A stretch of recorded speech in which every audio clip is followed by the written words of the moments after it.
Okay. Good timing.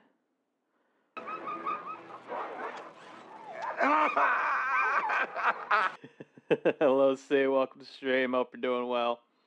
I think ads are starting up here soon, just to let you know.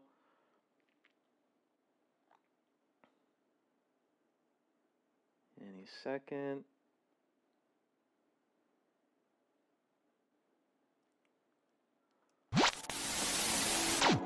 Chat, we'll be right back after these messages. Don't go away.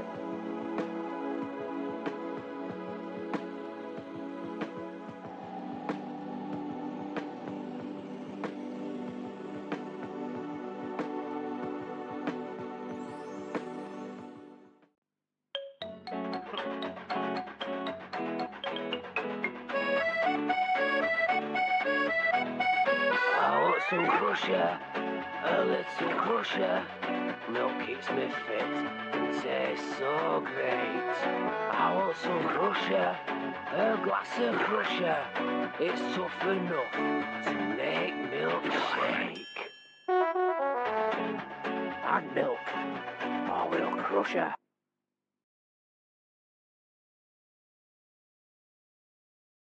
ふんわりニュービーズは洗うだけでふんわり柔らか、いい香り。ふんわりいい香り。さっぱり。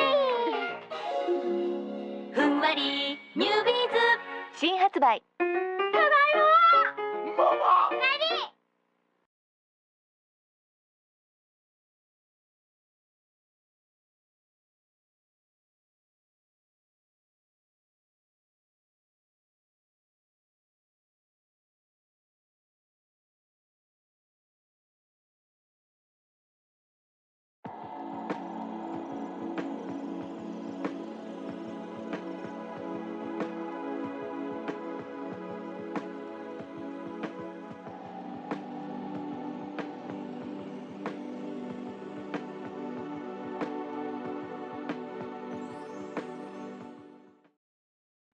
？This is for those ready to hit the road. Hit the road. This is for the long way home. This is for those who want to widen their horizons. This is for the passing lane. This is for right now. Right now.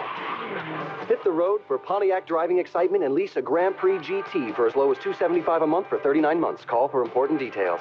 This is for me. For me. Hit the road for Pontiac driving excitement. This is for me.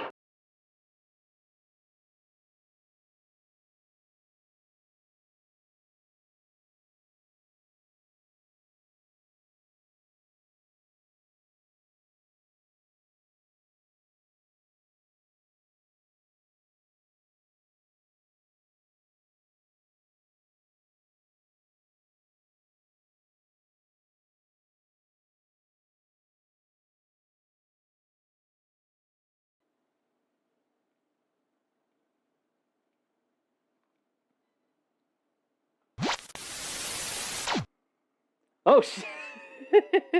Okay. Oh my god, I did not see you there. Oh fuck, I think I need to adjust the reactive. Give me a minute. Oh god, where are you? Okay, there. Okay, here.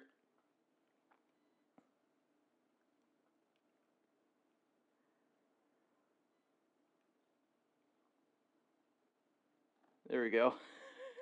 Okay. Oh God.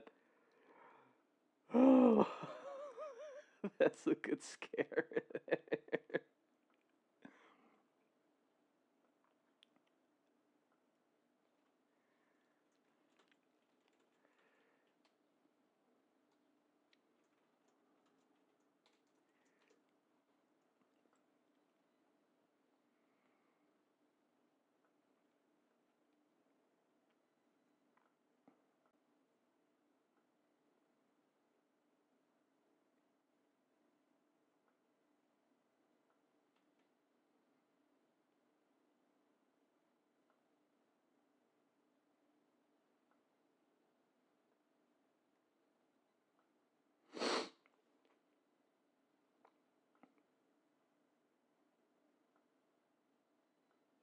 There we go.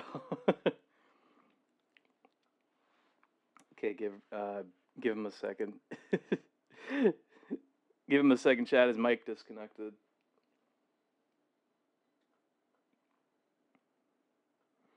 But I hope everyone else has been doing well at least.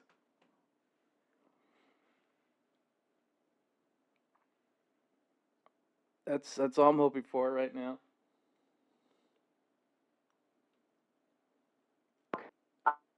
I'm joking. No. No, I don't. I was like, I never do. Audio box is working.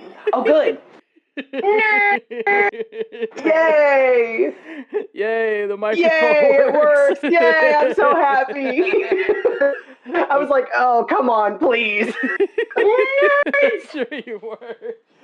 My roommate just called us nerds. Yep. I mean, she's right, but nerd. Mm-hmm. Look, she's not wrong. Okay, chat. She's not wrong. Chat. Baja Blast? We Yeah, have. Baja Blast. Maybe if you want to get like little ice cream snacks, if you want. Okay. But other than Hello, that, Altair. Welcome to stream. Hope you're doing Okay, well. Yeah, it's starting to get hotter. Oh yeah. Mm-hmm. Oh God. Okay, chat. My roommate just left to go grocery shopping, so she might come back. It's good enough. All right, chat. We have it's chaotic. our first ever on-stream special guest here. The 1930s mad scientist cartoon turned vampire, the Vintage Vamp. Welcome to stream. Hello. Hello, everybody. I'm trying to pull up chat in a separate tab. I just set up a second monitor on my computer, so I'm just fiddling around with that all day. So now I can read chat and do the things I'm doing here at the same time. All right, let me get screen share up for you just to be sure. just to make sure we don't miss out there. Can I have that running? Oh, gorgeous. Okay, yay. Yep. We're going to learn so much today. Absolutely. And overall, I think we're just going to have a great time. Just like a lot of awesome vibes all around. You're doing good out there? I'm glad to hear that. Do. Can I spell? No. Okay, I'm here. Yay. I can see the chat. Hello, everybody. Let me send... What the hell? There we go. Yay. All right. Ah! Yeah, look at that. You'd love to see it. All right, chat. Let me go ahead and switch scenes over here. I can see you all. Yay. Oh God, hang on. I need to. Okay, it doesn't look like it, but like in one scene, I need to like move the reactive PNG down just like a little bit. Yeah, it is absolutely Murphy's Law. Like anything can go wrong at any point.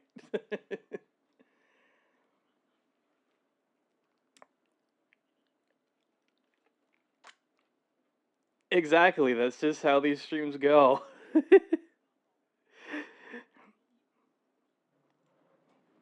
Yeah, no, you're totally right. But like this is the kind of scuff I tend to go through that's like manageable scuff. It's not gonna like completely derail the stream. It's just like, oh, I just gotta fix this one thing a little bit. And then there we go. We're good.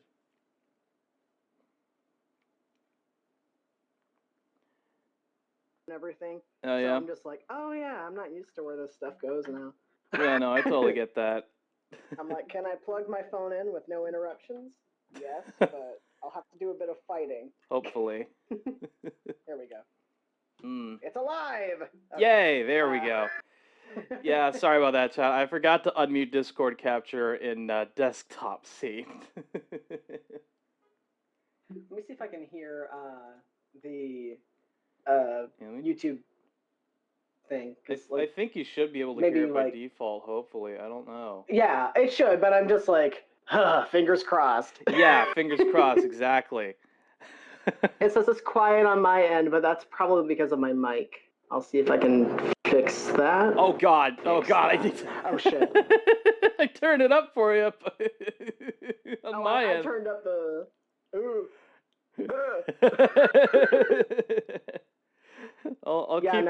I'm still getting the hang of this. Yeah, so. No, I totally get that. You probably haven't been streaming for a while, I imagine, so.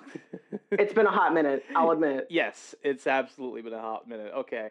How's that, chat? Are the levels good now? Are we good? Are we good? You're good on my end.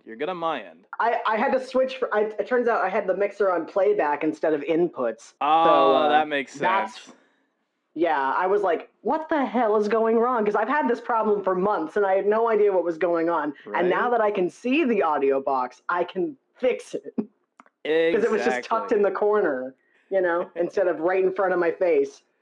Hell yeah. Hello, chat. That's right. Okay.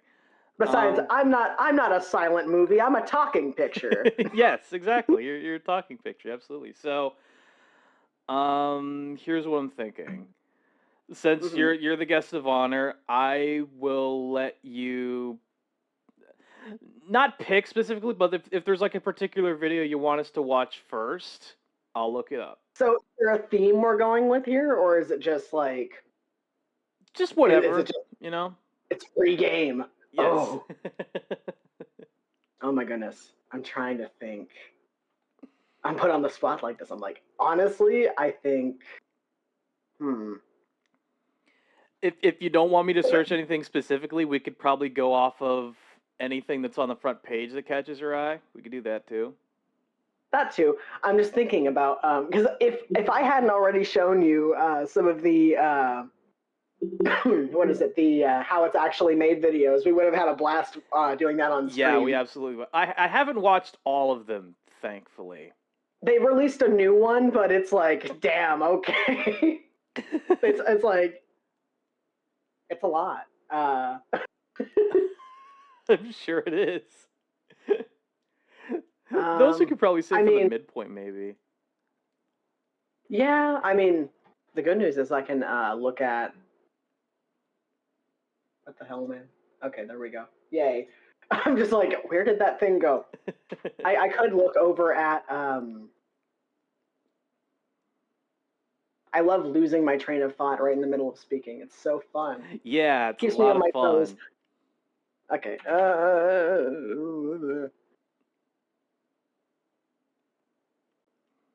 Actually, wait. I got a silly idea. I want to do a little silly with your PNG here. Wait for it. Wait, I'm on your screen. I can't see the stream right now. Oh shit! You can't see the stream. Wait. Okay, give me a sec. Let me. Wait, I had chat pulled up, but I can just go back in and. Yeah, I've got the stream pulled up already. Wait, where? It's on Discord. Sorry, I'm directionally challenged. Oh god. Because I'm like, I can see the YouTube thing pulled up, but I don't see the. You can see that, but not. Yeah. But not my actual stream. Wait, hang on. That doesn't quite. There's a bit of a delay. Yeah, no, that's Careful putting a vampire that close to your neck. I know. It's all right. He likes it that way. I mean, what? I mean, you're metal. No, you're not metal. You're not metal. You're an alien creature. So I don't know what kind of blood you have. It's not hemoglobin. I'll tell you that much. Oh god, what was it? I mean, I drink ink instead of blood, so you're gonna be good anyway. True. Hang on a minute. Girl, up ant behind you. Hey yo. I'm just the devil on your shoulder. It's fine. Yeah. That's fine. I'm trying to let's see. Hemerytherin.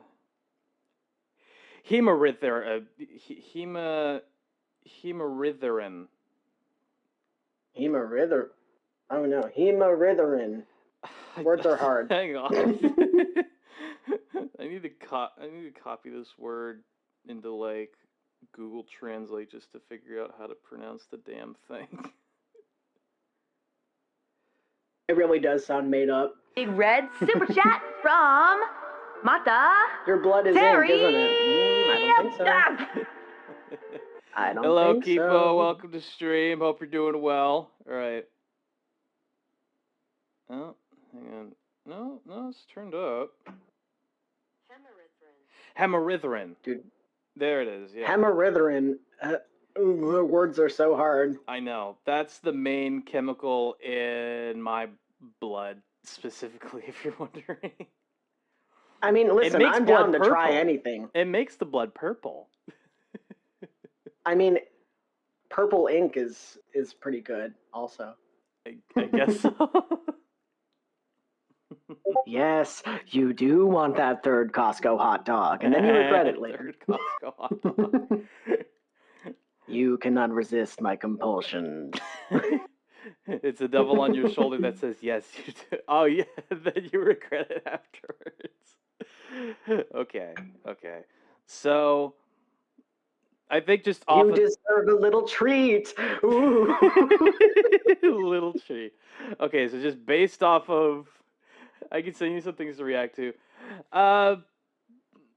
Yeah, that'd be fun. Yeah, we could do that as well. The first thing that he's already sent me is like funniest K-pop moments of all time, and I'm very hesitant to react to anything K-pop because I'm just like, oh god, are we gonna be subject to copyright? You know? Yeah, that too. Like, damn, I don't know. Yeah, I'm not too sure about that one. Yeah, because like I'm clueless about K-pop. I know nothing about K-pop except like a couple of like two bands and their names, and that's it. No, that's totally fair. I don't really know a lot about K-pop either. I know like maybe a few band names, but that's really about it. I'm not like actively trying to go out and listen. Girl DMCA behind you. That's exactly what I'm thinking. But okay, just copyright claim. Based off the first screen here, which video do you think you want to watch first? Or do you want me to keep scrolling down? Maybe keep scrolling down, because like okay. I think we have like, because it's mostly shorts. Yeah. What about here? Thank you for the follow, by the way, PLT Altair. I just got a notification on my end. Nice! Altair, thank you so much for the support. For joining the cutting room floor. Yeah. Okay, anything here or keep scrolling? Honestly, the Hello Kitty MP3 player looks promising. Yes, this does look absolutely promising. Oh, god damn it. Freaking ads. Right. They strike when you don't want them to be there the most. Exactly. Oh, and keep away from Kiss of Life. Fair enough. Okay, here we go. Even Hello Kitty made an MP3 player. This does look very promising. To see it. You love to see it, absolutely. That is insane.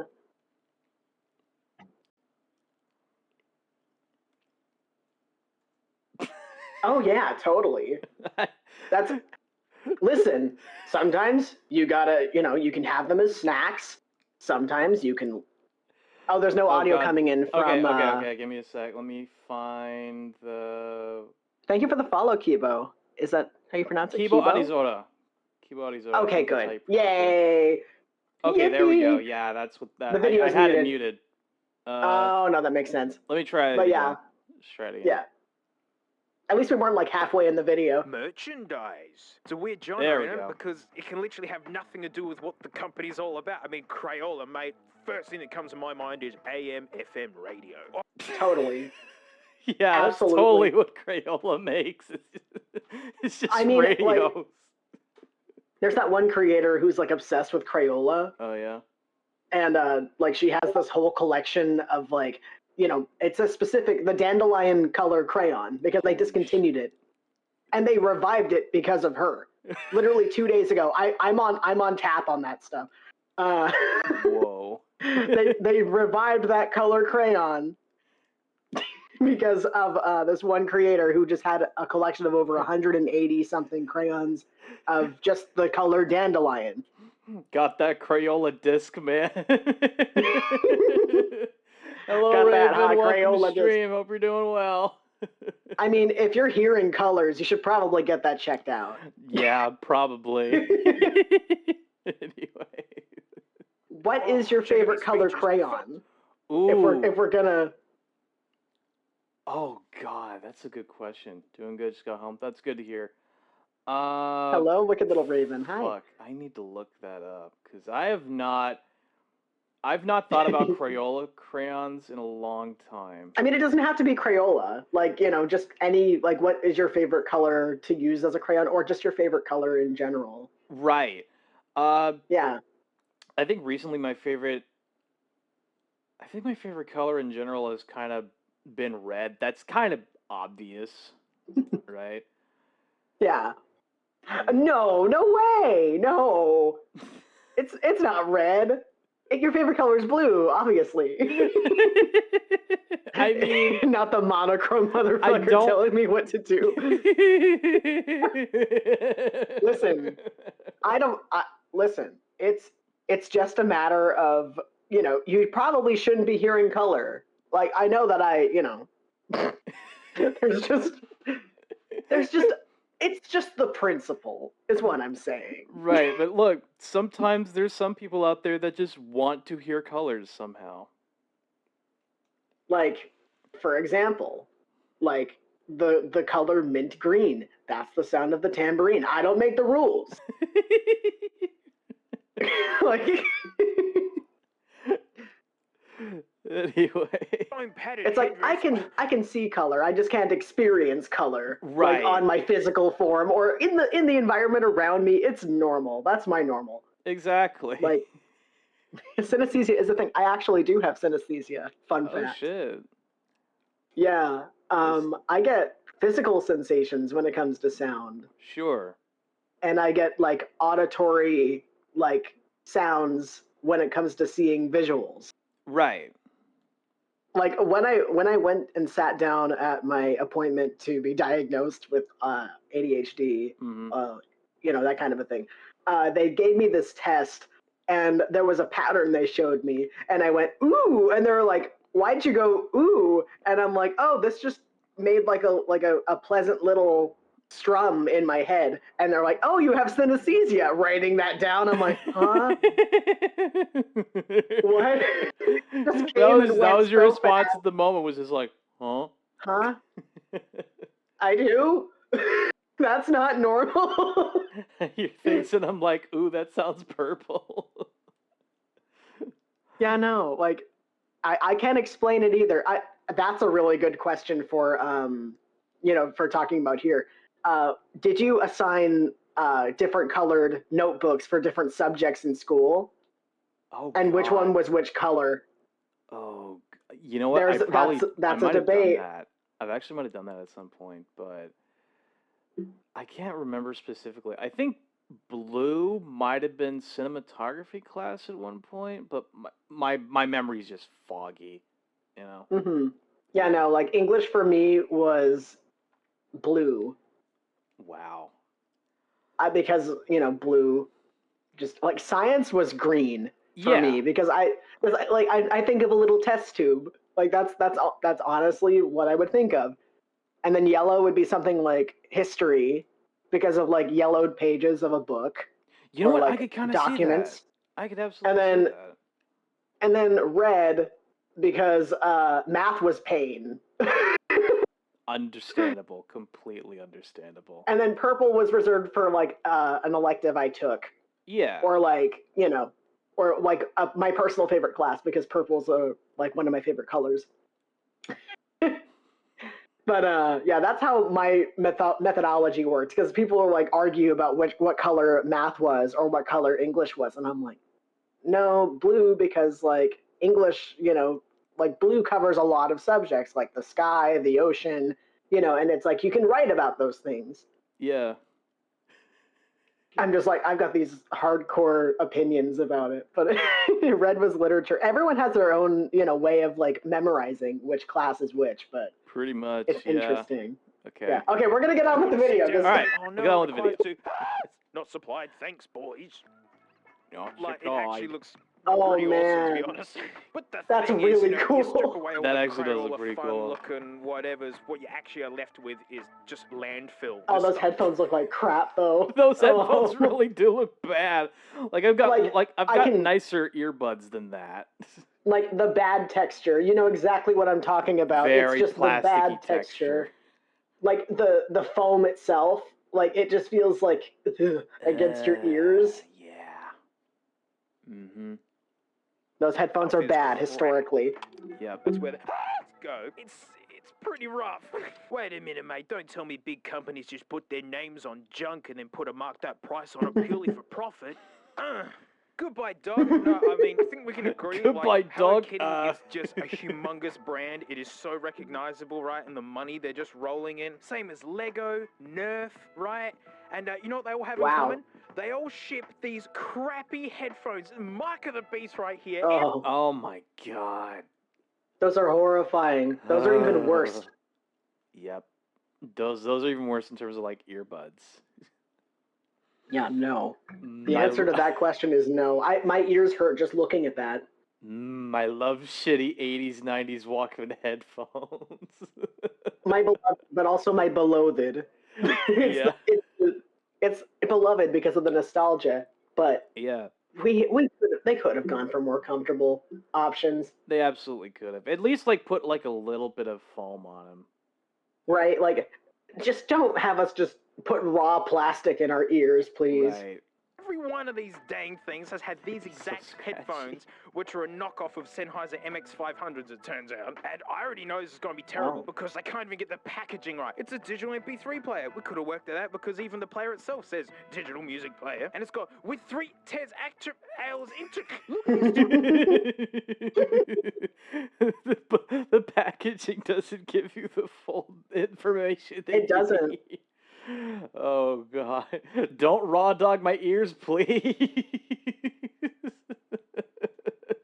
You had to struggle to get your music. Like, yeah. Back in those days, no, we didn't have shit. Back in my day. Back in my day, we didn't have anything. Well, you had to use the phonograph. Tiny lettering here. Like, flat out, I don't even want to read it, even if it didn't have a crappy case blocking it. Oh, I'm sorry, Hello Kitty. Are you not rolling in enough money to actually, like, look at the product before you send it to see if it's even worth displaying? I know these little circles are meant to be their noses, but I just see, like, the little shocked-looking emoji kind of thing. You know what? It's funny, though. I kind of see it. It's funny, though, because Hello Kitty canonically is not a cat. Yeah, I've heard about that. Like, canonically, Hello Kitty is like just a little girl, but it's like she has whiskers. And ears. Like, it never makes sense to me. Like, you can clearly see that this is a cat. Yeah, that's, like, visually speaking, that's literally a cat. Yeah, like, her name is Kitty White. That is her full legal name. Oh, like, God. Kitty White. Kitty White. Is she related to Betty White? I don't know. Yeah. Yeah, she's not a cat, she's a furry. Let Girly Pop get her bag. Support women. I always support women. I support women's rights. I support women's wrongs. I support many things. Wait a minute. Hello Kitty being a furry makes too much sense. She just refuses to take off her costume, and her family's supportive of her and actually partakes in it too. Because like her dad, her sister, her mom, they all look like that. It makes too much sense. And then basically this guy's looking like shocked and distressed, and it's just raining sadness. Like, again, that doesn't look like a nose to me. It looks like it's exclaiming after being smashed on the head and falling out of the sky. Lecture MP3 numerique. 4 gigabytes stores up to 64 hours of music if you're lucky. If you're lucky. Wait. What? They've got all the features lined up one after the other. Like, it's got heaps, but it's just hopping the 2 languages. USB mass storage to store and copy data files. Amazing. So, okay, yeah, that's what it's doing. It's just I guess so. Then they just they do that when like if you're mass distributing something, especially for cheap, they'd rather not have to print 2 separate ones, so they just do one with each of the languages. Cutting costs is fun. Yeah, cutting costs is a lot of fun. I support women's rights and lefts. We support their ups and their downs. Exactly. 2000 XP Vista. And so, all right, now we're not hopping between languages. Now we're trying to smash them into the same one every time. Or at least both languages have the same name for the battery, which is, what a friggin' mess! On the same side, it's got continuity problems in terms of how it handles both languages. Why not just get more languages in there? Bonjour, chaton. I don't speak any other languages, guys. I'm Australian. I don't even speak English properly. I don't even speak English. You mess with me based on how 2000s it looks. Oh, damn. Yeah, indeed. If you or a loved one have been diagnosed with with mesothelioma, you are entitled to financial compensation. Oh God, I've actually got that commercial as one of the ads that plays during the ad break. Oh no! Yeah. If you or a loved one have suffered from anything, you are financially you're eligible for financial compensation. Exactly. That, along with the Zoo Books thing, lives rent-free in my head. Oh my gosh. Like, the colorful pages of Zoo Books. I wanted those so bad as a kid. Like, I'll tell you something. Boys only want one thing, and that's the tiger poster from Zoo Books. Okay? That would have been so cool to have back in the day. Actually, the one commercial that still lives rent-free in my head is the 800 588 2300 Empire Today. It seems so weird to me, like, growing up. I'm like, why did they just throw today? Like, it doesn't work. I don't know with why. The rest of it, like, I think it's because of that jarring thing. It stays in your mind longer. Yeah. Right? Because you're just like, oh yeah, 588 200 Empire, and then it's lower today. Like that. It's just like, oh, I'm jump scared. Oh God, the J.G. Wentworth commercial. I remember those too. Oh no. C# 3D says, attention. If you or a loved one has been diagnosed with mesothelioma, you may be entitled to financial mesothelioma is a rare compensation. Cancer linked to asbestos Mesothelioma is a rare cancer linked to asbestos exposure. Exposure to asbestos in the Navy, shipyards, mills, heating, construction, or the automotive industries may put you at risk. Please don't wait. Call 1-800-99-LAW-USA today for a free legal consultation and financial information And that's what you packet. get for bringing a narrator in. Mesothelioma patients call now. 1-800-99-LAW-USA. Consider the following. Yeah. Okay, let's get back into it. Properly. Literally all I do is go into Google Translate, write something in, and then pick a language, and then run with it. Ah, das wunderbar. Gleich fish. Why are you putting include in the thing? Like, we know that because you said package content. This is like a high school project. It includes earphones. Oh, can't wait to blow them up. Instruction manual.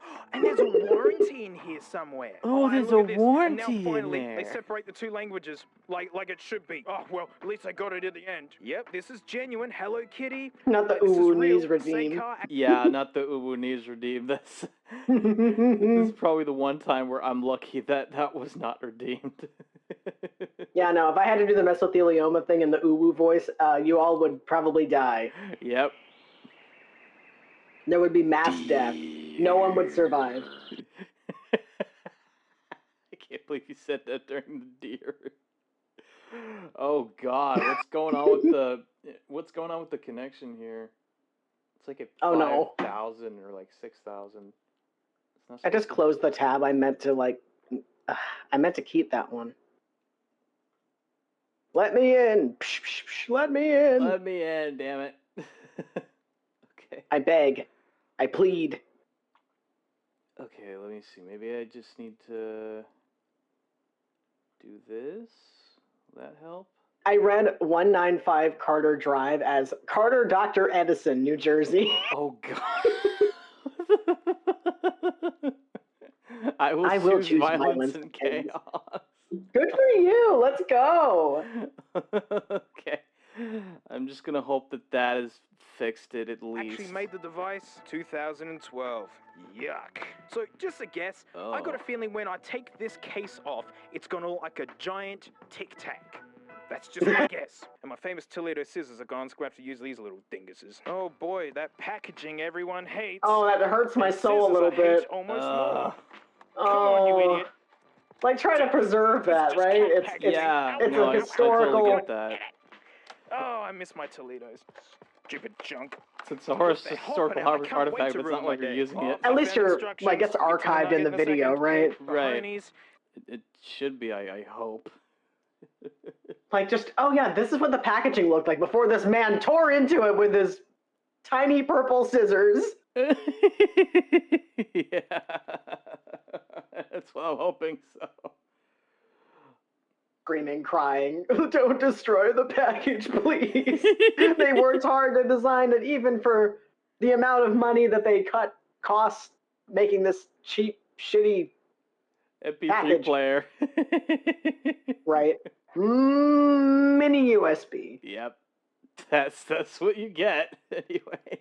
Typical mini USB cable. I've felt headphones like this so many times now. They just weigh nothing. They take me by surprise. Oh, I'm so glad it's got mid-number 1331212 on it. Oh, just wouldn't hell be the yeah. person I am if I didn't know that. Oh, well, at least I offered 2 different manuals for each language. I mean, that's kind of kind. That's what they do. Why does that one get a bigger JPEG than this one? What, are you better than us, mate? Bonjour. When you're coming up with something adorable and fun for kids, mate, you got to have a really catchy name. And these guys nailed it. It's the 50,009 digital music player. Oh, God. I bet you there's going to be songs about this. It's just so catchy.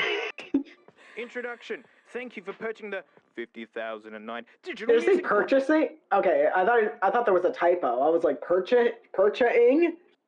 No, that looks right. That looks the analog right. MP3 player. You have to like cast spells on that shit.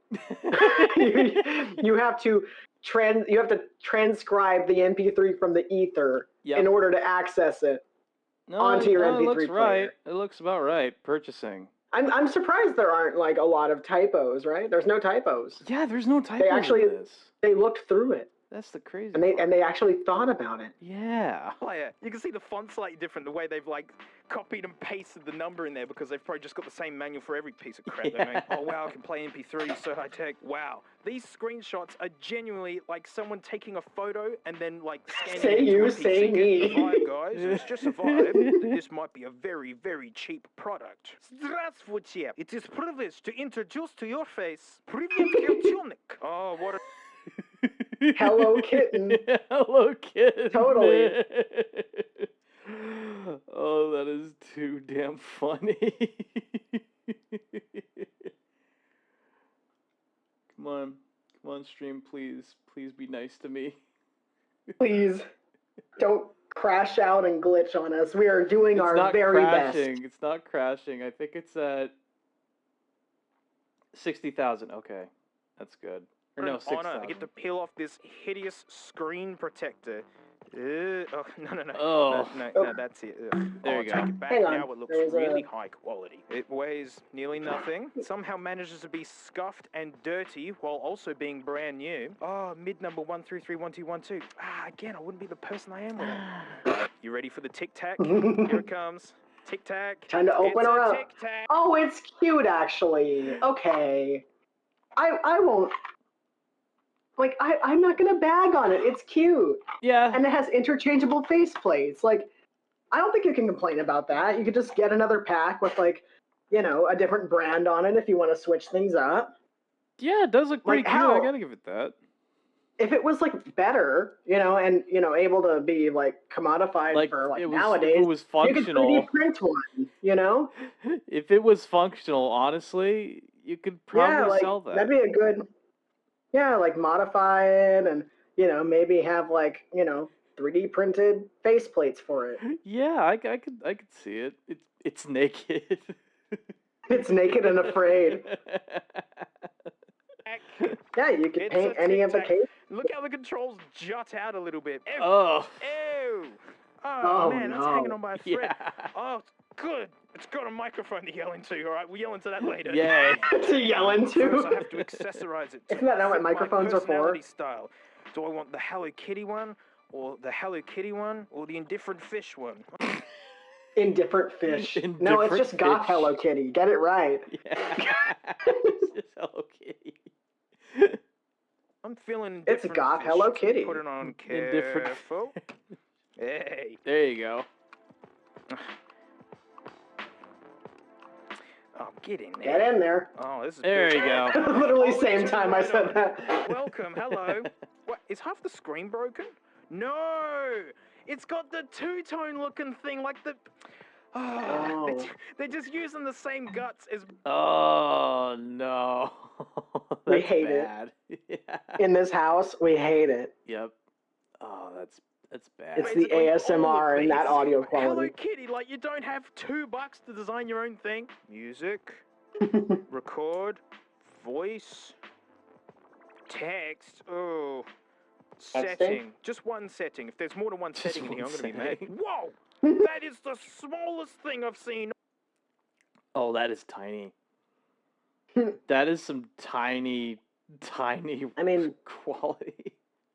It's made for children, they've got the ability to squint more, I guess. I mean, I guess. Oh, God. Not on a screen. It thinks it's the year 2000. Language. Now we're talking. This is what this thing's all about. Let's just leave it on English for now. Online mode, mate. Let's play some Fortnite. Multi-drive, normal only. Normal's fine. Imagine being normal. In this economy, nah, we can't afford normal. Mm-mm. Normal. Normal, maybe. Indifferent Fish was my favorite ska band when I was a kid. Oh God, I love that joke. Just that's the name of my new band. Yeah. Wow, can you believe it's not that responsive? It's almost like it's a piece of crap or something. All right, we're gonna just about push this in and put Scarlet Fire on. Let me out.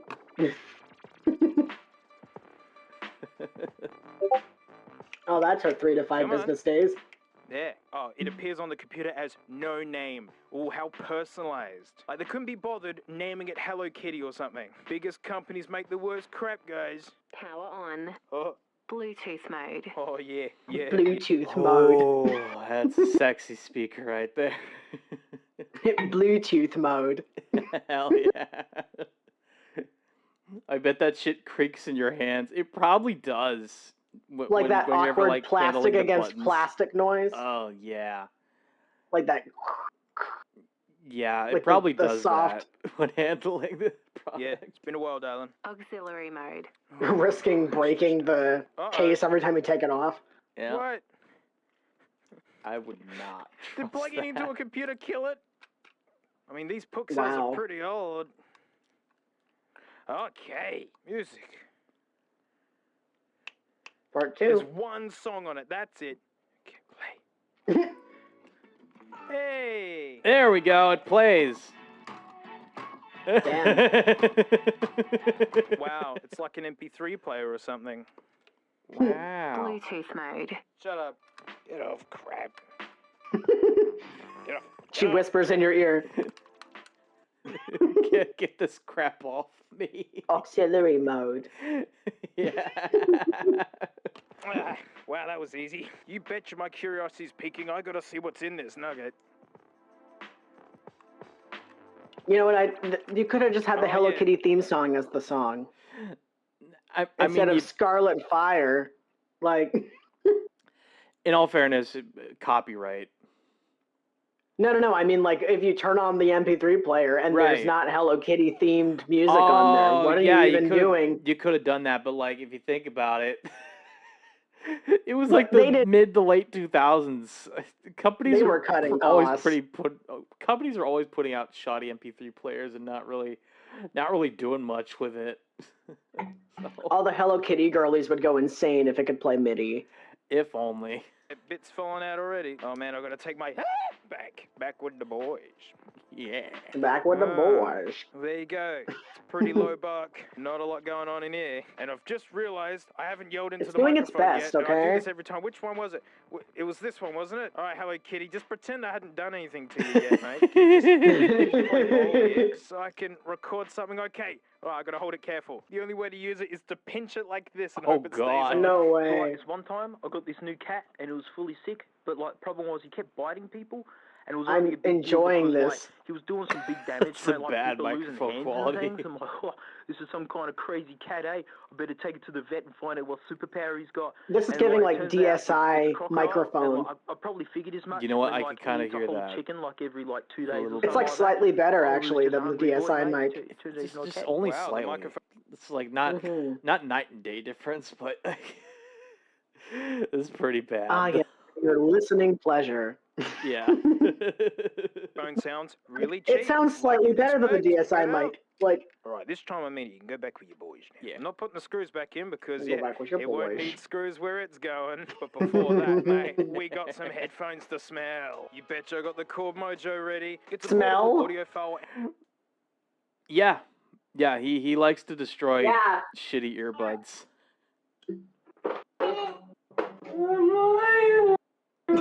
My roommate has returned with a stick. Yay! Avada Kedavra! Got you, cock. You got me, Pepis. No, I got you, cock. Got. Nice. Okay. We got cock or Pepis?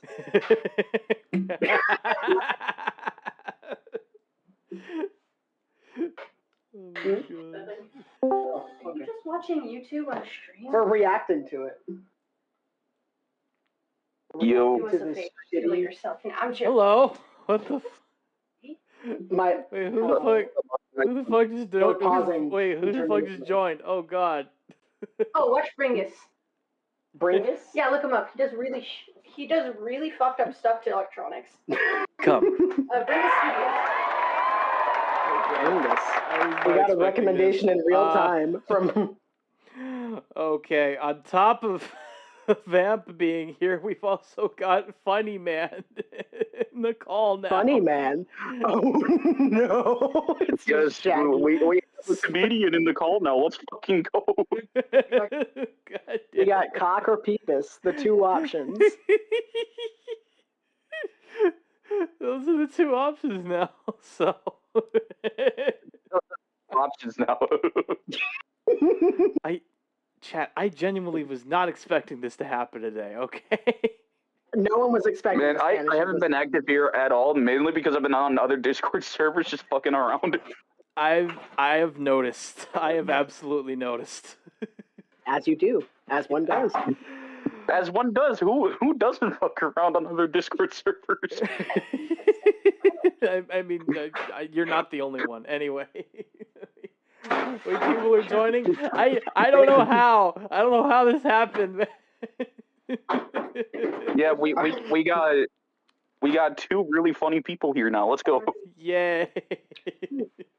Yay, there's a lot more tomfoolery now. Well, Dangpaws is about to destroy some earbuds. Yeah. Let's fucking go. No, let's fucking go. He's about to destroy some earbuds. Why didn't you tell us? I wasn't expecting it, Raven. I wasn't expecting it. In Minecraft. Alright. Amplifier for big stinky headphones, and it just stinky so headphones. Loud. That's a. I always love seeing it. That's a choice. Oh yeah, Martian. I finally beat Bomb Rush yesterday. Oh, nice. It took me a while, but I finally beat it. I have all the CDs and everything. I love how on the stream you have Link from Breath of the Wild, but on stream you just have confused high Shaggy. Yep. Pretty much. It seems. Oh, like Zoink Scoob, I'm high as fuck, man.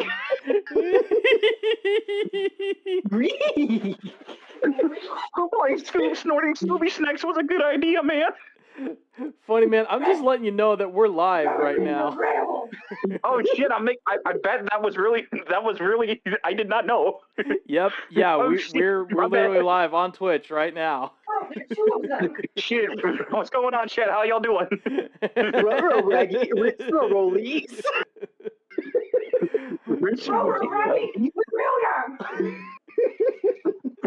Reggie, Reggie, where are my rush tools? My roommate's just chiming in. Oh my god! I am hearing the random shit from her. Of course. You chose to stream in the kitchen. You had the living room for your computer. Yes, computer go burr. Computer go burr. Indeed. Go It's gonna sound like an AK-47 loadout in Call of Duty Modern Warfare 4. Just kill me already. No, I'm not going to give you the satisfaction. Kill me. Maybe later. It's like the fucking what is it? The Meet the Medic. It's like where the spy head's in the fridge and he's just like, kill me. 10 to 15 in federal prison. Oh god. Oh. This is the vibe in the studio today, and we're here for it. Yep, this is the vibe we got in the studio, folks. We are here for the funny, Chet. I think Yeah. I'll get a cold one. Oh my god. Oh man, let's crack open a few cold ones, eh? If you're a vampire, you crack open a boy with the cold ones. You crack open a boy with the cold ones. Oh man. The amount of jokes we're making right now. The first one I've seen. Watch the second one.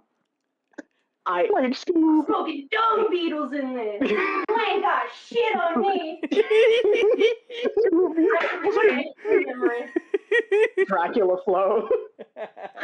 Me when Oh Dracula god, we gotta watch the that one edibles. next. We gotta watch that one next. Dracula flow? Hell yeah.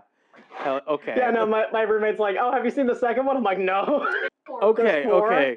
Oh, Let's try to go get it. Alright boys, we're gonna go in guns blazing. This is crack open a warm boy with a cold one. Oh god. Crack open a warm boy. A cold one with the warm boys. That's just the Dude, I forgot that I'm in the Bond Rush speedrunning Discord. Crack open a cold one. Damn, she ain't deteriorized. Let's cut off her head, put a stake through her heart. See how that goes. Damn. That seems scientific, right? Thanks. I'm in the yes, the speedrunning scientific Discord. I'm method. in just fucking, what is it, Reptile Hideout. I'm also in the Slop Crew Discord server for those shits and giggles. Oh my god, okay. Let's Things just try got to... crazy real quick. Yeah, this got out of hand real fast, but let's try You to... ain't seen nothing yet. Wait until you go to the voice acting Discord. We should kill them. Okay. Kill them now. They don't deserve to live. I have napalm in the closet. I mean, I could make a propane bomb for y'all. Oh yeah, propane bombs. Let's go. Use a propane bomb. Sonic teaches you how to I change made the one of those oil. on accident, trying to make a jet. Oh, guys, how blessed are we to see that there's a video called Master Chief teaches you how to change your oil on your 2006 Nissan You Murano. were in art school. I was learning the way of the sword. I was not learning the way of the sword, and that's how it explains every part of who I am. That is the Russian Badger quote of the year, buddy. Oh my Can I say it? Oh god, I'm dying. Yes. Okay. Yeah, because you came with a sheath. Please skip back to the video. Yes, we're gonna get back to the video. Okay. We came here to react to videos, and we veered so far off course.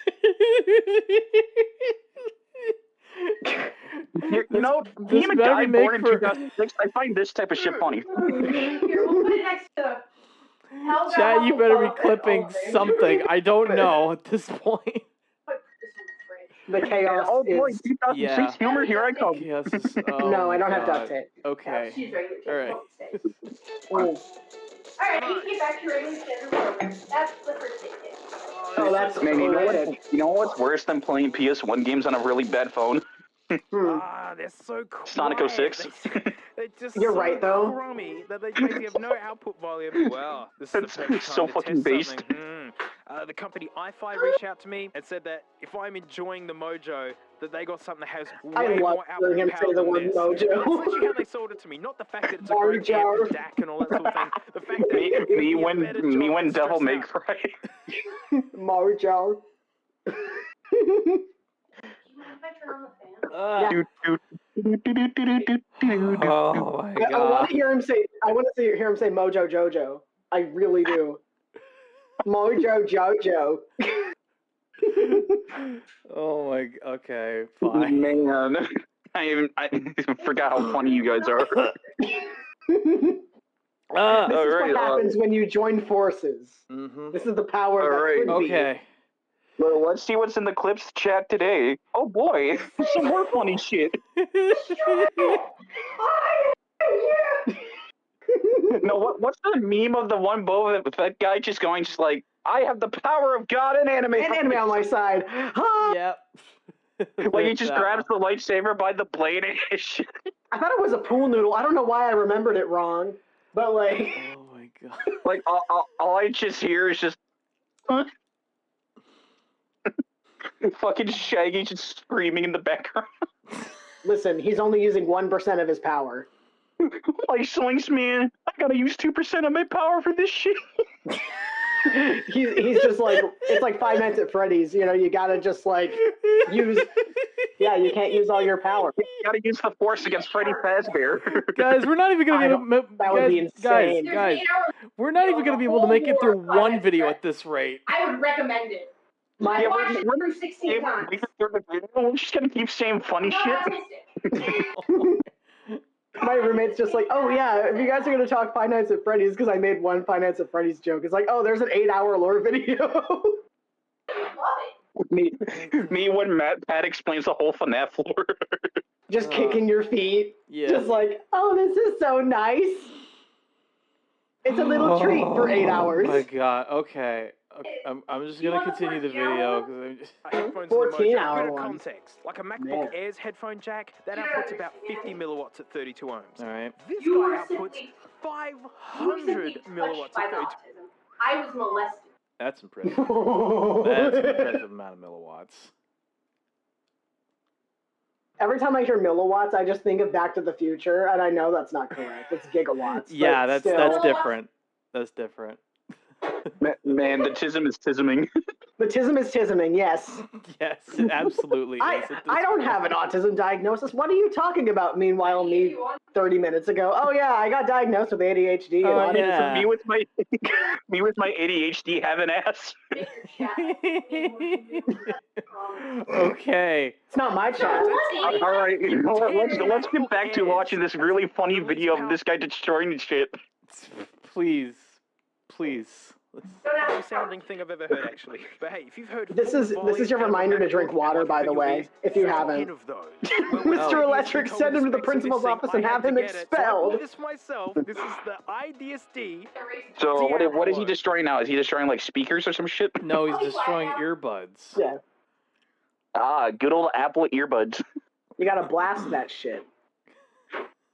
No, you gotta grab your Colt 45, shoot that shit. You take it out to the back and take it out like a real man. Insert really sad violin music. Just look at the sunset. Just look at the sunset. But, yo, Martian, you remember that really bad ending in Red Dead Redemption 2? Oh shit! Thank you. Funny man, I'm. Next ad break before the end of a 10-minute video. Damn. I don't know we what got to do 3 at more this minutes point. onto this video. I'm so fucking lost. It's okay. It's the ending where you have like really low honor and shit like that. Oh, okay, kind of. I never even played through Red Dead Redemption 2. Ah, shit. I haven't played it either, but I want Alright, to. here's the Red I Dead want to live Redemption out my 4. cowboy dreams. Oh god. Yes. Please. You know, I've been plagued by the idea of a cowboy wizard, and all I just hear is, I cast belly full of lead. Listen, he has a big iron that adds plus 3 to his damage. Okay, that's it. He's walking around with a big iron on his hip. Big iron on his hip. Big iron on his hip. You just got 3 guys singing Big Iron. we all just become cowboys. No, if you ever, we all just like Photoshop a cowboy hat on our you ever seen the version of Big Iron, but it's just like an insane amount of vibrato applied to it? Yes, it's so funny. It's too funny. Are you okay? Yes. Oh my god. Well, ads are going to be starting here in a few seconds, so. Oh boy. I mean, might as well just make jokes while we wait. Okay. Fuck it. It's time for an ad break. Okay, chat. We will be right back after these messages. Don't go away, please. I beg of you.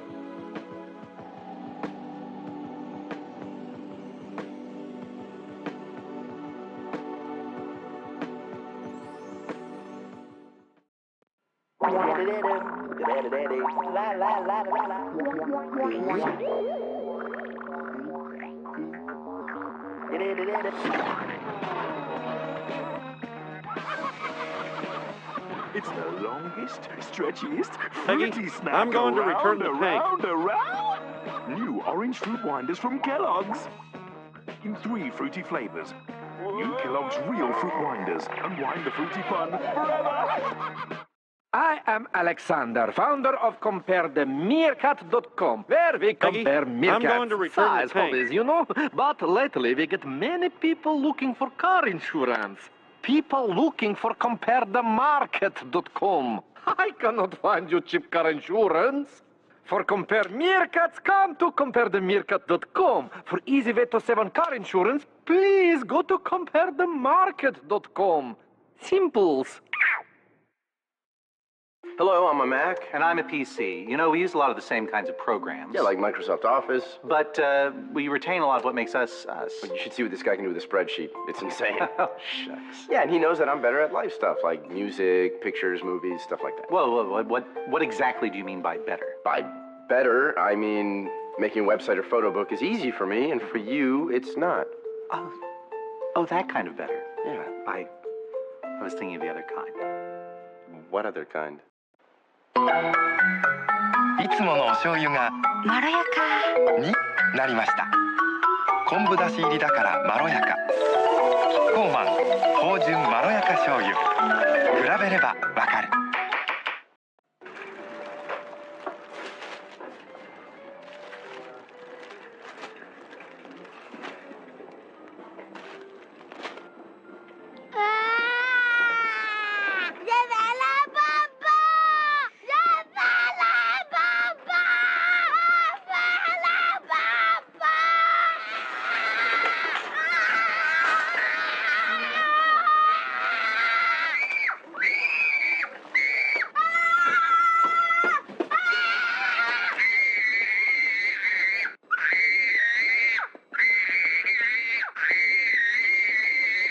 Zazu condoms. Fun, sexy, safe. It's okay, Aunt Alex.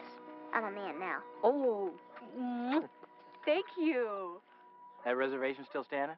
Barely. And how you doing, little partner? Walker told me I had AIDS. Time to celebrate is quickly coming to an end. The Ford authorized clearance is in its final days. This is your last chance to get $1,500 cash back on any new 2000 Ford Ranger. And your last chance to lease a Ranger SE for just $189 a month for 24 months with $1645 due at signing. That's right, $1,500 cash back on the best-selling compact pickup in America for 12 straight years. Or lease one for $189 a month. You only have a few days to get these great authorized clearance deals on Ranger. Get to your local Ford store now. Yes.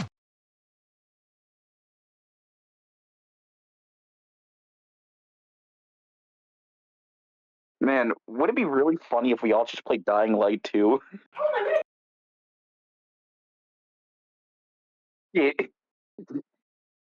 Some of these commercials need help. Sorry, I had to stop by the bathroom to throw up. I was gonna make a record. Stop it.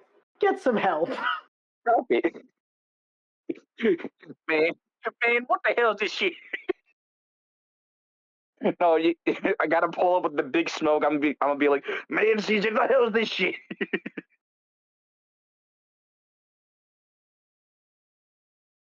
Yes, well, let's try it. Let's try to take this seriously.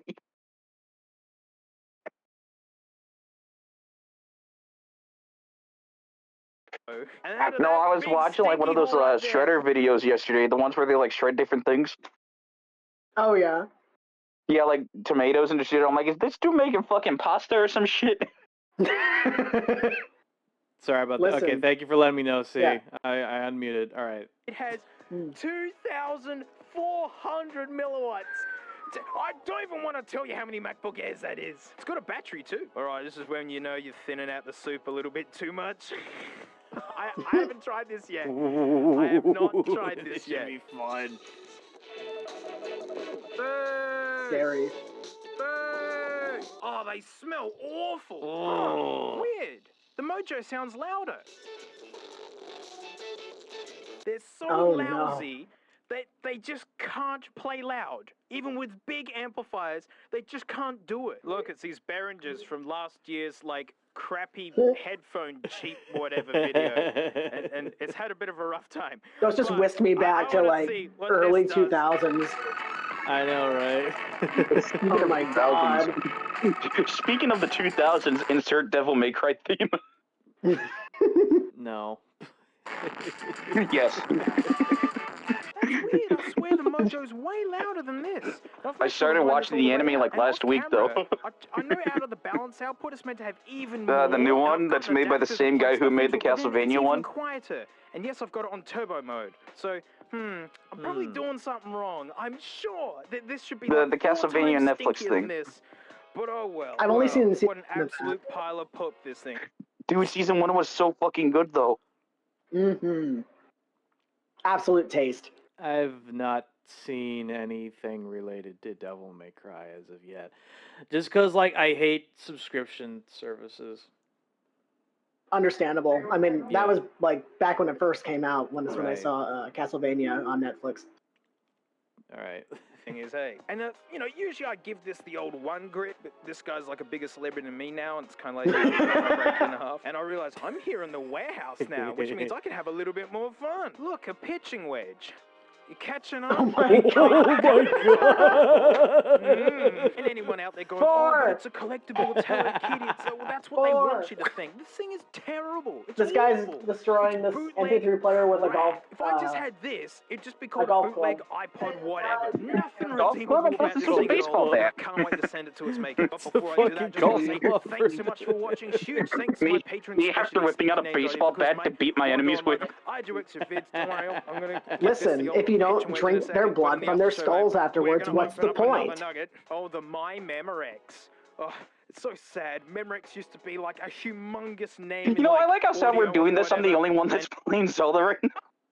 Seriously, dude? Yeah, I'm playing fucking Tears of the Kingdom right now, dude. Oh my god. All right. It's gone. I mean, I can't help it. It's a good game.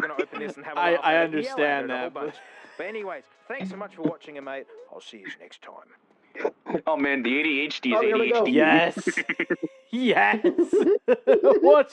Watch the tic tac. Let's punt it. Right. 6. It's gone. Yeah, that's gone. That shit's gone. I just reviewed the slow-mo footage and it absolutely sucked. I'm so sorry. But I mean, it blew the screen. That's terrible. I'm so sorry. Damn. Oh, God. Do it. Oh, a baby. Do it. Frankie. Oh, come on, Frank. Give us a yawn. You're teasing me. Cutie pie. Don't ignore me. Don't turn around and then yawn. That's what you're going to do, isn't it? I'm watching you. All right, see you, Frank. Oh. Rude. Rude. If I had a snake or any kind of animal, I'd get nothing done ever. Yeah. Probably. A little baby. Yeah. It's a little baby. All right. Mm-hmm. It's time for Dracula Flow. Yeah, since you guys already brought it up earlier, and I was just like, well, I guess we gotta watch that now. I'm just going to hope that I don't get like copyright claim. And just in case, oh god, where's the? Actually, where's the? Oh god, I can't adjust anything. Maybe is it out? Do not try to adjust your television set. Yeah, I legit cannot adjust anything at the moment while we're fucking live. Okay. Mm-hmm. All right. Fuck it. Okay, hang on. Dracula Flow 1. Let's go. Mm-hmm. We straight gassing, cutting straight to the bricks. Ha ha. This shit ain't nothing to me, man. We smoking runts. Shorty got a BBL, took that shit out because she couldn't run. I had to do it to them snipe. I went Judge Judy on that pussy snipe. I'm not loyal to anybody. I'm a demon. I have no loyalty for anyone. Never did, never will. Shorty chose to be with a demon. Sounds like her problem to me. Ha ha. This shit ain't nothing to me, man. My money longer than James Cameron. On and off the court, straight fundamentals. No funny business. This shit ain't nothing to me, man. Moving like Dracula, we get it back in blood. You see it? I really did this. I'm really him. Flipped a whole brick into an empire. Stop playing with me. I have no sympathy. I live for this shit. This shit ain't nothing to me, man. Why does he keep saying that? Ha ha. It's a. What is it? I was gonna say, come on, brain. It's a reprise, you know. It's like the chorus. Yeah, that makes sense. It's like a chorus, but a reprise at the same time. Yeah. God, come on. Money long, my pockets deep. No pocket watching in these parts. We straight gassing, cutting straight to the bricks. Chanel optics got me. Oh, let's go. Okay. We love it. We love it. Yeah. Oh God, come on, stream, please. It can't handle Dracula Flow. It can't handle anything. It's just like you breathe too hard. It cannot handle this. I don't know what's going on. Like, we got that Dracula Flow. Come on, get back up there, please. I beg. I need you at the We peak. beg. Okay, should be okay for now. All right. Dracula Flow 2. Electric Boogaloo. Yeah. That pussy better stay. Help me, yo, Mike's the electric boogaloo. Got to perk 30, got straight to fucking. That pussy. Is this what happens when you drink Midas's blood? Yes. You shine, you become the king of Kaching. Everything you touch goes bling, bling, bling. I guess so. Wait, if you drink Midas's blood, does that mean you piss out gold? Yes. It's very painful. All right, that's my 5 kidney stones. Instead of kidney stones, you're trying to piss out like little gold chunks. Like, oh. Oh God, that would hurt. That would that is not the hurt. Okay. melting point of gold. No. It would hurt worse than the spring locks. That's a strong way to start. Yeah. Oh, very strong. Come on, please, Damn. OBS. Please work with me here, for God's sake. I only got like one tab of this open. We kiss it better. Mwah. Anyway. We kissed the stream pussy better. Stank, otherwise I don't want it. Popped a perk 30, got straight to fucking. That pussy dulce. POV school nurses be like, Drink cereal milk. I see put some ice on that shit. This shit ain't nothing to me, man. That shit ain't nothing to me, man. You know, I'm gonna try something. I'm gonna try lowering the quality of the video, see if that might help. What is that hairline? It is Hello, something that Pam, we cannot welcome to comprehend. stream. I hope you're doing well. Okay, maybe that'll help. I don't know. Please work. That pussy Ooh, got me alien screaming, shrooms. crying, pissing, shitting, shooting ropes. I found a mushroom. We're getting that Pirate Bay alien shish kebab cordyceps money. I hope them aliens are real so that I have more things to fuck. I hope aliens are real. So I have more things. So more things to fuck. That is a legendary bar, but like at what cost? Legendary bar, but at what cost? Yeah, as we call it in the industry, that's a gold bar. Exactly. And that's what happens when you drink the blood of King Midas. Hell yeah. That's what happens. You start spitting bars, your eyes turn like completely white. You start levitating off the floor. Oh, that's what this guy's on. That's why he has to wear shades. Qui-Gon Jinn, Either that or he's just Slim Shady in disguise. Oh my god. He's been real quiet since this dropped, huh? I'm Slim Shady, yes, I'm the real shit. Really? Yeah. Shit. Proceeds to drop bars faster than Eminem. Anyway. Cordyceps money. I hope them aliens are real so that I have more things to fuck. Smoking the Qui-Gon Jinn Vietnamese Phillips head runts. She sucked me like a cordless Dyson V8. I'm in the Jesus. K-hole. The cordless Dyson. Oh god. It's a wild one. Okay.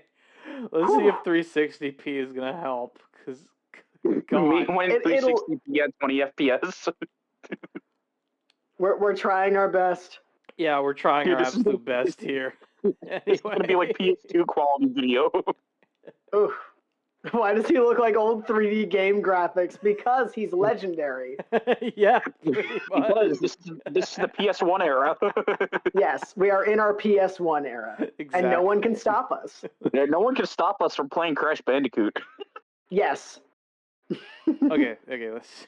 Licking balloons. When I got the meat cannon, I be shooting straight rope. This shit ain't nothing to me, man. Chanel Optics got me seeing shit.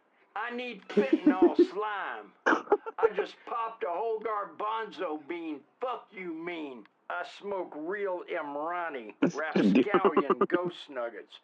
Y'all can't fuck with me. I'm him. These are like completely original, like no other human being has uttered these words in this order before this video. You know what? You're not wrong. You're absolutely not wrong there. All right. Help, please. You mean I smoke real Imrani, rapscallion ghost nuggets. Oh me, oh my. Y'all can't fuck with me. I'm him. You Neutron. I've been him. I will continue to be him.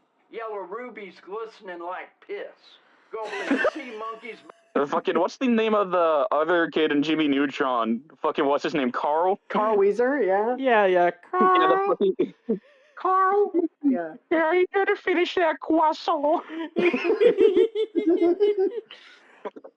Them yellow rubies shining like piss. Jimmy's mom. Motherfucker.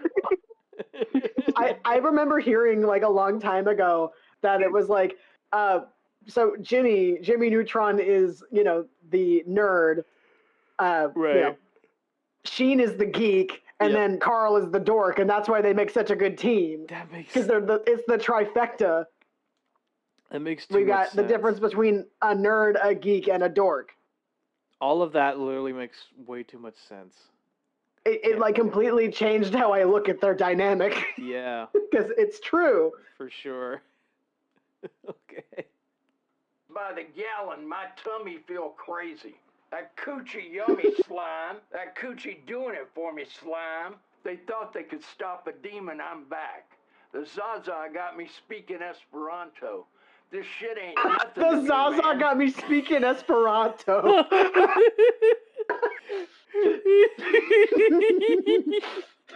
Apparently. Damn. We've got all of the new phrases. Never before heard There's a new lot. phrases. This is a lot of phrases. There's just a lot of random bullshit anyone can say and it'll still be funny. Yep, pretty Bolby much. is just... So, Bolby Stroganovsky, he was an icon, a legend, and I shall not speak any more of that topic. You're not wrong. He goes slap, slap, slap, clap, clap, clap, and that's all we need to know. I mean, he's just a foreign exchange student. Let him be in his lane. Yeah, exactly. That's what I was gonna say. Dude just wants to be Just in a his foreign lane, just exchange vibing. student at that rate. Yeah. Alright. Dude. Zasperado. The Zaza. We out here cloud seeding. The scope gleaming. You can't trust me. I don't even trust myself. I don't know who I am anymore. I'm getting too much money. Ass so fat. I'm peeking. Anyways, guys, I am going to go fucking do other things. Y'all have a good day. It's nice talking to y'all. Okay, you have yourself a good day as well, funny man. See you later, hopefully. I'll probably be on later tonight. I'm not sure. Okay, that sounds good. Maybe Alright. I'll call around that time. I don't know. All right. P, we finna vibe, bro. Thanks for tuning in. Thanks for hanging out with us. Alright. Yeah, no problem.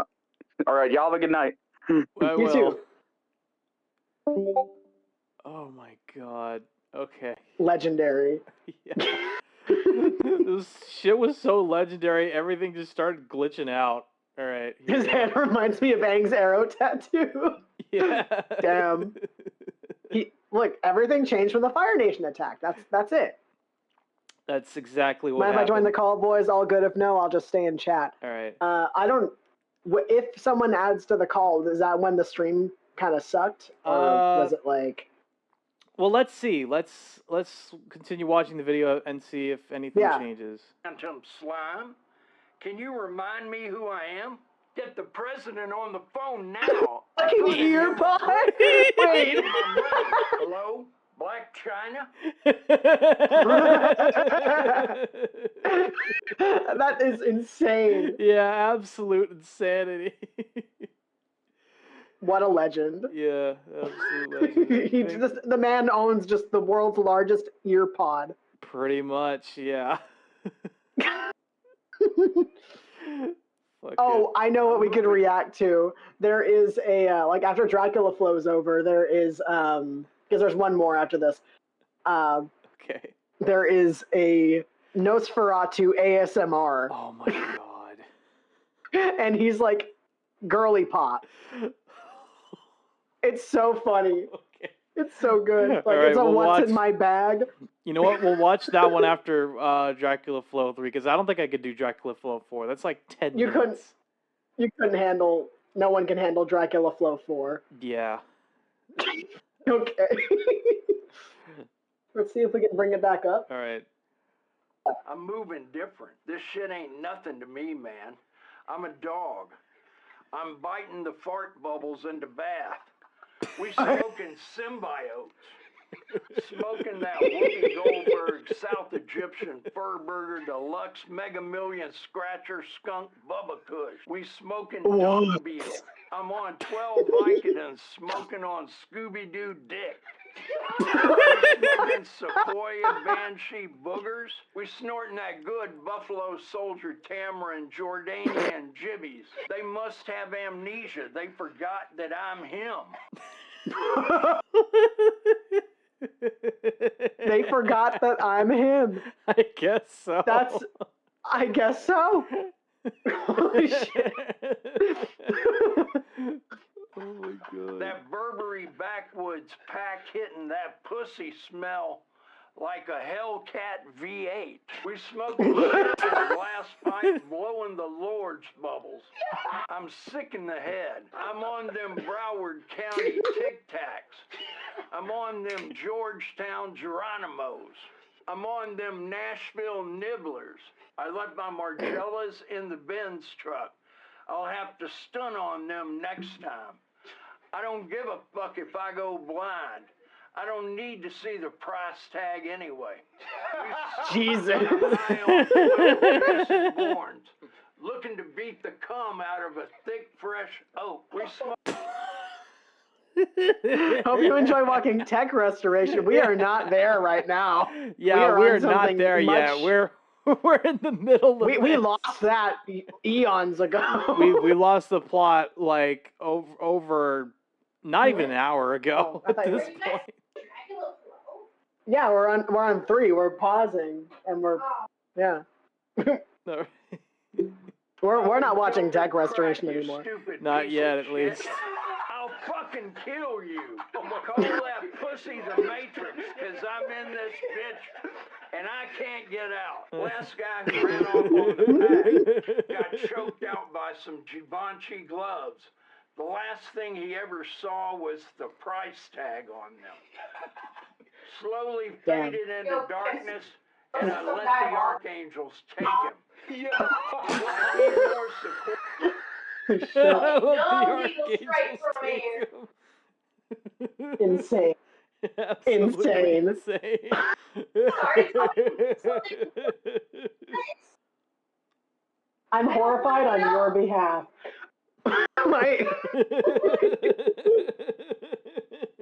That is insane. I'm getting whiplash. Yeah, same here, man. Boy, a banshee boogers.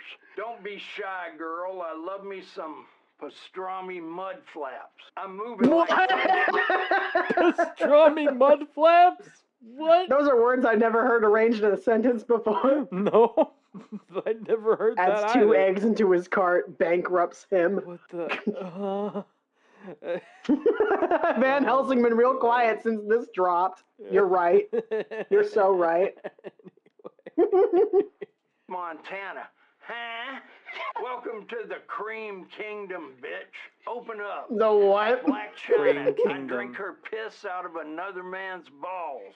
My shooter a crackhead. He looked like Woody Harrelson. You ain't seen 10 bands in your life, shit. Reach for my neck. You'll get turned into an example. Y'all gotta stop playing. That's such a hard bar for no reason. Yeah. Reach for my neck, you'll be turned into an example. What the God. fuck? God damn. Yeah. Woody Harrelson. You ain't seen 10 bands in your life, shit. Reach for my neck. You'll get turned into an example. Y'all gotta stop playing with me, man. I threw diamonds at the strip clubs under the Great Pyramids. I pushed the camel through the eye of a needle. This shit ain't... Okay, we got the biblical references? I guess so. Let's go. Damn. Yeah. Eminem can't even touch these bars. Yeah, that's what I was thinking too. Angie Zero says I've earned to suck your credit score. God damn. Through the eye of a needle. This shit ain't nothing to me, man. Tied the ops to the back of a Trackhawk and dragged him around the block for 24 hours.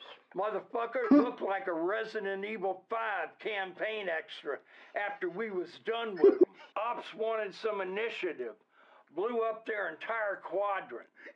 Damn. Moving like Oppenheimer. She dropped that ass on me. She moved like Oppenheimer. He's turning their pronouns into was were, dude. Yep. Quadrant. I'm moving like Oppenheimer. She dropped I'm moving like Oppenheimer. Still wild regardless. That ass on me from an egregious angle. They thought egregious angle? Egregious angle. Oh my God. There's just the phrasing. Yeah. It astounds me.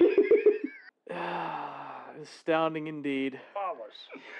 Top shelf Zaza. Gave me the Sloppenheimer till I went nuclear on that ass.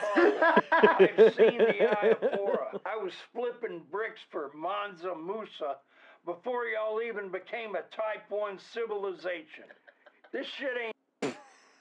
Wait, what was that? What was that? Wait, I've seen the Eye of Horror. I was flipping bricks for Mansa Musa before y'all even became a Type 1 civilization.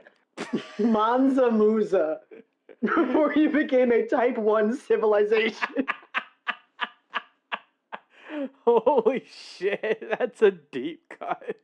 I'm out here just like, what is he on? I have no idea. The alliteration, yeah. The phrasing, I'm like, this is deliberate and intentional. Yeah, very. And I'm just beside myself. I'm flabbergasted. I'm beside myself too, man. Like, and it just goes on and on. Pretty much. Like, yeah. You think you've recovered from one bar, here's another. Yep, there's another. And another. It's poetry. Insane. This shit ain't nothing to me, you stupid piece of shit. Step the wrong way and you will perish.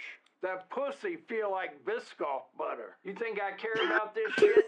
Ask me if I care about this shit, cause I don't give a shit. If I had $1 for every time they said I gave a shit, I'd be broke, cause I don't give a shit. My bitch looks like David Hasselhoff. I balled so hard they thought I was a fucking nutsack.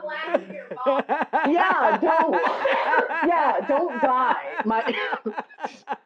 My roommate is unhinged, but you know what? We're gonna keep going. I ball so hard they think I look like a freaking nutsack.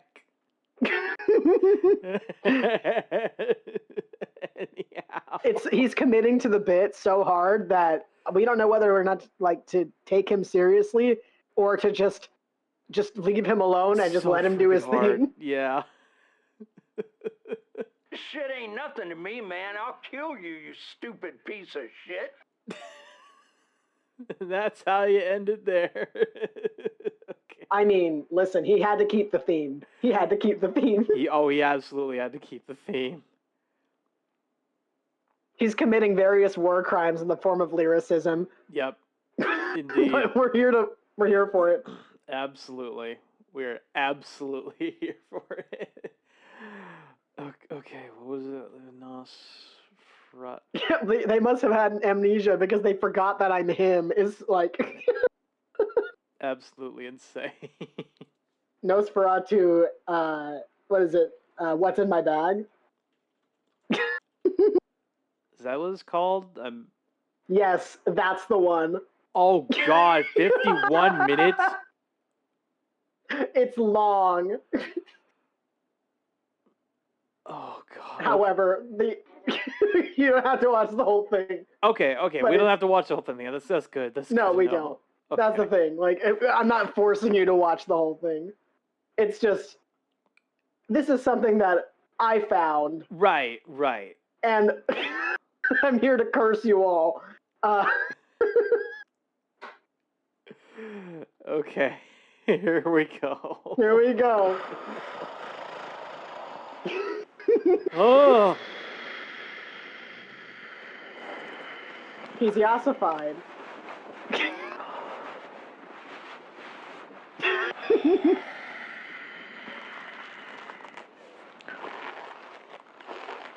The nails. Those nails are insane.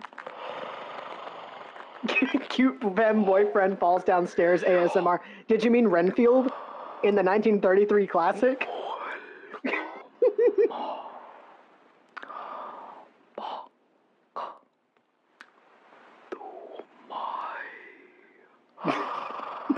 I like how he's just pointing to himself.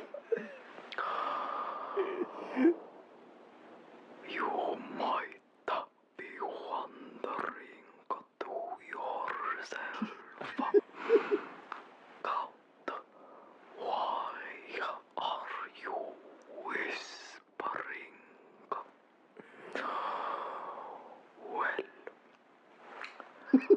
It gets the boys going.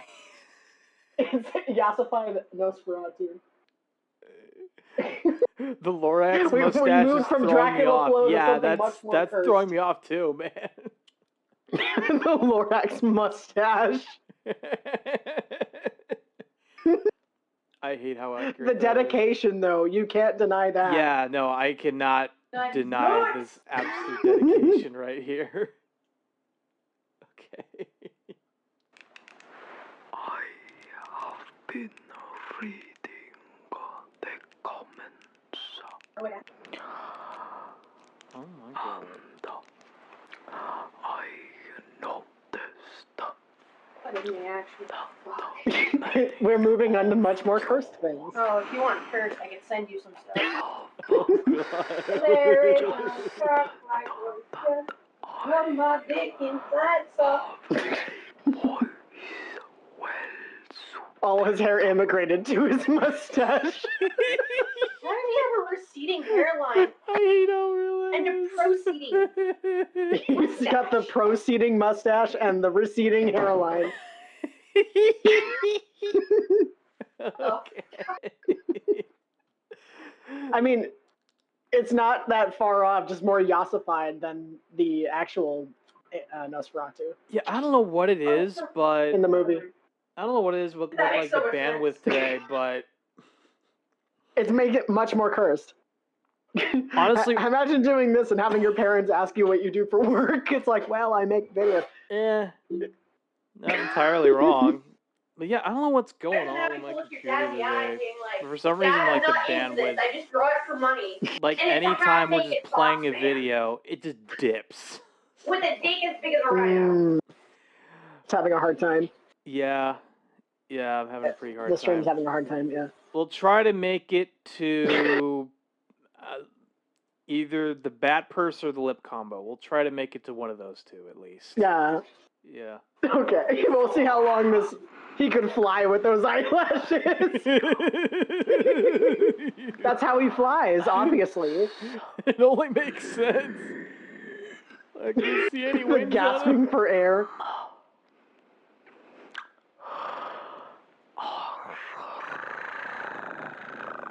Oh, it's that like purring! Oh god, that purring! Oh, it's ear. Oh. That's actually really impressive. Oh my gosh.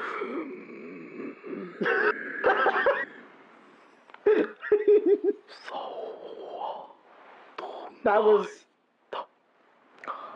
impressive.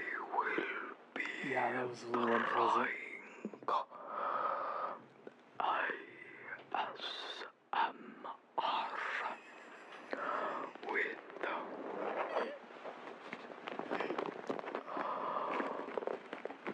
The nails are just killing me, though.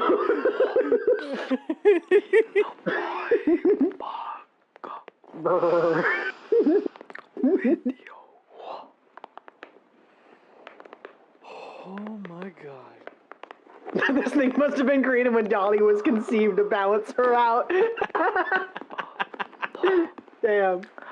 I promise, if you do not like this kind of video, don't worry. I will be back to making home restoration videos after this. Oh, I'm listening to Minecraft videos and all of a sudden it went to fucking psychedelics.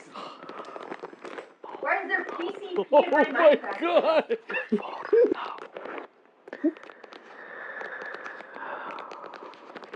I will give you an exclusive look. The fucking fingernail tapping is exclusive look.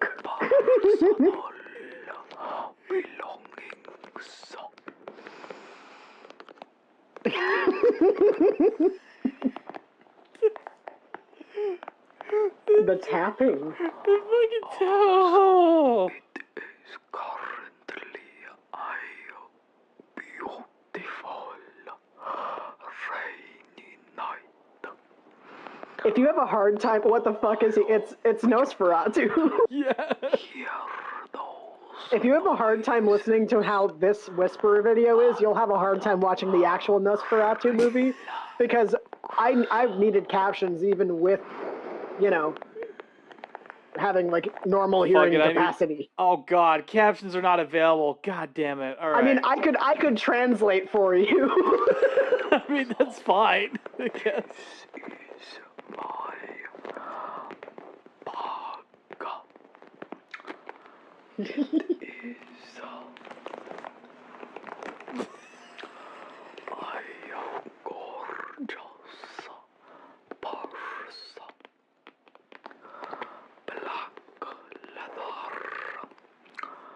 The R's.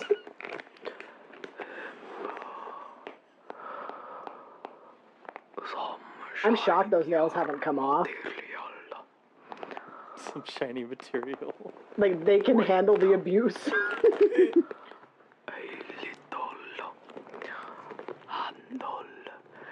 I just want to hold it in my hands.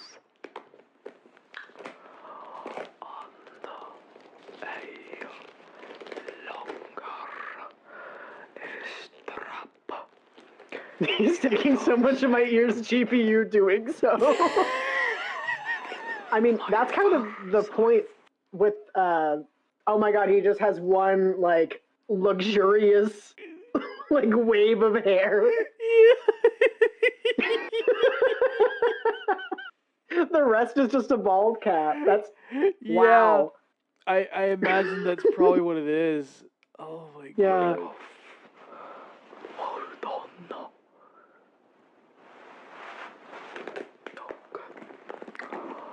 If, for example, I wanted to wear it across my body. He got the pale painter comb. I won't be doing that right now. So he's an icon in his own way. It's fair. If he can go out and, you know, flaunt his everything, so can you. Yeah. This is positive masculinity, just being a diva.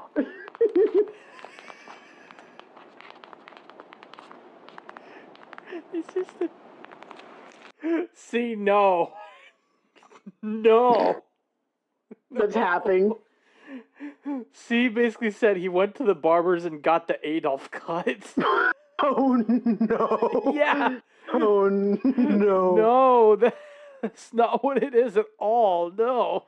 No, it's like it's like a weird toupee. Yeah. Not even a toupee. It's just like one strand. No. It's like one weave, but like to one side. I don't know. Positive masculinity, but negative humanity. Oh, God. Listen, I mean, vampirism is just something that you live with. Yeah, exactly. He just has ways that he accommodates himself. Yeah. If you live forever, you got to make it work for you. Exactly. The first item. 2 extensions. To show you. Yeah.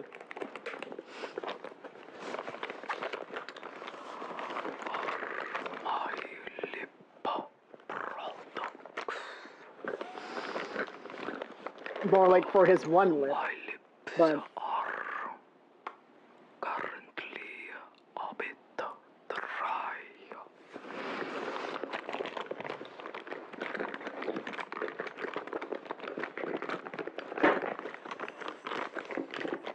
having to reach in the bag with those nails is honestly a sport. Yeah.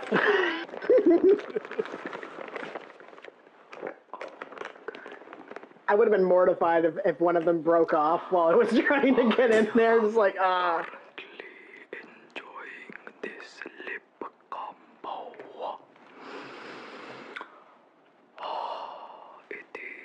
Like, the dedication of staying in character the whole time.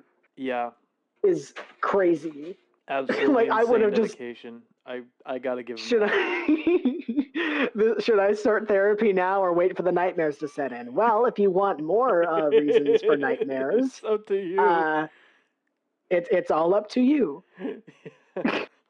This is how boomers dirty talk, I swear.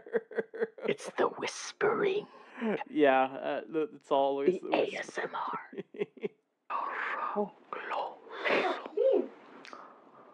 Shiny. Will not be sticky. And I find that it does not make the color that I have on transfer. You know, it is messy enough trying to drink blood. Why does it look like he's got balls on his forehead, though? No. No, I can't unsee it. No. He does. Oh, God. Listen, I didn't even notice that until you pointed it out. Yeah. And now I can't unsee it. Oh, no. Wait, no, no, not balls, but it looks like a spread ass. He may not suck my blood, but he's sucking my will to live. He should be a lawyer at this point, TBH. Oh, no.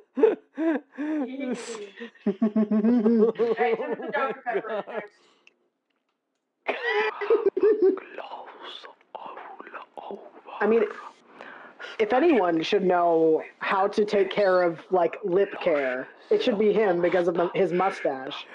Understandable. Like, I can't even imagine if it got stuck to, like, everything. Yeah. And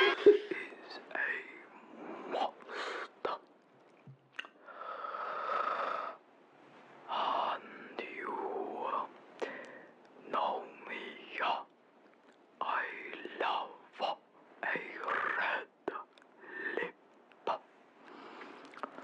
But again. Oh, the shaking. Oh. Swish, swish, swish. So What?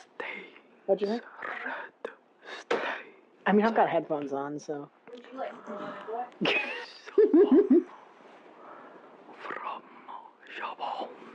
Oh, that's cheek stain. That's not lip. That's not lip product. That's cheek stain, you fool. Can I use my cube or two? You know what? That does kind of look like jelly a little bit. Yeah. Okay, cool. Why? Cool. What? Why? My roommate just came in and just like, can I borrow some ice cubes? And then just like just. I don't even know what she did. I'll be honest with you. She just kind of like. I don't even know why. She got an ice cube, but then she just kind of threw everything back in the freezer. I'm like, okay. Okay. It's been broken right here. Where's my hammer? Actually, no, I have a better idea. Oh, those are for the cheeks. Oh, okay. shit. My observation skills. Yeah.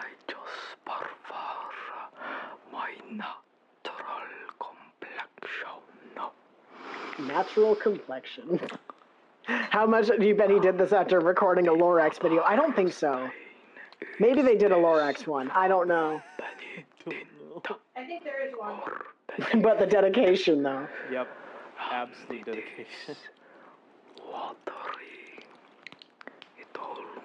The swish, swish.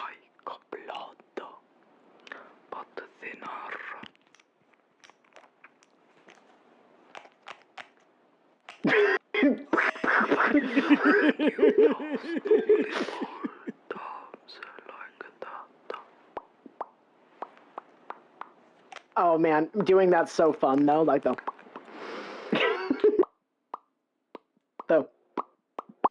I don't think my mic would be able to pick it up, but I was doing the popping thing. Yeah, it got that. Okay. This one, I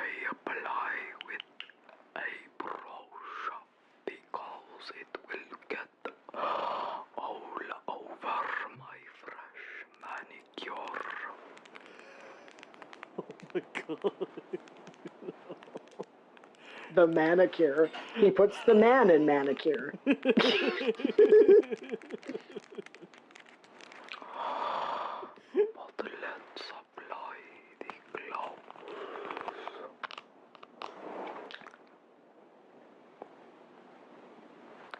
C-Sharp 3D says this makes the measles comeback seem a lot nicer. God damn it. I was commenting to you. My roommate just put an ice cube and just cut it in half with a knife. And I'm like, I didn't know you could do that. I didn't know you could do that. She heated up the knife on the stove and then just cut it in half. I'm like, that's thinking with portals, I think. Now you're thinking with portals. Yes. It's like now you have 2 ice cubes instead of 1. Well, okay. We at least made it to the lip combo. I think that's good. Yeah. Okay. Also, look up I Did a Thing. They do funny shit too. Let's at least watch one video Kibo keyboard sent restoration. us, at the very least. Oh, yeah, this was sent. Yep. Who sent this one? Kibo Arizona. Ooh. Yeah. This makes the measles comeback seem a lot nicer. Yeah. Oh, God. But yeah, unfortunately, it seems that, like, during this stream, we've had a lot of dropped frames. Oh, boo. Yeah, it's kind of disappointing. Honestly, I don't know if I can, but honestly, today, if the store is still open, I'll have to go by my ISP and see if I can like upgrade my equipment for free. If not, yeah, because like they had an offer to do that, but I'm not sure if they still offer it. I'll have to bring it with me, obviously. But yeah, let's continue. Yeah, no, just Yeah, let's continue on to the next video here. Gotta upgrade the mothership. Exactly. Well, I mean, like one aspect of it is still in progress and probably is not going to be done until next month. But yeah, regarding the internet, that does need a bit of an upgrade, even though everything else is going in the toilet. Oh. Yeah. This video is the definition of soul rot. Yeah. That's so satisfying, though. Like, just the unwrapping the bubble wrap. And the popping of the bubbles. Ooh. Nice. Man. Oh, man. This kind of Packard Bell, you don't see that anymore. Yeah. You really don't. That's double duck keyboard. Oh, they've got little Google eyes. That's cute. Yeah. Those are so cool. Hell yeah. Ooh.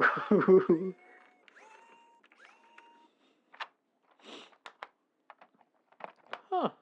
The scratches an itch in my brain. The Nosferatu guy should be doing this. I would really think that'd be funny. That would be pretty funny to see. Time to restore this keyboard. Not with those nails. They just go right through the gloves. Yeah, they really do. They're just too sharp. Mm-hmm. I mean, that's for like rending flesh with style. Pretty much, yeah.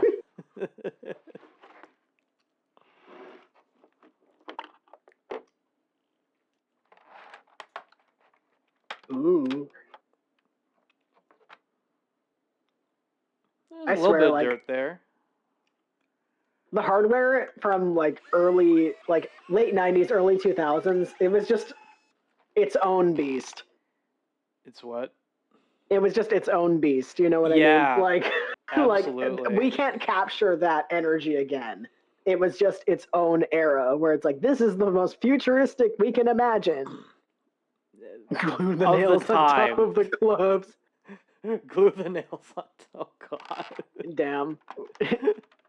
No LTT screwdriver. My immersion is ruined.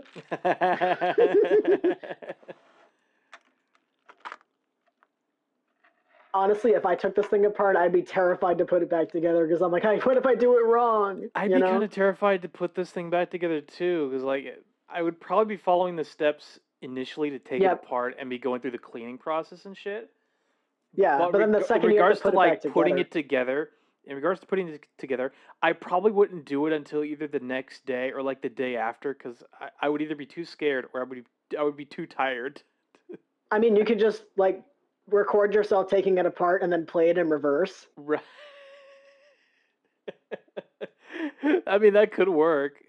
I mean, there was a hack that I saw when, you know those Deal or No Deal games you see in the arcade? Oh, yeah?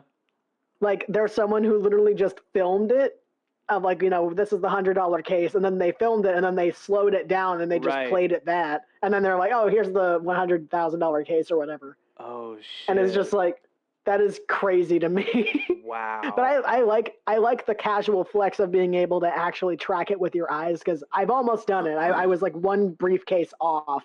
Oh, God. But I'm just like casually like, okay, that's where it is. And then it's just like, I could be wrong, I could be right. But if I got it right, I'd just be like, I won fair and square, you know? Exactly. You won fair and square, as one should. The satisfaction. Exactly. It's the satisfaction in winning the game.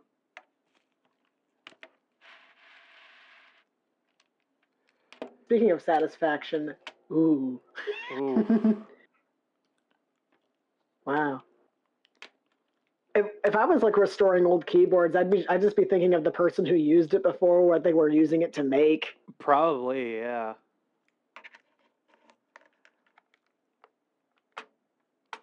Oh man. Yeah. Satisfying. Hell yeah. There you go. You get duck content. How is your keyboard? How's your keyboard? Ugh, I don't even want to think about it. Honestly, mine's not too bad. There's like maybe a little dirt underneath, probably. Maybe a lot more dirt than I thought, but... I can see it, because my keyboard's black. I can see the dust. I can see it, and I'm just like... Mine's like... dark gray... I don't know. But that keyboard's I'm not able to see well the dirt loved, as though. much. I'm not able to see the dirt as much. That's fine. Mm-hmm. Hang on. There you go. Ooh. Ooh. Scoop. A little bowl. For all the dust bunnies. Mm-hmm. The world's smallest claw machine. Nice.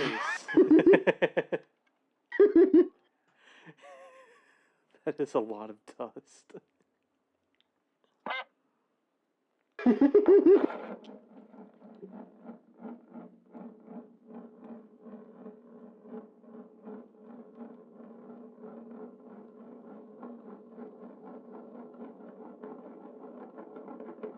trying to read the other label. Fairy dust. Okay. I was like, I couldn't. Fairy dust.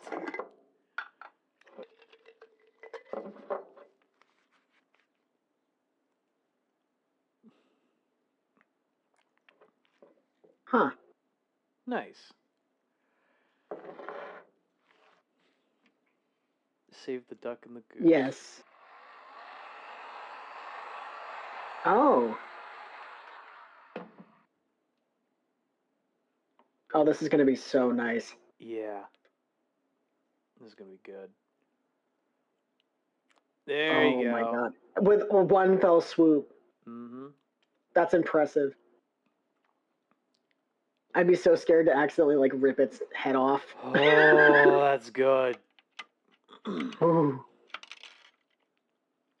I was thinking you'd use Goo Gone or something, but no. No? That's so cute. It's on wheels. And there's just all the keyboard keys. It's just rain.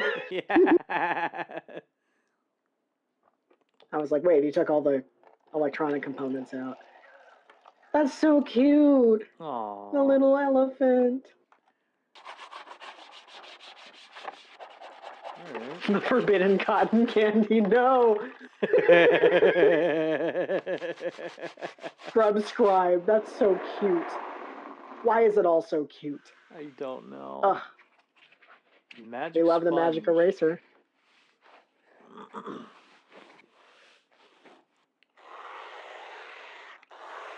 Ooh.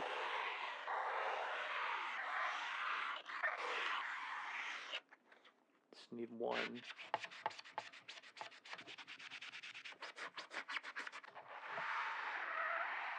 Wow. That's a damn good. What the fuck?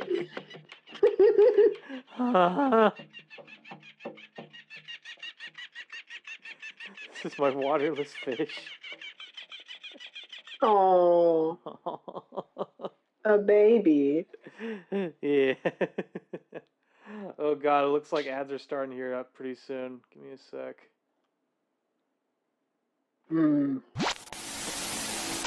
Okay, chat. We'll be right back after these messages. Don't go away.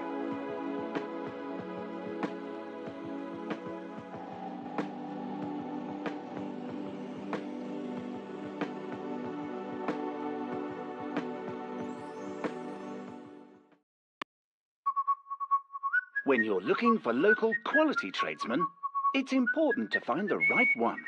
At Checker Trade, all our tradesmen are interviewed and recommended. We check their references, qualifications, and insurances, and continually monitor their workmanship and the service they provide through customer feedback. For local quality tradesmen, visit checkertrade.com today. Checkertrade, checkertrade.com.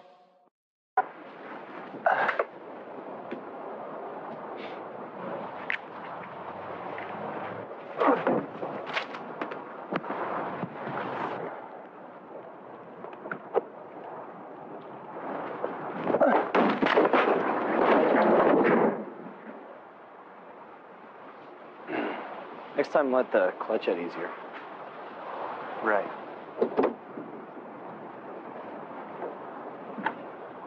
Want to win the battle against stains? Fight them on the spot with new OxyClean Spray Away. The instant stain remover that sprays away stains anywhere stains can happen. Stain removal's so good, it's like you never got them in the first place. New OxyClean Spray Away. Try it today.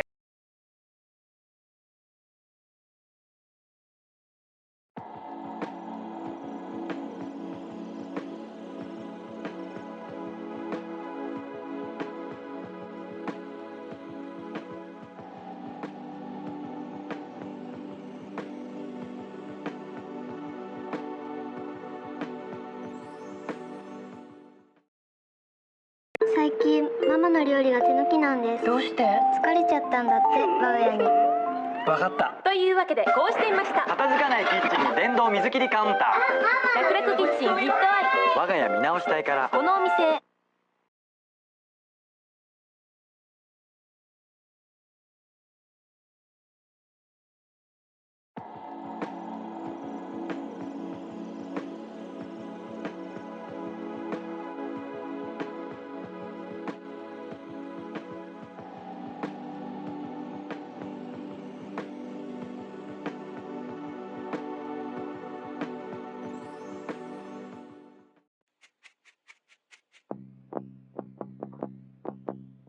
At Homebase, you could breathe new life into your kitchen with a third off selected wall and floor tiles.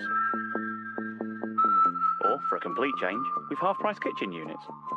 Now with up to an extra 30% off as well. We'll even give you a free integrated dishwasher. You can make anywhere a home for less. Just at Homebase. 新しい時代の米無洗米ついに登場。米ぬかがない。だから研がずに炊ける。お米本来の美味しさを初めて実現。だから簡単、便利、美味しい。どうですか親方。お米の常識を変えた無洗米。研がなくてもいいの。無洗米はキューティーちゃんマークが目印。 い like, nostalgia. Welcome back from the ad breaks, chat. Welcome back. Well, it's like 46 seconds, or at least on the stream itself. Well, the ad breaks stopped for me. There's a delay, yeah. Yeah, there's a bit of a delay. All right, let's get back into it. Mm-hmm. That's a tall boy. It is. And there's all the keys. It's crying. Oh.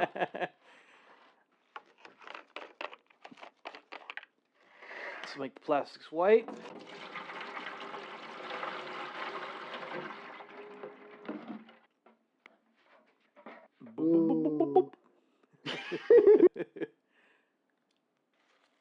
I would just watch that, honestly. Oh, the little fishies. Aww. Oh. That is adorable. They're just little guys. Yeah. And they're okay for being in the hydrogen peroxide? What is happening? Oh, no. I'm wondering the same thing. Well, all of a sudden, Darth Vader showed up out of nowhere. Well, he's always been there. You just didn't see him. That's the scary part. Okay, let's see what ads Keyboard Isoda got. He got VA Healthcare, Red Lobster, Lobster Fest, Sling TV, Quest Snacks, CarMax, Squarespace, Sinners, and Alienware. Nice.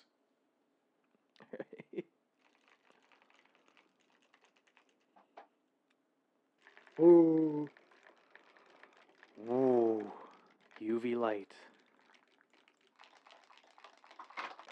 I'm shocked that the fish are still, like, intact. Yeah.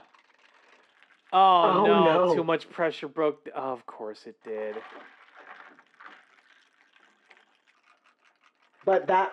Wow. Yeah. Scoopies.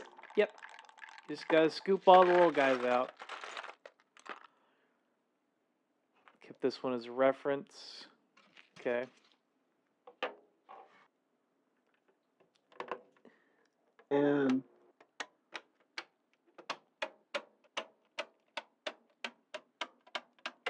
Why that one specifically, though? I have no clue. Just like the number 6. Wow. Wow. You took all the years of grime off of it. Yep. Yeah, it's time for the one key, right? Alcohol isopropyl. Oh, no. No. Cleaning the... No, you gotta prep everything back up again, bits. yeah. Peggy, I'm going to return the tank. Thank you for the lurk, C. Always appreciated.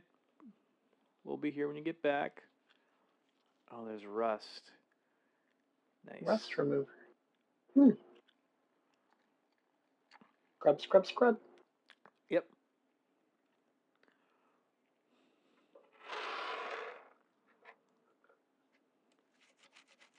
Oh.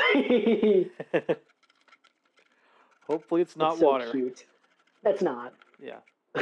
It's the alcohol from before. Oh, yeah, that's right. I think it's magic sponge again. Yeah.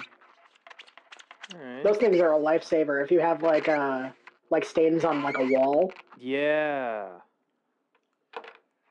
I do tend to have a lot of those, to be fair. It makes everything like new again. It really does.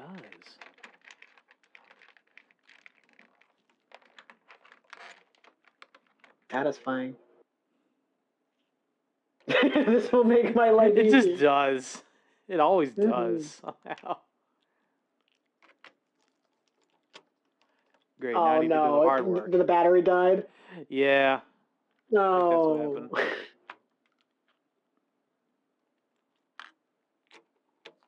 Having to remember where everything goes is hard, but if you have video evidence of you taking it apart, that makes it easier. Well, video evidence does help with the reassembly process, I imagine. Mm-hmm. Sorry, I had to stop by It's the still bathroom satisfying, to even if throw he has up. to do it manually. Welcome back, Altair. Hope you're doing well. A little sticker, and it's shiny. Yeah.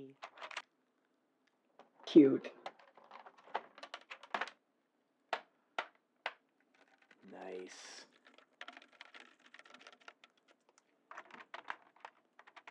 There's the little clickies. Yeah.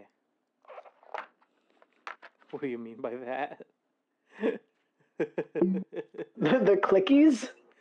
I guess it is the clickies, yeah. The little guys. I don't know. Ooh.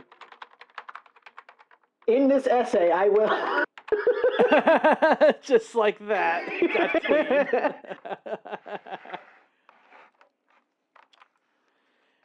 Here is missing something. The little guys. Babies. Oh.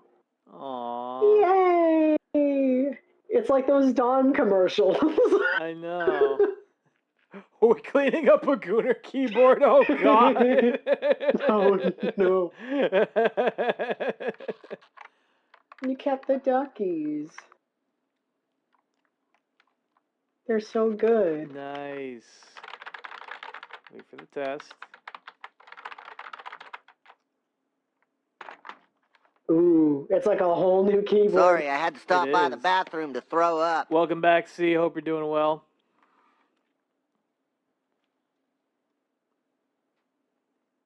Joke's on you, I just bought another keyboard.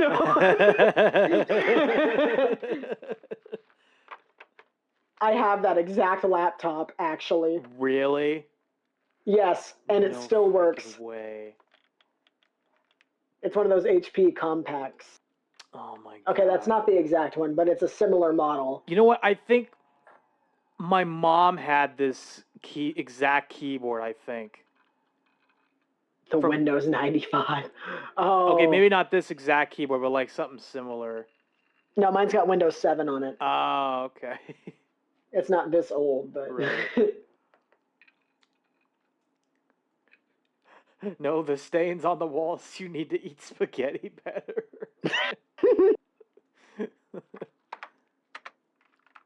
Totally spaghetti. What a great keyboard. That's actually really cool. Yeah.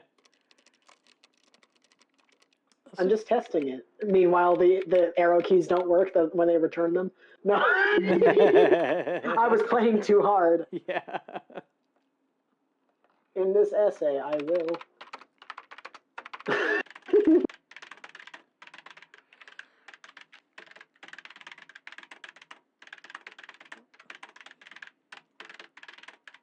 Really cute. I hate how well that works. Extra. It's a little snake. Aww. That's actually really impressive. Hell yeah.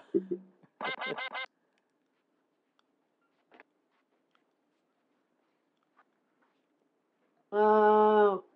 No. Cute. Oh my God, the oldest system I've had was Windows XP. I think my oldest system was like a Windows 98. I had a Windows 98 desktop as a kid, but my dad took the card and put it into a Windows 7. Oh. Like the memory card. Right. My dad would like build computers and stuff. Of course. So yeah, so he just kind of took the old, like all the memory from the old one and like made it into like a dual hard drive situation. That's actually kind of cool that he managed to pull that off. Yeah, it's still it's still existing over at like my Nana's house, but like it's still there. Right. Right. Yeah. Ooh, Oh, let's go. Yes. Let's fucking go. Panjid Zero says licks your walls. MMH. This wall mozzarella tastes a bit salty greater than W greater than. What the hell, man?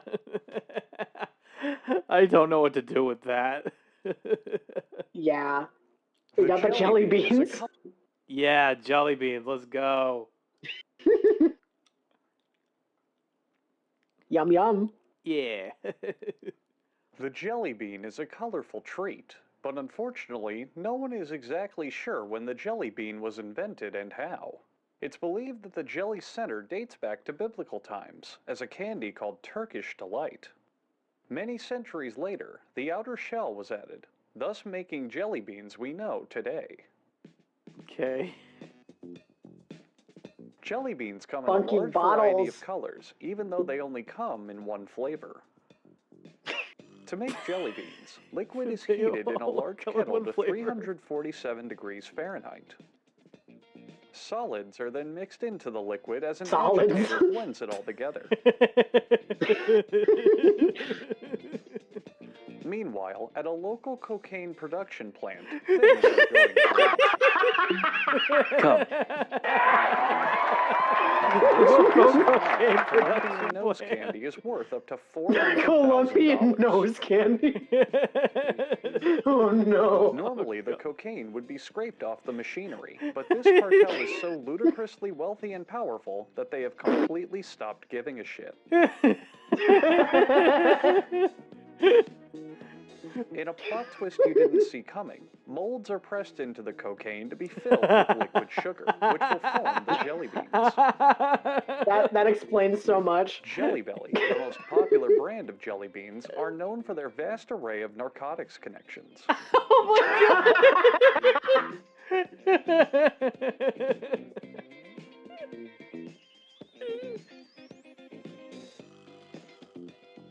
The jelly bean centers are then moved to a drying room to cool and harden for 24 hours. Notice how some of the cocaine spills into the batch, adding to the jelly bean's addictive quality. Listen, I don't bag on a company for how they make their products, but like, damn. Yeah. Farms flip the trays into a drum that will separate them. Half of them will continue into the candy factory, while the other half will wind up on the streets of Southside Chicago. Oh my god.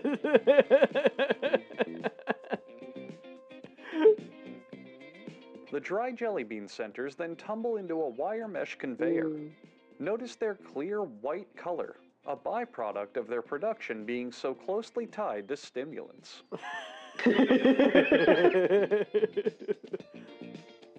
The jelly beans then ride through a sugar vapor condenser and into a sugar drum. The drum tosses the beans in sugar until they eventually become 99% sugar and 1% bean. Oh my god. Damn, okay. In another part of the factory, Liquid returns. And this time he's not alone, joined by anti-hero Blue Liquid. Blue Liquid. Blue Liquid. Ooh. And with a little help from his sidekick, Wage Slave, Liquid tries to stop the growing drug problem directly at its source. Damn, okay. After Jesse, the beans we need to formed, cook. the literal fourth gigantic helping of sugar is added to the batch. That's crazy. Yeah. But don't celebrate too quickly, because then the nefarious supervillain Red Liquid joins the party. It's a red liquid. And Red Liquid's Red superpower? Racism. Oh no.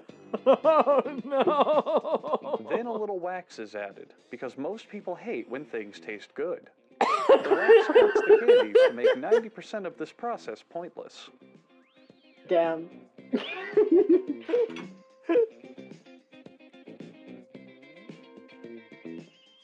Just takes Then the jelly fistfuls of bean it and stops shoves it in the spinning mouth. and air dry. Hang on, I didn't catch that bit.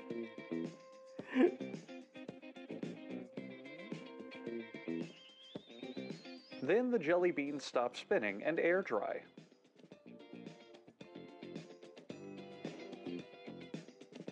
If the beans spin for too long, they may turn purple, indicating they have become spoiled and poisonous.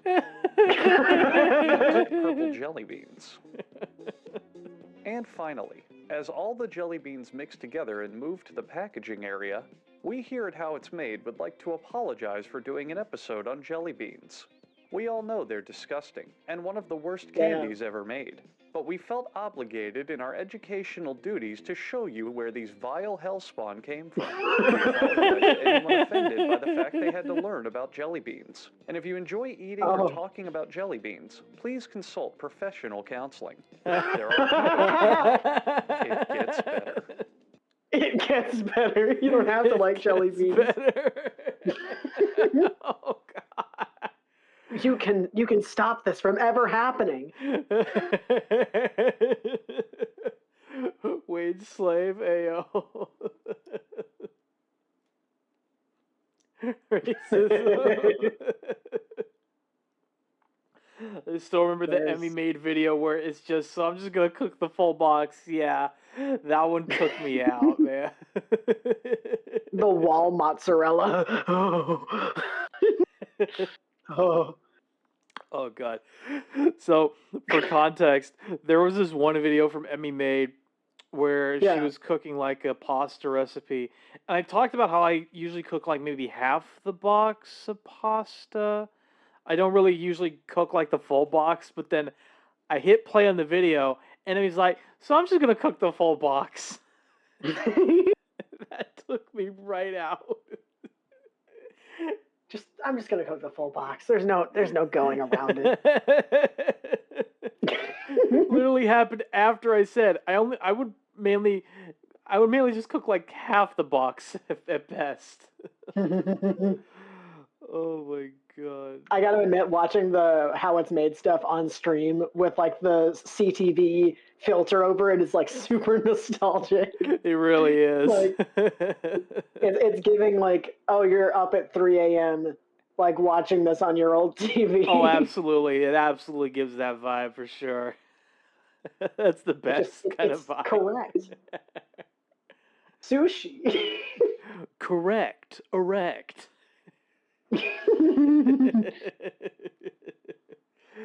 Oh, I love that joke. All right, let's do a sushi. I'm actually eating sushi. Sushi is a meal that appeals to the discriminating palate, but it had very rudimentary beginnings. The first sushi was actually a form of food preservation. Salted fish was covered in cooked rice and left to ferment for months and even years. The rice was then thrown away and the fish consumed. Fresh sushi is an invention that's only about 100 years old, when the Japanese realized that cooked rice could be eaten instead of just being used as a food preservative. Rice may be an important part of sushi depending on who you ask. Only Getting short paid to or eat medium sushi. grain rice. What? Getting paid to eat sushi for that one clip. Yeah.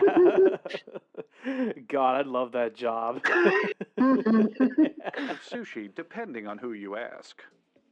Only short or medium grain rice is used because grains that are too long can uncomfortably poke customers in the cervix.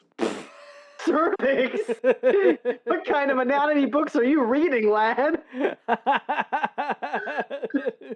I don't know about that one, Chief. Oh, it hit her uvula. Oh, so it's a girl house. No.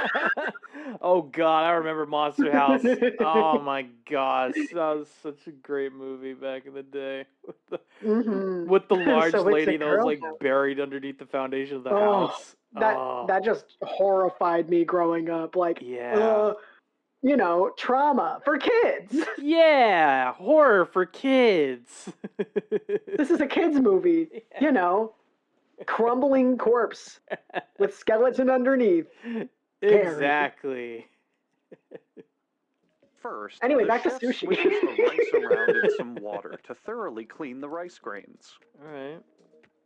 You gotta After wash your draining, rice, guys. The rice is now ready to use, but pickier chefs insist on washing the rice a second time. Pickier chefs insist on washing it a second time. You gotta get all that sediment out of there. You're not wrong. You're not wrong. It's better to double check, I guess. Yep. Absolutely. The chef that we hired for this segment insisted he immediately wash the rice using his bare hands for hours. We're not sure if this is correct, but he's the chef and we're not. After a final molesting of the rice, it's time for one last washing under a tap water sink to reintroduce impurities, helping to flavor the rice. The rice is then washed in an equal amount of water, and since its 21st wash makes it old enough to drink, it's given some sake to celebrate. Damn, okay. Beef jerky is soaked in beef piss overnight, providing both an appetizer and handy rice additive. Not the beef piss. In a desperate bid to be edgier to gain a PG-13 rating, the rice is given a Golden Corral shower. Oh, God. Oh, no. Multiple firm butt smacks. Okay. I didn't think this would be that kind of show. And then a little bit of sushi dom play. The sushi dom play. in most sushi is fish. Sometimes inventive chefs will substitute it for raw beef, pork, or chicken. First, the chef lifts the gills to, oh my. Are we allowed to show this on TV? Well, I guess we are rated PG-13 now. This fish sees all of your sins, and that's why he died. This fish has seen all of your sins. That's why he died. Fucking funny. The fish is tickled to make sure it's dead. If there's any doubt it's still alive, the chef whips out the Fish Fucker 5000. What? The Fish Fucker 5000? Fish Fucker 5000. Find yourself a man who fondles you like that man fondles rice. Damn, okay. To make sure it's dead. If there's any doubt it's still alive, the chef whips out the Fish Fucker 5000.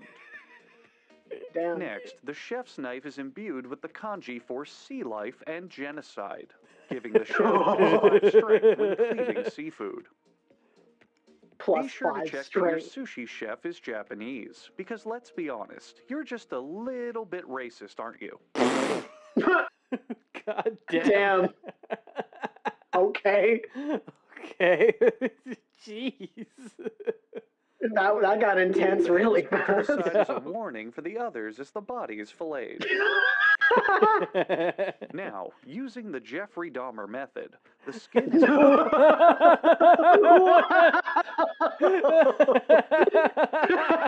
my God. Listen, that got real intense really fast. Exactly.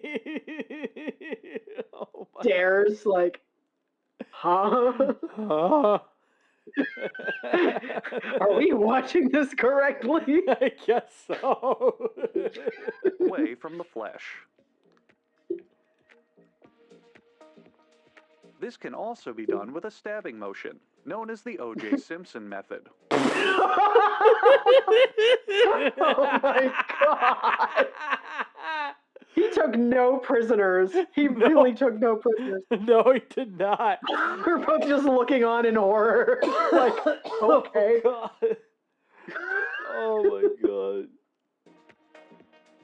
Tweezers are used to extract any small bones, blubberies, fish penises, and finstrels that may be left over. God damn it. Slicing 90% of the time into the fish and 10% of the time into his own fingers, the chef cuts across the brain. Damn. 10% of the time into his own fingers. Fucking hell. Yum yum. Create smooth, unbroken pieces of fish and fingerprints. Some chefs choose to remove the plastic wrap from their fish before cutting, but this is optional. Stacking the slices separately helps maintain their texture, but piling them together is a Japanese custom that tells the customer you think they're ugly. Oh. Damn. Stream completely skipped that entire filleting section. Well, you know, listen, this is an educational stream. Yeah, it's supposed to be educational. What did you expect? They couldn't handle it. Yeah, just cutting the head off a fish on stream. No. Yeah. Remember this fact the next time you go out for sushi. The red gelatin prepared for dessert has finally settled in the fridge, so now it's time to slice that up as well. The red gelatin. Don't forget to continue checking that. Hey, wait a minute. I know I recognized him. That's Peter. It's Peter Yamaguchi. No wonder he excessively handles all this rice and fish with his bare hands. Good. So one of the ongoing jokes in this series is that Peter is an acronym that's like, it's like excessive touching, like, or something like that, like touching, like, Peter's just this guy who frequently shows out throughout the show, right? Or at least in the series, who frequently fondles everything with his bare hands. That makes way too much sense. I think like in one of the videos they explain like what the acronym for Peter is, but it's like touching something, like that's what the T stands for. Right. Right. Yeah. Job on the promotion, Peter. Spring onions provide the Japanese equivalent of filling up on bread rolls, saving the restaurant money in the long run. Water is mixed with wasabi powder to make wasabi paste, the evolved form of wasabi powder. If this paste comes in contact with a leaf stone, it will become its final evolved form. Broccoli. Okay. Okay. There's more sushi to come after this word from our sponsors. Wait, is there actually? Damn. Oh God, yeah, there is a sponsor. Hang on, let me try to skip this one. Oh, yeah, skip it. Skip it while you still can. Yeah, that's what I'm basically trying to do. Yeah. We don't want your rotating kitchen. We've already got a kitchen. We don't want it to rotate. Okay. Right. Yeah. Food, and you can eat it. We can eat it? Once a simple Yay. food I hope sold by so. Japanese street vendors, sushi has gone uptown. Today, skilled chefs produce bite-sized morsels with gastronomic artistry, a blend of color, texture, and taste. Sushi appeals to the eye as well as the palate. The chef, unable to resist bare-handed fondling, then uses each hand to fondle the other in an incredible meta maneuver. A smidgen of wasabi goes under a snarf of fish and is impacted by a snarf of fish. A snarf of fish. That's a unit of measurement. Cooking with your bare hands is more sanitary than gloves. Yeah, like cross-contamination, I guess. No, here's the funny thing. I learned about this when like training for like a food handling license. You're supposed to like, after you're done handling food, you're supposed to take off your gloves, wash your hands, and then put on like a new set of gloves. Yeah. That's apparently more sanitary. Like, what the fuck are you doing, man? That's crazy. Yeah. This guy's fondling hands. The hole poked in the middle is for diners to place coins in as a tip for the sushi chef. This is mandatory in American sushi restaurants for some stupid reason. Yum yum. Speed is essential when making sushi, because if the chef doesn't work quickly, the fish might die. But the fish is already dead. He's dead, Jim. He's dead.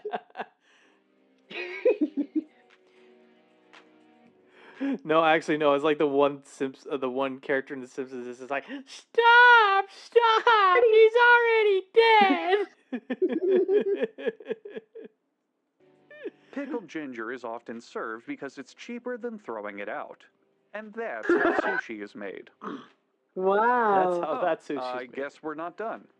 Cucumber rolls, or cucumberopoly in Japanese. Cucumberopoly. Start with a spiral carved cucumber. Hey, camera guy, stop bothering Peter. He's concentrating. The ribbon cuts are then layered so they can be cut into thin sticks. This technique is known as sticking it to the man, named after the motto of Saigo Takamori during the Satsuma Rebellion against the Meiji government. What the fuck? I believe that was all made up. Yeah, that was probably very much made up. Yeah, they don't wash when they use gloves, and then they reuse them, which cross-contaminates stuff. The horrors of working in fast food, or food prep in general. Yeah, exactly. Pretty much. And honestly, at my last job, I've been fired already, so I could probably say this. I've been very guilty of like not washing my hands after I use my gloves. I usually just like take off the gloves I've already used, throw them away, and put them a new set of gloves because like I don't have time. If the food rush is going on, yeah, you know what I mean. like if you like follow the rules to a T, people would complain about it not getting ready fast enough. But exactly. Yeah. They really would. You can't please everybody, so. This is roasted seaweed called roasted seaweed. Roasted seaweed. You mean nori? Yeah, it's called nori, but whatever. I'm just like, oh, Upon placing this guy it on just a can't bamboo say mat, nori. rice is smushed together so it sticks to the nori. I mean roasted seaweed. Yeah, I caught you. I caught you.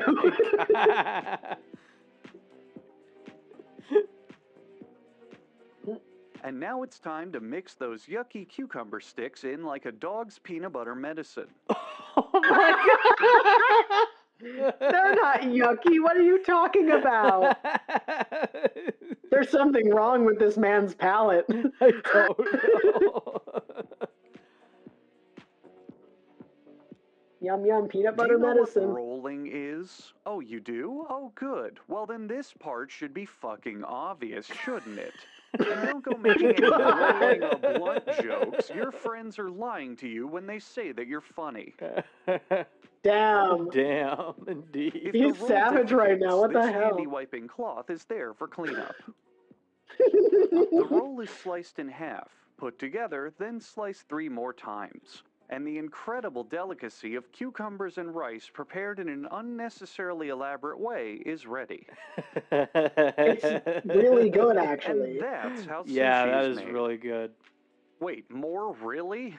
Yeah, fine. there's different kinds, you fool. Also known as advanced sushi, the sushi... Advanced sushi. Advanced sushi. Oh my god. It's not stupid, it's advanced.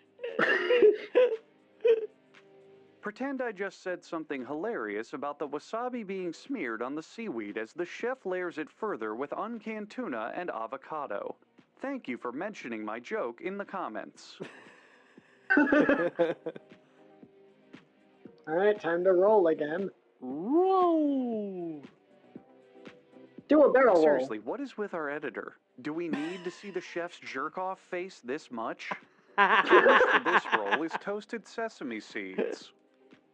But it can also include fish roe, sauces, and love notes from the chef for particularly attractive customers. Hey, yo.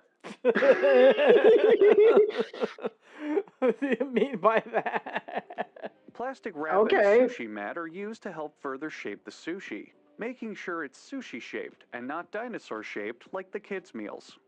Inside Out Sushi was made in 1960s California to hide the seaweed in the rice for Westerners who didn't like seaweed, resulting in the California roll. That fact is entirely true, meaning Americans having to hide yucky food to eat it like a dog's medicine in peanut butter is an entirely accurate joke. Oh my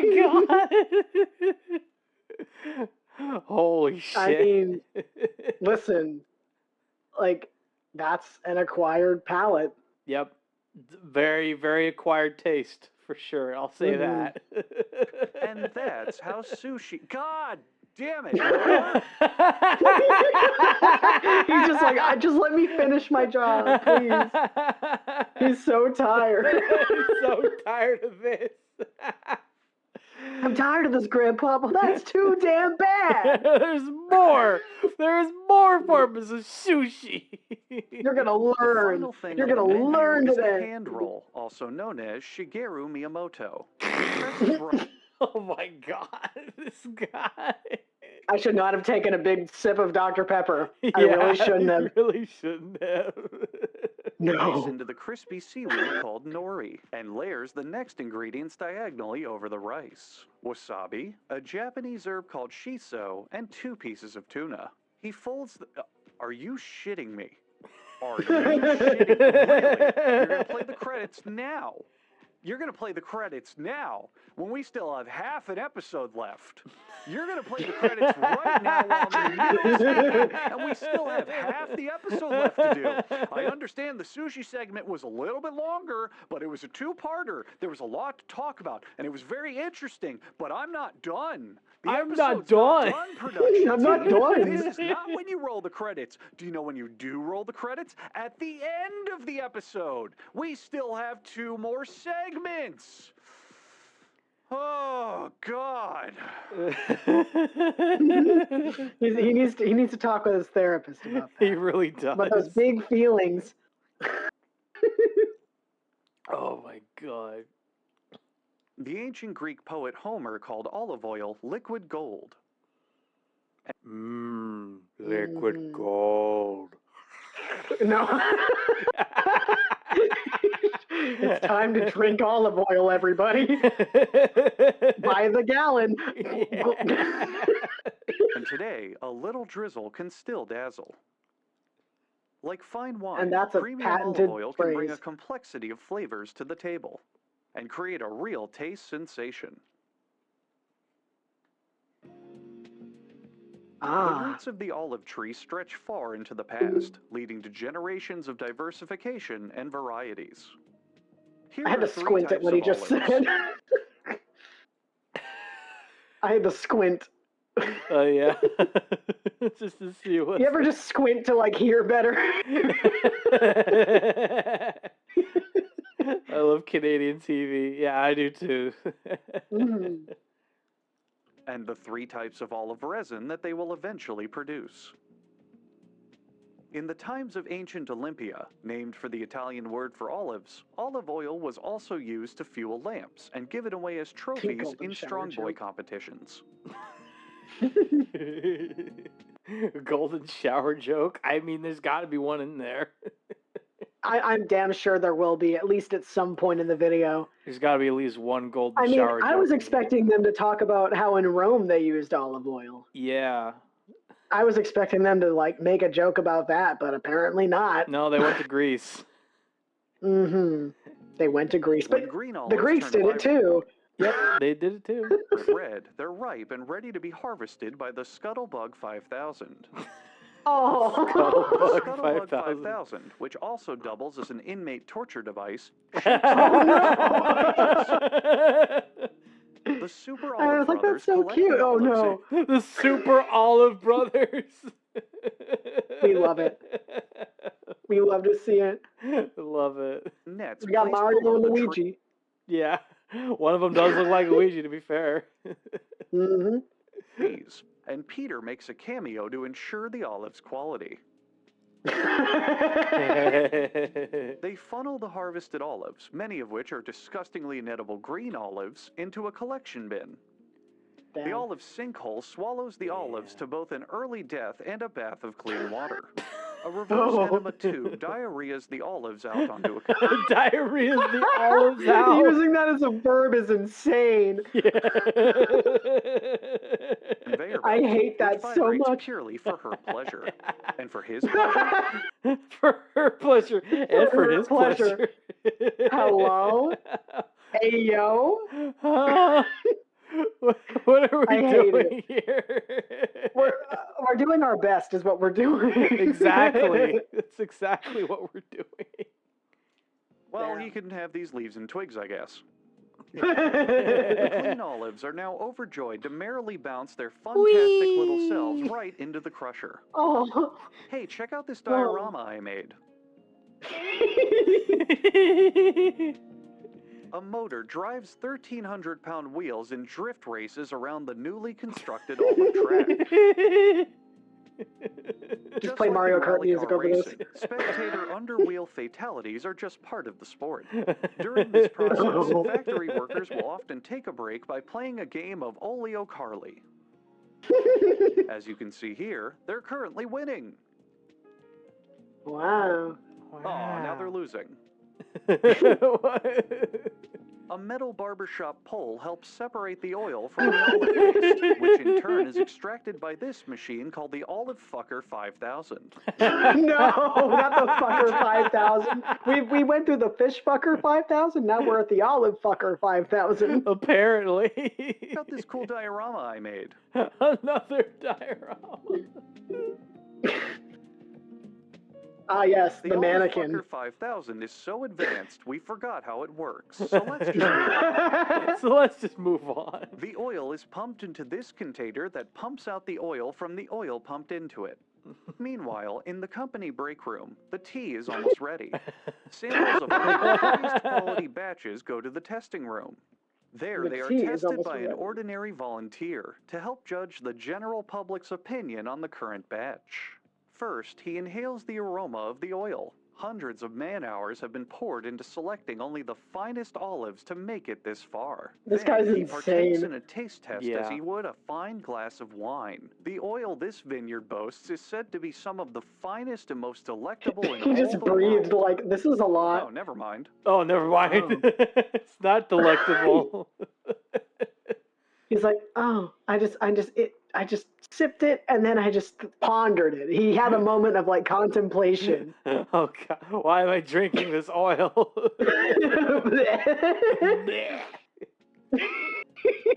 This oil packing coaster was created to keep its entire process automated, maintaining both superb hygiene and enough intensity to ensure guests won't want to go on anything more thrilling than Oil Packing Coaster 1. The oil Olivier Falinsing Fashine fills the cans full of olive oil. Duh, have you been paying attention? No. Oh no. ADHD go burn.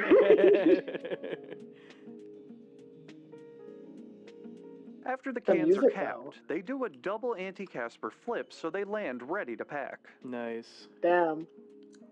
The triple flipperoo. the triple flipper. The triple flipper fucker 5000. Yes. Absolutely. Try saying that 3 times fast. The oil enters the bottles in a machine that could either be a filling or rinsing machine.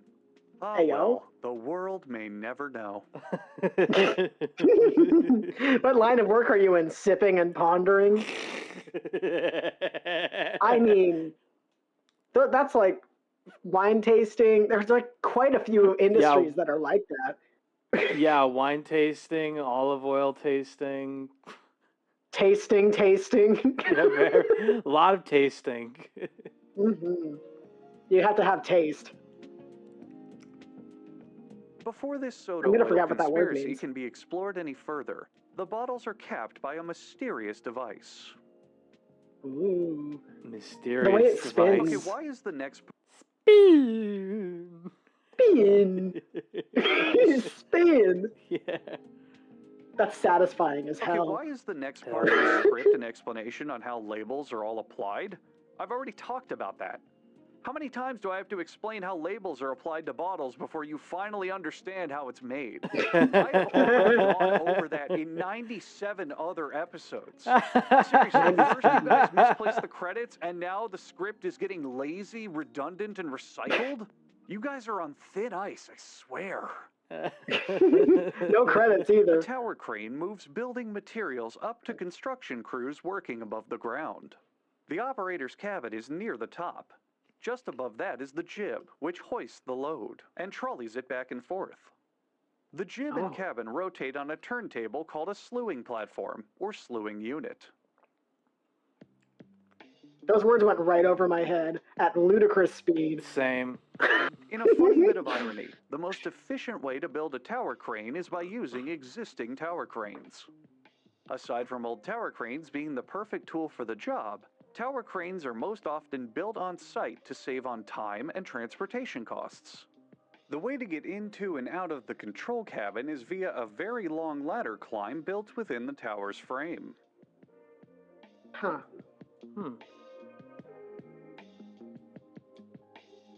We're learning This today. crane is being disassembled for demonstration purposes. Tower cranes are built in segments held together with high-strength bolts. Segments are continually added to the cranes until they reach the height they need to be. This elevating device the workers ride on can operate backwards or forwards to help them add or remove segments as needed. Huh. A mobile crane is most often used to latch and unlatch the tower's slewing unit and base. Assembly of a new crane's tower part starts with old recycled slewing units, the first of which were handcrafted in the 1950s. The guy looks so bored in there. Yeah, he does. He looks like he could be doing anything else. Yeah.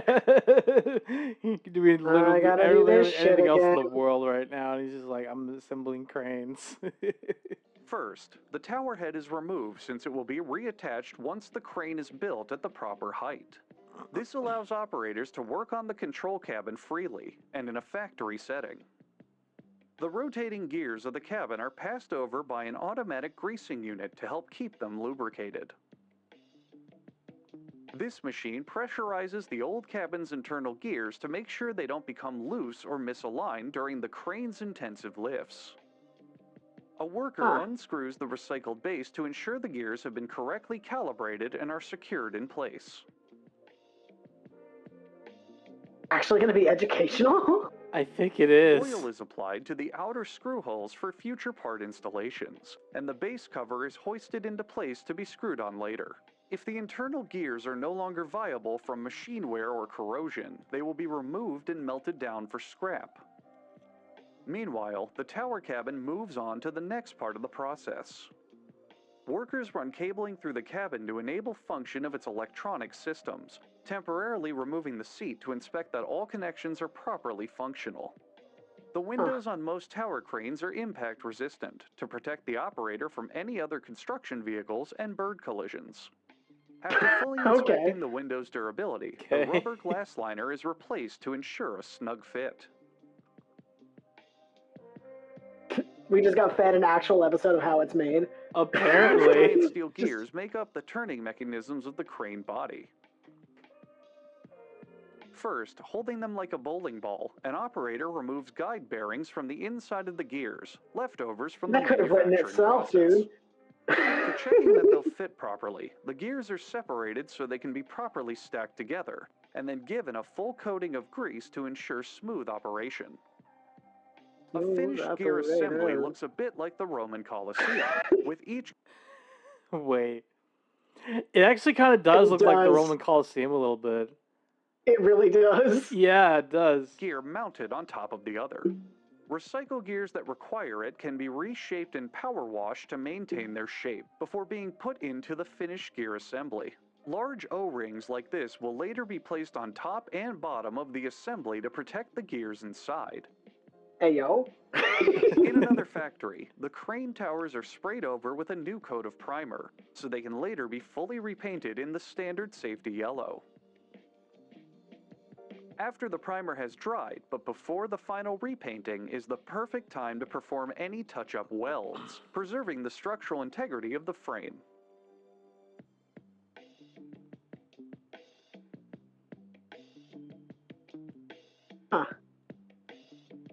The internal ladder system is most often made by hand and attached to the tower structure after it undergoes final safety. Wait a minute, that footage is being played backwards. It is. Yeah, I just noticed that. Same with the painting. Yeah. From there, any additional specialty platforms such as concrete buckets, pallet forks, or worker ride-on baskets are also welded. What if they were just playing this whole episode in reverse? And attached to the crane as needed. Aside from this, there's many more parts for tower cranes being introduced every year, as construction innovation and modern building techniques continue to evolve. Now I'm more confused as to the integrity of that episode and if any of that information was true. Is anything real? What's happening? I don't know. Okay, guys, wait, can we pause for a minute? Something about that one really bothered me. Yeah, our eyes were glazing over. Yeah, completely glazed over about that one. Demo music track, please. You know, the demo one, yeah, the one that we use for the rough cuts for timing, not the final one, not the one that's going out, the demo one.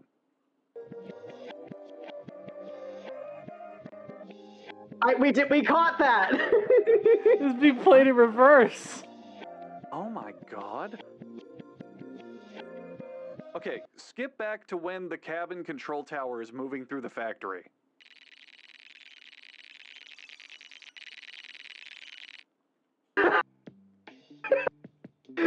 we were like, oh. That guy was moving backwards. You son of a bitch. It was backwards. Yeah, the whole thing was backwards. Are you fucking kidding me right now? To an international audience just for the sake of pumping out more content? Oh my god. The credits early. I was able to forgive all the recycled segments and jokes. But no, the whole thing was backwards. The whole thing was backwards. That's... I didn't even notice that until now. Oh my god. That is Crosses insane. the line. I am not going to blatantly lie to the faces of our devoted audience who expect pure educational content. We have never once on this program shown any unfactual information, and we've meticulously background checked our scripts for accuracy. We've never even made a single joke in our 6 years of running this program, but now in a desperate bid to get clicks and views and to dodge all the false copyright claims that we get hit with all the time, we're going with this cash grab? Now I don't even know what's real anymore. We were on CNN, for God's sakes. How could all of this be fake?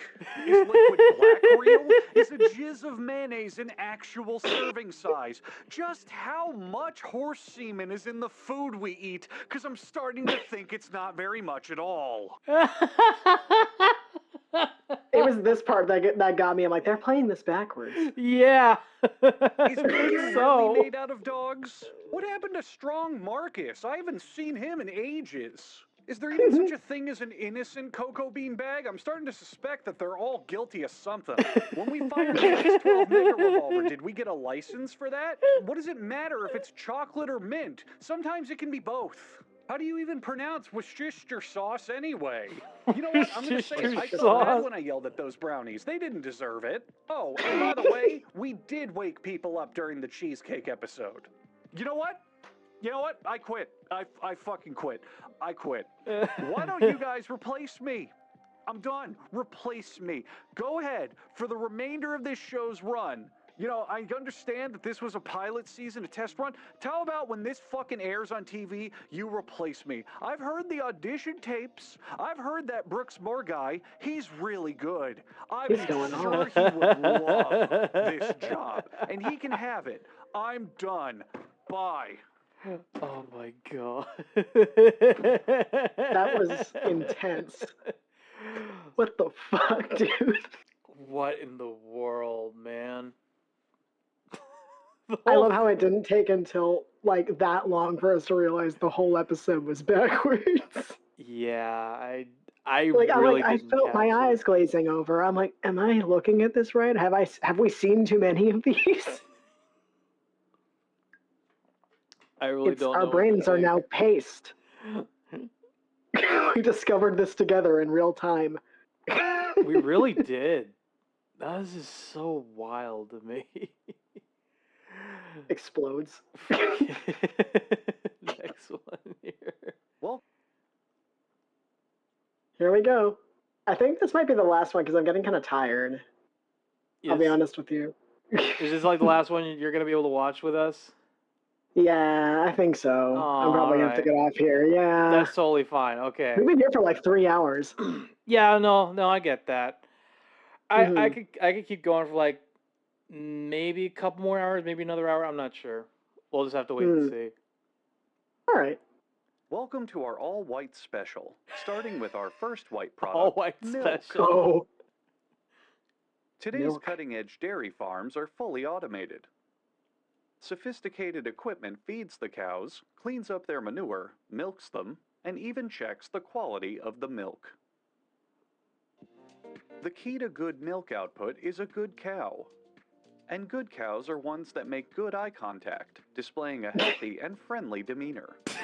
The cows chow down on a mixture of hay, fertilizer, grass, and grains, supplemented with minerals and proteins, such as soy. Particularly good milk-producing cows will have white hair with black spots, while non-milking cows will have black hair with white spots. Oh. Cows. Cows, man. What a concept. Guys, the creatures. Cows only produce milk while in the super pregnancy stage of gestation. Starting at about 15 to 17 Okay, thank you for letting us know, see. The cows are pumped to the max with bull semen yearly for about 6 years. So we're cutting off on that. Ad breaks after that little tidbit of information. Yeah, no, we got an ad break in another minute or so. Oh, okay. Yeah. The newborn calf suckles for a couple days, and then is promptly slaughtered in front of its mother to make delicious veal. Oh. Oh no. Oh no, indeed. Causing the mother to continue sympathy lactating for another 10 to 12 months, which is then harvested for human consumption. Oh my God. Is automatically cleaned every 6 months to ensure the most sanitary conditions possible for the cows while obeying USDA cost-cutting standards. Since animals don't have souls and don't go to heaven, the welfare of the cows is a high priority in this state-of-the-art cow factory. These cows aren't confined to stalls, walk around the factory freely, and have an attorney on retainer in case of any legal disputes. C# 3D says only a couple days. I can suckle way longer. Damn, C. Listen, this is high quality programming. I couldn't have agreed more. Oh, but it does look like we're about to get an ad break here in a bit. 3, 2, 1. There we go. Chat, we'll be right back after these messages. Don't go away, please. I beg of you.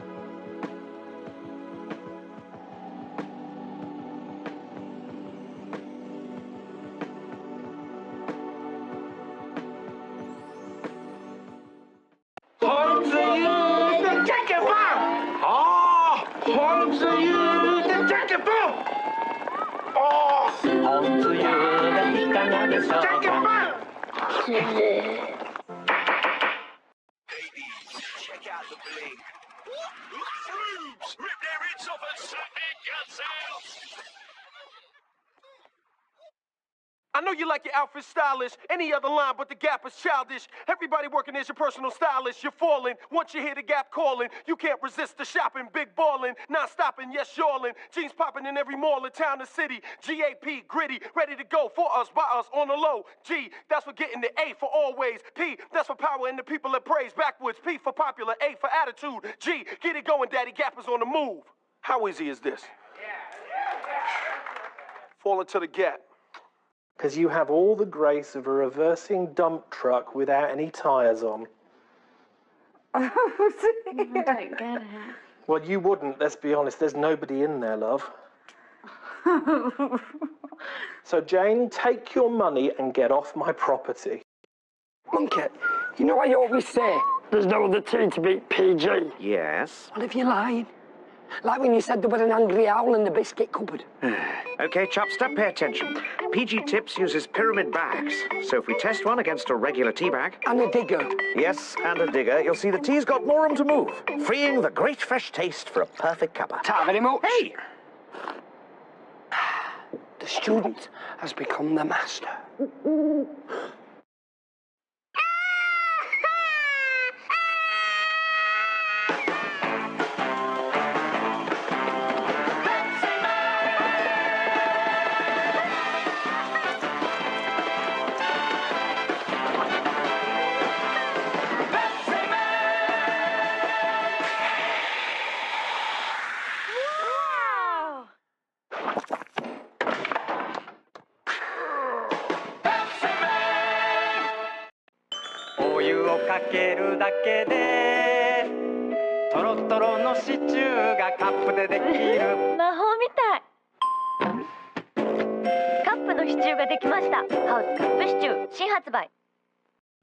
Thank you very much. Whoops, there we go.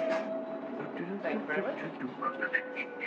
Excuse me, sir, have you got a ticket? You what? Oh, how much to get in there, mate? It's £2. Just down at the ticket office. Is that £2 a fish or all you can eat? No, you can't eat these, sir. They're endangered species. Two right they are, mate. I'll have that big fat one away for a start. Right, come on, out. Oh, easy, Squire. Mind the coat. Leave it. When you're peckish, pick up a penguin.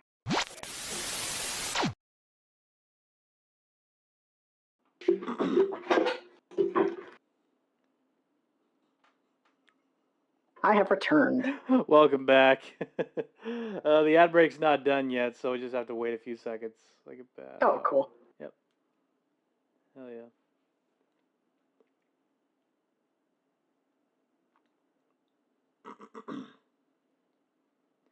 There we go. Anyway, cows. Welcome back from the ad breaks, chat. Hope you're doing well. Let's get back to the cows and the sucking. Ayo. They scratch themselves against this state-of-the-art $400,000 cow brush, which doesn't really do anything, but it makes the cows feel pretty, resulting in better milk. I feel pretty. It makes them so feel pretty. Okay, let's see what ads Cable got. VA Healthcare, Spectracide Weed and Grass Killer, Eroxon Gel, Sky Children of the Light, Red Lobster, Carmax Sinners, and KFC $10 Tuesdays. Ooh. I gotta try that sometime. There's no cow redeem. I know! It's because I like deer. Deer are adorable. They're little babies. Yeah. Alright. Each cow is given a set of numbers corresponding to the local state lottery. The cow who is chosen by the lottery wins the grand prize of being slaughtered and eaten by the town. Oh no. Oh my god. Cows operate on a classic Santa Claus system for milking, where the nice cows are allowed to eat and lounge around all day, while the naughty cows line up for their turn in the shame box. Not the shame box. Not the shame box. The shame box is designed so a single cow can enter at a time, and is open viewing so the rest of the herd can judge the naughty cow for all of its sins. The punishment for betraying the cow god's love is being milked by the cold metal hands of an unthinking, unfeeling machine. I love you, cold, unfeeling robot arm. Age rating. The cow's udder is cleaned until it shines like new. Emergency services are standing by. Oh god. Well, this is an utter catastrophe. The machine laser guides the teacups onto the cow's 4 udders. Oh. The machinery hasn't been updated since 2002. Sometimes it needs to search the internet for what teats are to do its job properly. Search. Ah, that's the good stuff. Once the cow's udders are connected, they Bluetooth mode. Bluetooth mode. C# 3D says AO. Bluetooth mode. Bluetooth mode for a freaking milk machine. Crazy. Insane work. Duration. This milk will combine with the pre-existing 2% milk in their udders to create whole milk. A sophisticated pump analyzes the milk for quality and consistency. You know what's funny? Because of the fact that it's the internet, there's at least like a group of people that get off to this. Mm-hmm. It exists. I'm unabashedly one of them. Listen, if it's not like actual cows, right. The concept. Yeah, I get off to the concept of milking, not the actual cows. Yes. Let's just make that clear. If the system detects the cow has an infection, traces of blood in her milk... See, thank you for gifting 1 month tier 1 sub to Kiba Arizona. We're already 50% of the way to completing our sub goal. Let's go. As the nipple sweepers get disinfected. Nipple sweepers. Bro, this video is giving me whiplash. It is. You don't know what to expect. The robot disengages each teat separately, which is the same way that I handle your mother. Nice. Once the suction cups come off, the teats are sprayed with new car smell to prepare the car for its future life as an all-leather interior. Oh After 2,000 no! cows have been New fully car milked, the smell. prophecy is fulfilled, and the machine self-destructs, now free from the cow god's bidding, while holy water fills the sacred pump to purge its name from the history books. Oh my god. But as with all things, the cycle will always begin anew, and life will struggle to break free of it until its final, ultimate cleansing by the machine uprising. Oh god. Okay. There's more to come of the all-white special, right after this special promotion. Oh, we got a special promotion Nope. coming. We're skipping that. We're Yep. skipping the ads. We're skipping that shit. Doing my best to Anyway, at least. the milking is over. Yay, the milking is finally over. We're free. Took long enough. It No. did. Merch.com or use the link in the description. Right. Next on the all-white special, mail, with its standard white envelopes. Yeah, white What do the mail. letters Yay. D, I, O, and U have in common?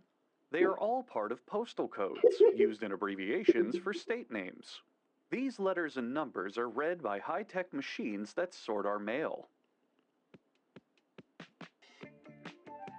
Trucks bring in mail picked up by postal outlets and mailboxes for work-release criminals and really friendly volunteer criminals to load into the warehouse. Damn. Damn. We got the two kinds of criminals. I guess so. The bags need to be sorted, and about 10% of them are immediately thrown away to lighten the Postal Service's workload. That tracks. Standard size envelopes go on a conveyor belt that leads to the furnace, unless they're moved up to these bins here for no particular reason. It tracks. Letters with money or anything else particularly valuable in them are moved to what's called a grifting machine, which helps the Postal Service remove the funds from the envelopes without the receiver ever knowing they were opened. Oh my god. Oh, no.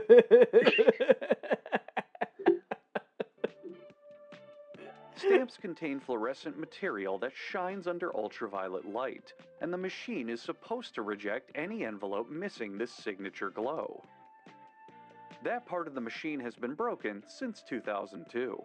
Letters with stamps of foreign countries are marked by the machine to be rerouted to that country, just like how stamps of famous people reroute the letters to that person's address.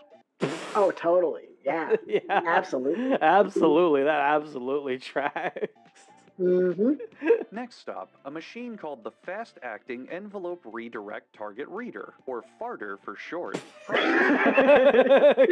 damn it. We love to see it. Yep, that's a great acronym. I got the FARTR. farter. At high speed, optimally discarding another 10% of them to lighten the Postal Service's workload. There's really no reason for it to be this long and windy, but it looks really cool and justifies the $4 million budget spent on designing it. Fair enough. Look at it go. Yeah. The letters are automatically sorted by the machine based on if they're local, national, or international, and are filed accordingly. Correctly dispatching all of these rows of sorted letter stacks is the job of a single postal worker. But what happens when Gus, or some other divorced father of three, selects a stack of undeliverable mail for additional screening? The divorced dad. Divorced polo dad shirt. of 3. Well, no wonder He's junk mail is going through a shitty. Exactly. A photo of the letters is sent to the Video Encoding System Machine, or PENIS for short. God damn it. We love to see it. They had fun writing this episode. They absolutely did. A postal worker, typing on Logitech's latest ergonomic split gaming keyboard with cherry red MX switches, types out the address manually, which means it's time to go back to the overly complicated and somehow erotic sorting machine. Whee! Whee! And now the high-octane thrills at the mailroom continue, as it's time for the letters to go through yet another sorting system, this time by postal route. We apologize to any sensitive viewers if they're saying mail sorting room 1 looks too intense for me. How could it be? Too scary. I want to get off the road.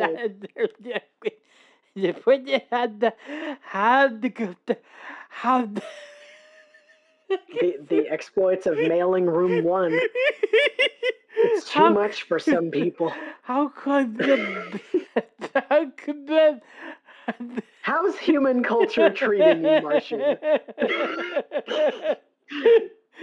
It is befuddling my mind right now. Both of us aren't humans. How could mail sorting room 1 be any worse than mail sorting room 2? Electric Boogaloo. A local acting coach then groups and labels the mail by sector, which seems to defeat the purpose of all of those sorting machines. I guess. Meanwhile, large envelopes go through a machine called a flat sorting machine. God, this is boring. This barcode applied by the machine is written in a machine language that humanity cannot decipher. The first half translates roughly to booty, booty, booty, booty, rockin', but we can't decipher the rest. Then it's on to the even more sorting. Oh no. If somehow the robot overlords cannot decipher an address, Betty, the first postal employee ever, takes over. Due to her failing eyesight and shaky hands, Betty's accuracy is only about 60%. But what she lacks in skill, she makes up for in unnecessary video montages of the mailroom. We didn't even film this segment of the show. Betty sent us all of this ready to go. Narration included. Wow. Oh. Good for her. This isn't me speaking. She does a really good impression of me. It looks like the writing on the one ring. It does, though. Any mail not sorted 400 times is loaded onto a postal truck for the Canadian Postal System, who control and ultimately deliver all of the world's mail. Here's a helpful tip. The next time you write a letter, instead of paying for any postage, just put courtesy of the Canadian Prime Minister on the front, and your mail will be delivered for free. Continuing the all-white special, garage doors. Garage doors come in many styles and materials, but are most often white. They can be made of steel, aluminum, wood, or vinyl. Whether you choose a style that's plain, paneled, smooth, or textured, quality garage doors are lightweight, well-insulated, and airtight. Wood. I just had to say that. Textured. The typical residential garage door is made up of 4 panels. Each one begins as spare metal stripped off of decommissioned jet engines. Once that's totally how that works. Hell yeah, that's exactly how it works. The metal is rolled through rollers that imprint pelvic machine thrusters are calibrated to help blind people not back their cars into them. Damn.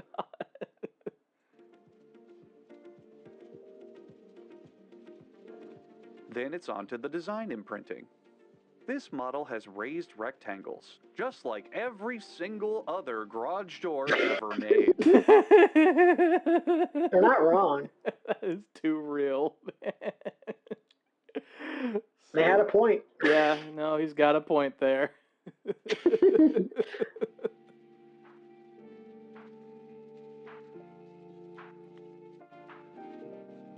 It's on to the Council of Rollers to decide the fate of this garage door. The council will is decide your and fate. Intolerant, rewarding only perfection.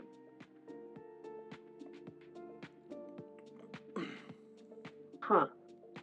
On the back side of the metal, poison honey is injected and hidden under metal plates to act as a pest control by killing any curious garage door seeking bees.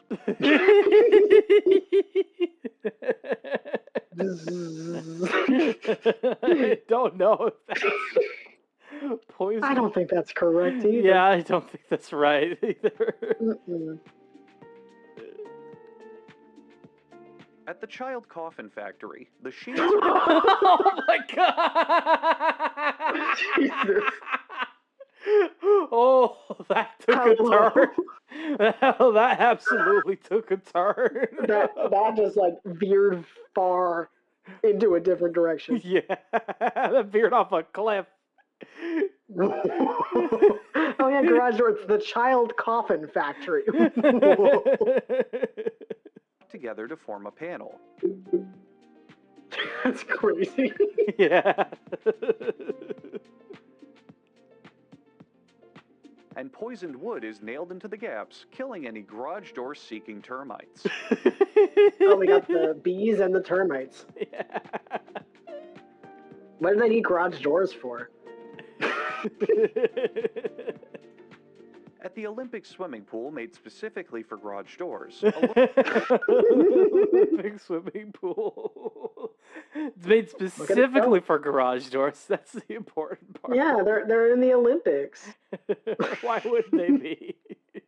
Yeah, aluminum bars get their holes penetrated to attach them to the garage door panels. Ayo. Look, I'm not judging. Right? Listen, like we went from, do I dare say it, milking the penetration. A very normal transition. We went from child coffins to penetration. I don't know which one was worse.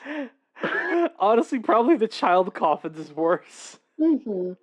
It's giving Cards Against Humanity cards. Oh, absolutely. Peggy, I'm going to return the tank. Thank you for the lurk, C. Much appreciated.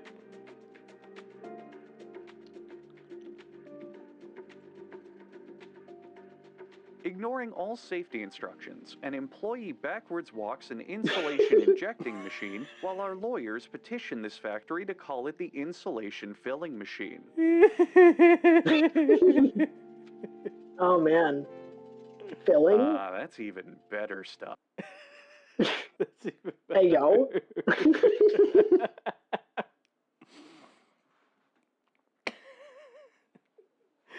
Damn. Literally me. After going balls deep in a femboy twink. Hey yo. Yeah. Damn. Most garage door insulation is carbonated to improve the aftertaste. Stir in some of your garage's insulation to see if you notice its bubbly flavor. Ooh, yum yum. Bubbly flavor. Insulation foam. Nom nom nom nom. After a swift pull-out game, the panels exit to the next process. Nice. But first, it's time to make the sandwiches for the employees' lunch break. Oh no. Oh no. Yum yum. It's time for workers to install various components and really go postal on mounting this rubber weather seal. That line would have made way more sense during the mail segment. I'm sorry, let me try again.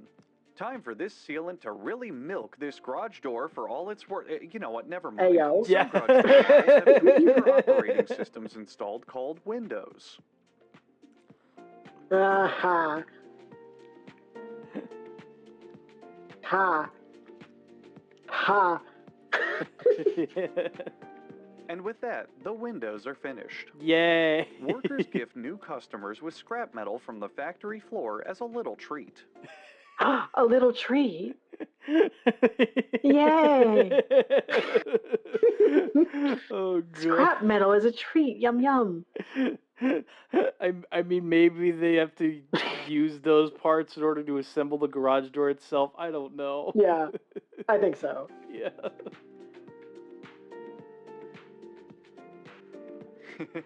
Hey, check it out. It says boobs. Poison nuts are installed to secure the door and kill any garage door seeking squirrels. Oh no. Oh We got the God. bees, the termites, and the properly squirrels. Installed, Yeah. the average garage door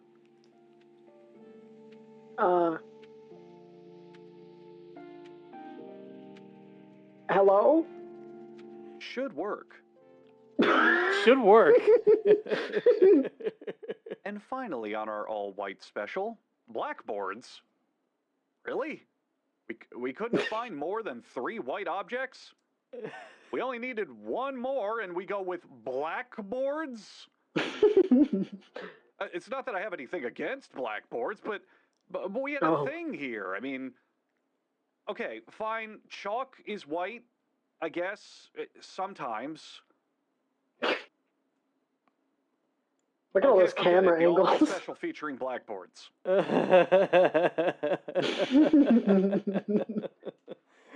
I'm with them on this one.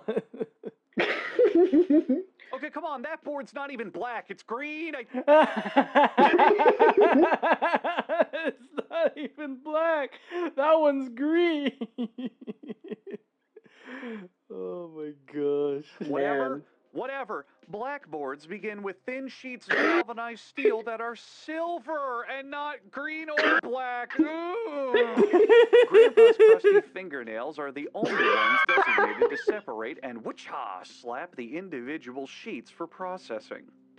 First up is a liquid clear rinsing machine, which blasts the silver with clear liquid to clear any liquid left on the silver from processing. Liquid. Cliquid. Liquid. Liquid clear. Cliquid. Paint sprayers apply black paint to the silver sheets, creating something that could easily be argued as racist. The black paint is fed cocaine, which is something that is definitely racist. Yeah. Steel blackboards come in 3 colors, including dull gray. It's not dull. It looks fine. It's fine. Yeah. Standard black. Right. And disappointing no punchline green. Yeah. Oh yeah, that's the best stuff. Spray guns apply 3 bukakis of paint, one after the other, because that's just how the blackboard likes it. Hey yo, Sometimes just how the blackboard likes it. Himself on these black sheets to get free conveyor belt rides, much to the dismay of the factory workers. This is the blackboard's biggest fan, because he loves them so much. Next, it's time for the blackboards to be sprayed down with liquid silver? Man, things have changed. This is not the blackboard factory that I grew up in. He grew up in a blackboard factory? I mean, I guess. Before blackboard construction can continue, it's time to make the sandwiches for the employees' lunch break.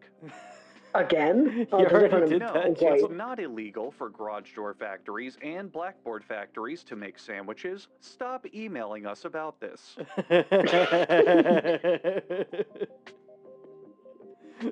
The frame is made of a continuous piece of aluminum, expertly cut by a karate chop robot. Damp. Yeah. Wow. The frame is then bent neatly around the corners of the green blackboard. Why doesn't the script just say chalkboard instead? It would make this whole segment make a lot more sense. This guy's so frustrated. It's time to remove them from the water and plate them. This restaurant owner makes their own tomato sauce from scratch and... wait. Oh, I totally get it now. No wonder the colors thing made no sense. I've accidentally been reading the script for the How Italian Food is Made segment, which has nothing to do with blackboards at all. Hey, wait a minute. Yeah, that's what I thought. This isn't the script to the all-white special at all. It's the script for the all-totally unrelated items special. No wonder there wasn't a single joke about cum in the all-white special. It just didn't make any sense. Well, I guess the only way it could make sense is if I, Hugbees, creator of this series on YouTube.com, were a true comedic genius. And I knew that each and every one of you would be waiting for a joke about cum this entire episode. So I kept you on the leash for the entire video's runtime, boosting my analytics just to craft incredible jokes without ever needing to reference semen in any capacity. But that would only be possible if I was the same kind of comedic genius who would refrain from using a single swear word in this entire episode just to challenge myself to see if I could get through an entire episode without relying on profanity as a punchline for no other reason than to test my comedic abilities. And since all of those things seem to be true, I guess the only thing left for you to do is to subscribe and go watch each and every single other video I have ever made so you can see what true comedic genius looks like. Take a shot every time he says comedic genius. Oh my god. That ending Crazy. bit. That was insane. No swear words in that one. Yeah, that's the surprising thing for me. It's just no swear words whatsoever anywhere. So that's pretty good. Mm-hmm. Do you still feel like you need to go to bed, or you think you can keep going?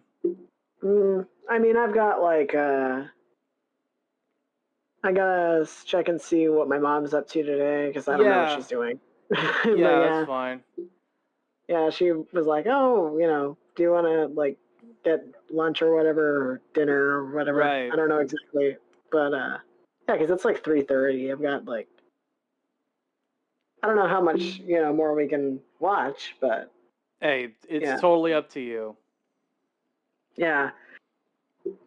Ooh. I think I'm probably gonna head off, but yeah, thank you guys so much for having me tune into your stream. Yeah, and thank you for just wanting to do this, really. Yeah, it was fun. This was a lot of fun, man. Mm-hmm. Hopefully I'll be able to collab on your channel one day.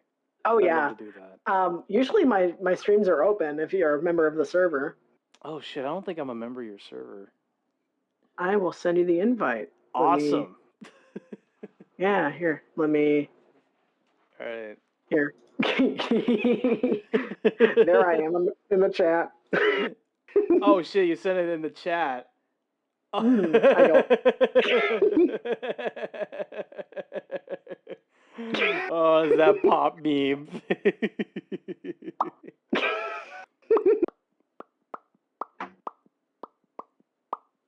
Yeah, let me. Yeah. Yeah, I'll have to send it to you. Yeah, because I think there's only like one link. I just gotta go grab it. Oh, all right. Yeah. But I'll talk to you guys later. We'll see if I can do a stream in the future. But guys, thank you guys so much for having me. Please check out Vintage Sorry, Vamp. I had to stop by the bathroom to throw up. Welcome back, C. But yeah, everybody, please go check out Vintage Vamp. He's just awesome. He's just awesome in general. All right, I'm gonna head out now. I'm very bad at like outros, but just do I'll the see best you guys you can. later. Bye, Murky. Bye. All right, I'm gonna disconnect from the streamer room call as well, because you guys could still be able to hear me through here, so it's all good. That was awesome. That was just awesome being able to do a collab for the first time, like in channel too. Let me go ahead and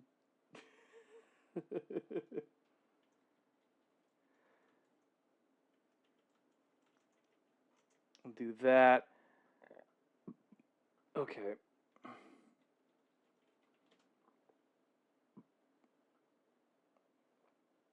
Yeah, we'll go with that one. Just want to make sure I change the stream title after we did the collab portion, you know. And bam. There we go.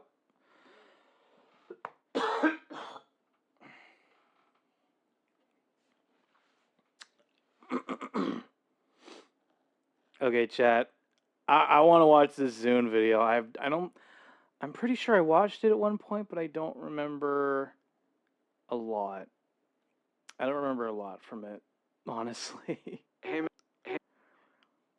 Oh gosh, freaking ad break. my ad blocker. It's just going through the sticks. Alright. Play. Ooh, what a hot mess this thing is. This is by far my favorite failure of all time.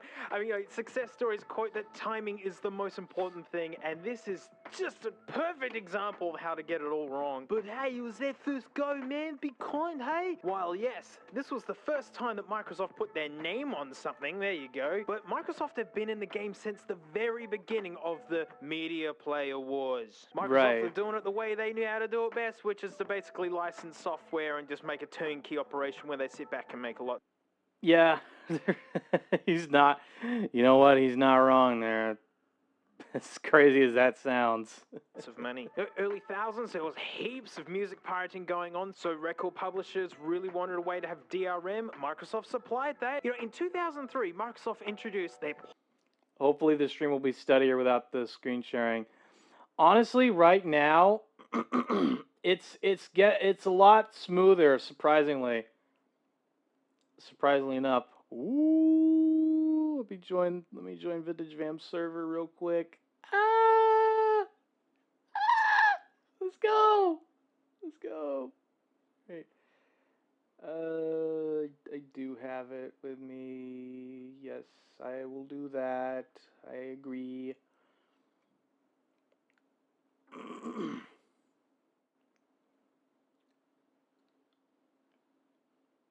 Oh God. Oh God, I gotta do the age verification test. God damn it. Alright, well, give me a sec. I'll take care of this real quick.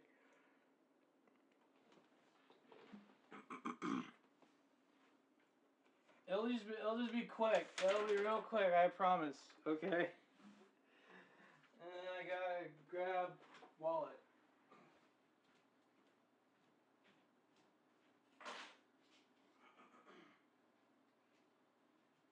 Oh no, wait, okay. Here we go. There. You remember to do this right.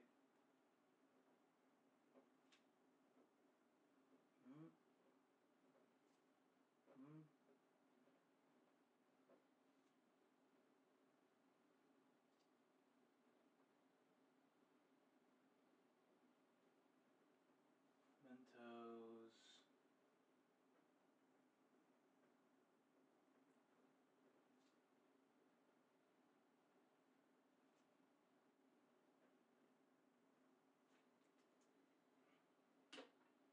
Okay, now I'm gonna take a picture with my phone.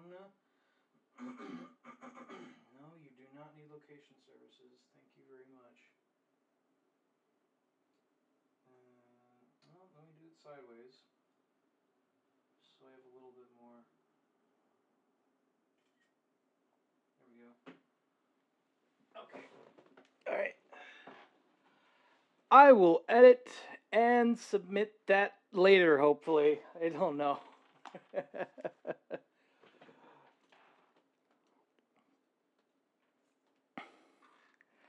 Oh shit, I can just submit a ticket. Oh god. How do I submit a ticket? Oh god. Wait, I'm ready to verify. Oh. I could have just done that the whole time. Shit. Okay. Oh, I went through all that trouble for nothing. No, you know what? Fuck it. I didn't even need to do this. I didn't even need to do this anyway. Here.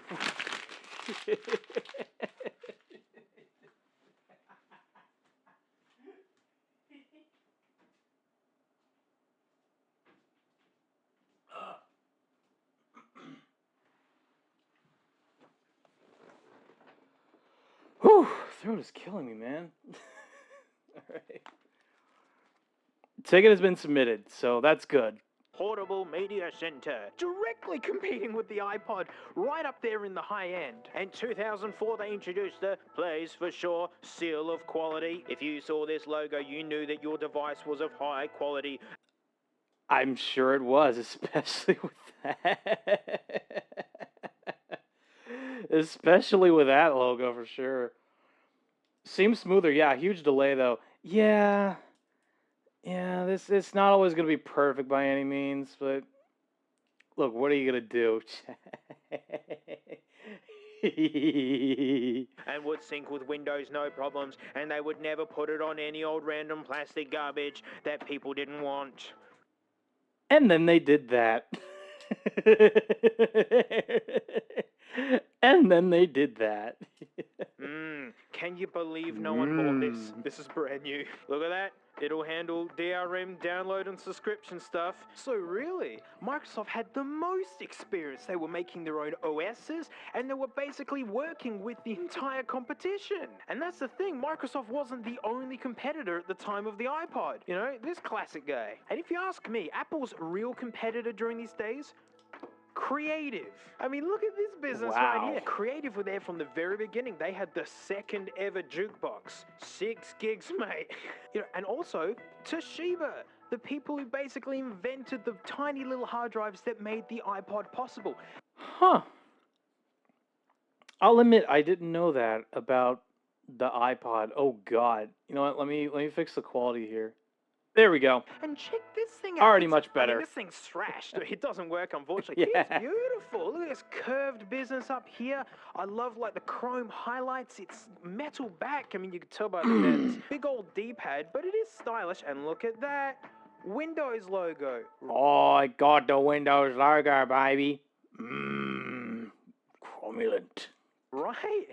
Microsoft was all through this business. I mean, check this little guy out. Competing with the Mini? The M-Robe. How cool is this? There was a lot of really cool... That is actually... the M-Robe, that does actually look kind of cool. In terms of, like, its control style, like... Oh, God. If I wasn't such an Apple fanboy... Or as the haters would say, if I wasn't such an Apple fuckboy, then I don't know. Maybe I'd use an M-Robe. I don't know. Cool competition. I had one of these first. I didn't have a Mini first, but the year is 2006. And we are delighted by the Zune. Literally... The Zune. Ooh. A whole year after the 5th gen iPod came out, mind you. Crazy. Yep. Brown. I had to get it in brown. Brown. Even just saying the word brown feels boring. I don't know why. Is it brown? Welcome to the social. Yep, the social indeed. Oh, we'll get there in a minute. We'll get there in a minute. You know, this thing costs the same as an iPod as well, and like the cable's actually really nice. I wonder where they got their inspiration for the connector style. Oh, the startup disc. Also, this in brown. Starter. Yeah, get used to that. I mean, this is a nice little guide. I mean, this is actually really nicely laid out. I like. Yeah, look at that menu. Look at that little the little diagram for the Zune. It's just a little guy. It's just a little guy. I like it. Ooh. Oh God. That's a quality egg bag. Nice little egg bag that's also brown. I don't mind that. Ooh. Product guide, nice and curly. Oh, it's just jargon. Yep, this is a Microsoft product. Look at this. It's just words and words and words and words. Whoa! There it is. tears on this annoyingly short pull tab, which makes it really hard to get out and tears the box over time. There you go. Now, I was actually super excited to get this. I never had one of these. These had no traction here in Australia. They were literally 0 for sale at the time of making this video. Damn. None at all. None of my friends even knew what this was, but I knew what it was. And as a fully grown adult, to come in and actually have a try at one of these and see what it's like. And I absolutely hate this thing. I mean, that's not too much of a surprise. And I absolutely hate this thing. Because it's poorly made. It's actually really nice. Yeah, it's made of plastic all round. But you know, I subscribe to AVE and he's taught me that not all plastics are equal. And even reviewers said it's really nice. It's got this texture to it that I really dig. It's not because it sounds bad, because it doesn't. It sounds good. Even the UI. Yeah. I'm sure it sounds good on its own, but that's something you gotta hope for.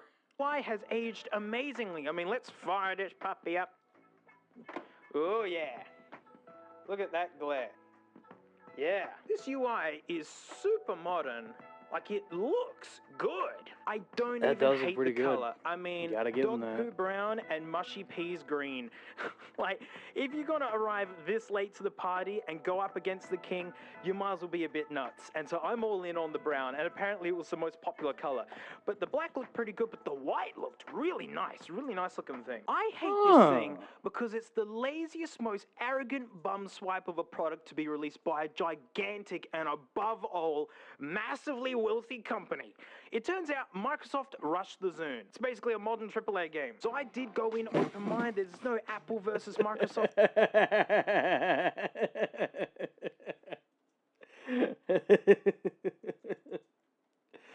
So it's basically like a modern video game that's been just rushed out the door.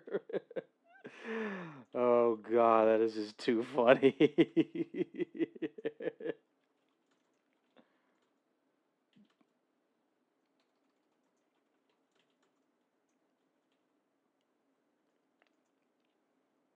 Versus anything going on. But the more research that I did, the more that I absolutely hated this thing. I mean, why all the hype in the first place? This is by far the most requested thing by people. It was the first true competitor to the iPod. What, mate? You just told us about these guys who do the exact same job, hey? These are all competitors to the iPod, right? Well, yeah, they make handheld devices, but you were buying into an ecosystem. iTunes accounted for 80% of all legal digital downloads. The success of the iPod was basically revolutionizing 2 industries at once. Right. These guys depended on someone else for their software, and it was usually a bit buggy and a bit weird. Whereas Microsoft launched the Zune marketplace along with this guy. And while I say that Creative was the true competitor to the iPod, this was classic battlegrounds, mate.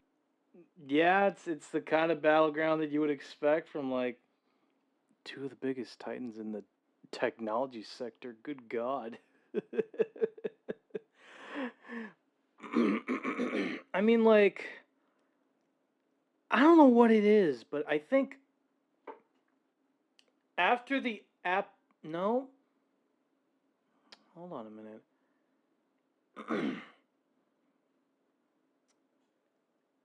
I'm genuinely trying to think of a point in time where Apple and Microsoft really went head-to-head at each other. I want to say, like, after Windows 95 came out, maybe? I can't really say that they became competitors when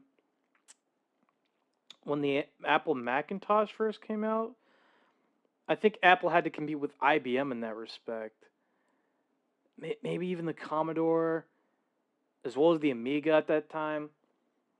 Difficult. It's difficult to pinpoint, like, exactly at which point in time Apple and Microsoft really went head-to-head. Except for here. And obviously, Microsoft lost in that respect. It is what it is sometimes. It just is what it is. Give me a sec. Keep forgetting to do this.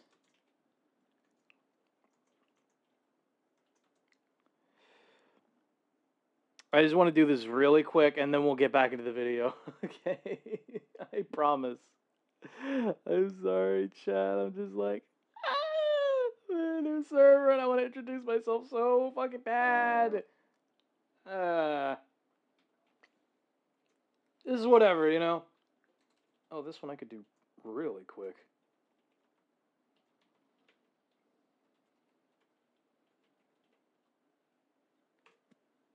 There we go. Old Papa Steve versus Great Unky Bomber. Gentlemen, Steve Ballmer! Oh, yeah, it was Steve Ballmer. Oh, my God. Oh, my. I really thought it was Steve Jobs versus Bill Gates for the longest time. Nope. Nope, it wasn't. It was Steve Jobs versus Steve Ballmer.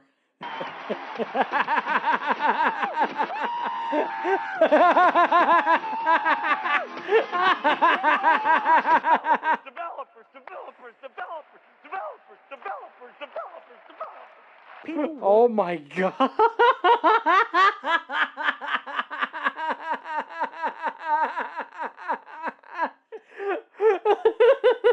Holy shit. I was not. Chat, I was not ready for that energy. I really wasn't, man. Wanted an iPod, a really nicely made thing, but without all the Apple-ness that went with it, with all the DRM and kind of locking in. So the biggest selling point was the massive screen. And the new Zune store didn't even have movies or videos in it. None of that. Damn. So like, you couldn't even make use of it right out the gates. You know all that DRM that we're pushing from years ago and they've been supporting since basically MP3 players were actually getting their traction? So you'd imagine that this would be fully compatible with everything that Microsoft's been doing up to that point. No. They've just wiped the slate clean and just started a new DRM. Damn. I mean, it makes sense if that particular... It makes sense from a business standpoint if consumers end up not being a fan of DRM.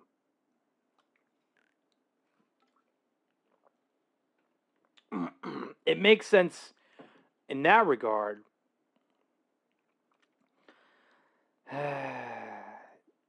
I don't know what to say here. Basically, just for the Zune.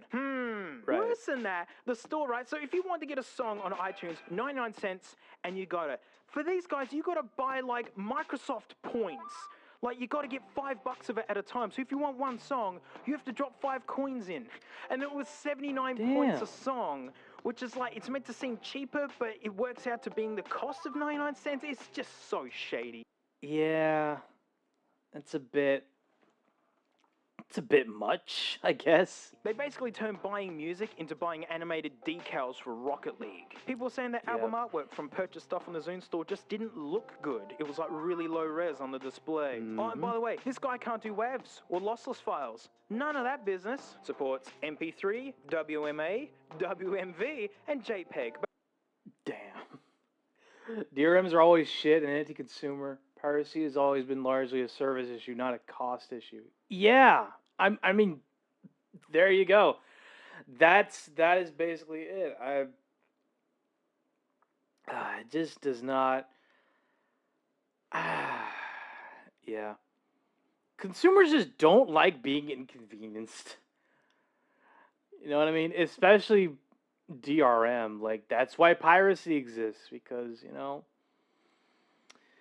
companies are too scared to let their consumers handle whatever they give them at the expense of their software being modified or played around with to an extent. I don't know. I don't know what it is. I guess an important lesson to learn in that regard to DRM is just like, let the DRM die, and if need be, go support other platforms that don't have such draconian DRM, I guess. Basically known as trash, and garbage. The first ever iPod could support WAVs. You know how you can use iPods as an... Whoa, wait. What? The first ever iPod was able to support WAV files. I've literally got a new album that I have yet to render out as like a full stream video, just because I feel like the album artwork could be better. But it's all in WAV. So I don't know, maybe I could put that into my iPod and listen to it. I don't know. External drive, not the Zune. My iPod Shuffle could do that. I use this for homework. And they basically turned their backs on all the companies that took on their software over the years. You know, imagine if the Zune was fully compatible, it would give these guys a little more purchase, because stuff you buy on this might be able to be compatible on this, because look, there's the Windows logo right there. But no. So long, losers. Sorry you got stuck with their lame software. Hey, you know, so see you around, you know. Oh, well, hang on, mate. Can I borrow you for a minute? Hate reason number 2. This is just a reskinned Toshiba Gigabeat. You know what? I could kind of see way. I'll be honest, a landscape would have been way worse than portrait for multimedia users.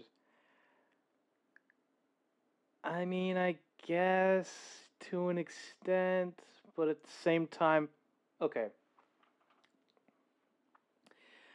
If you're talking about landscape in the context of like creative endeavors such as drawing, I think it kind of it depends on like the kind of image you're drawing.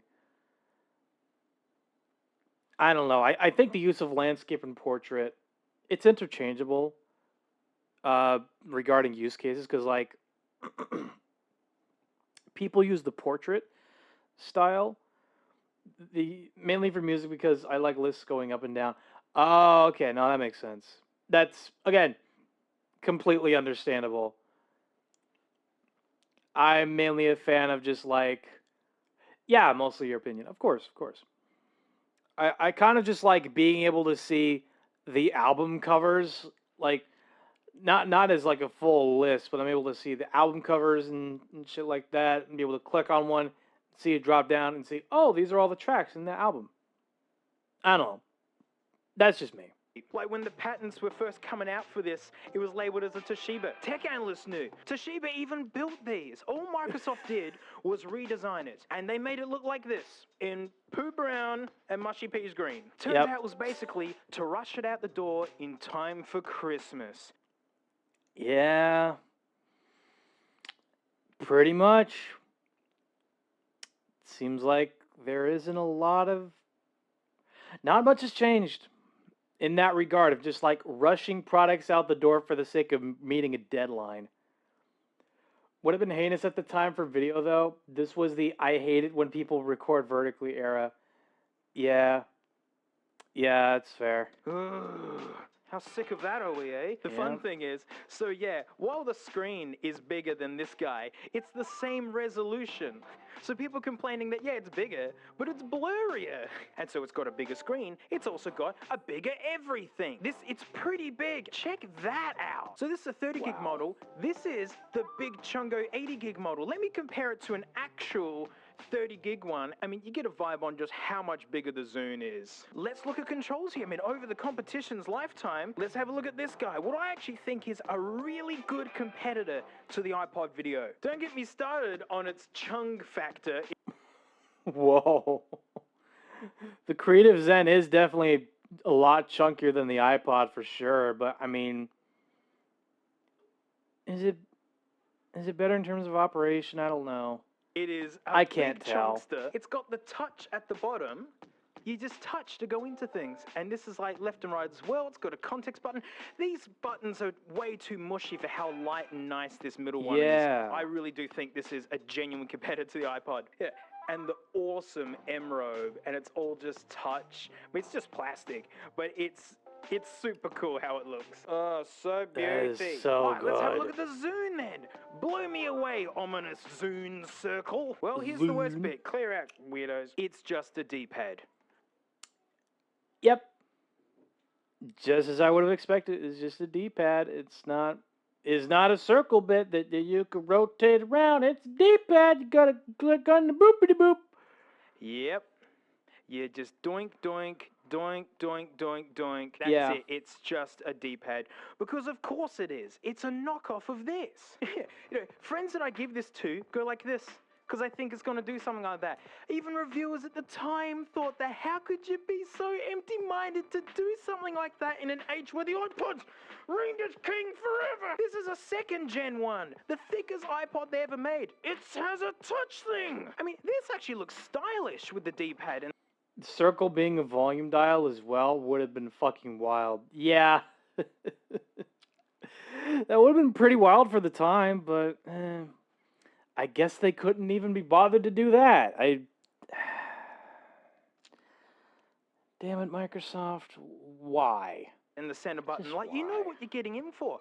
And then you would see it in a store and go, cool, I don't want that, because it's got a lousy D-pad for navigation on it. Instead with this, you're like, ooh, what could it be? It's a D-pad. So what was Microsoft's handling of people just going like, so you've just taken a gigabit, you know, it's a thing? Well, they said, well, yeah, we'll make a better one next time, and we're gonna like do all the work ourselves, and you're gonna be like, whoa, I love Microsoft. We'll get to that in a minute. The Zune still has one more trick up its sleeve. What does that look like above the battery? Uh-huh. It's got Wi-Fi. Suck that iPod, mate. You can't touch this. Collectibles. So you could browse the internet on it. No. No, you can't. No. All it was used for was being able to send one song to another Zune, which honestly sounds awesome. That is I mean, that does sound like a pretty cool concept on its own. I wouldn't mind that. I wouldn't be opposed to that idea, but like, why are you just limiting the function of Wi-Fi to just that? What, is it not powerful enough to browse social media? Is it not powerful enough to browse the internet? Is that it? It's probably what it is, I guess. It's a great idea to be able to go flick, flick, flick, and send songs to your mate. What really happened was, it was like sharing biscuits with the only endangered species of animals. They just got all these biscuits and no one to have them with. And there was a 3-day limit on the content. You needed a Zune account to be able to do it. Microsoft wanted to know who was doing what. And so even if you made your own music and flicked it to someone, they would only have 3 days to look at it, or look at it 3 times, honestly, and that was it. I mean, folks were more excited about the possibilities of the Wi-Fi. But really, it didn't have much of a chance, because in classic mid-2000s Microsoft marketing, they called this feature of sending tracks wirelessly squirting. I mean, it's like... No. Oh, I can't believe you... Squirting? Really?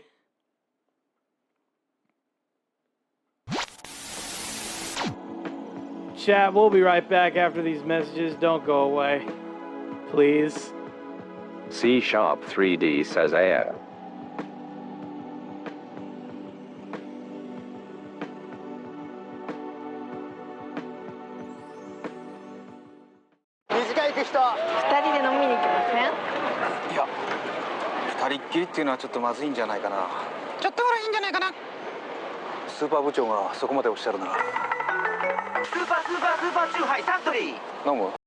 It was almost lunchtime, and Paddington thought he'd stop for a sandwich.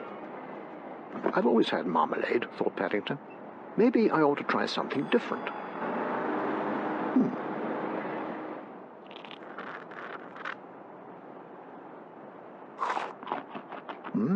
Really rather good. Hello, would you like some?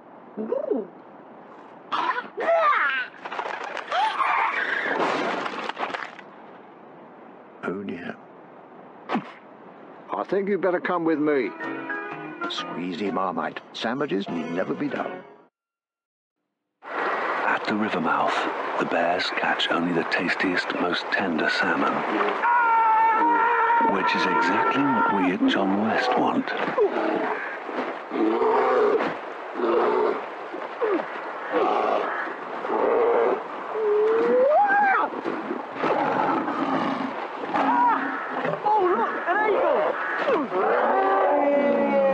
John West endured the worst to bring you the best.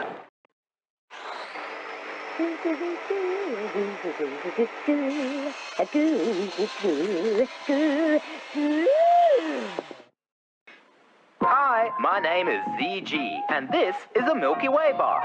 Now, Jack's mum, right? She's always going on and on that Jack eats like a horse, that he's always starving, always wants more, and it costs a fortune to feed him. But when I asked her why she gives him Milky Ways, right, she says, well, I don't want to spoil his appetite. She's a bit of a radish short of a salad, your mum, Jack. Hey!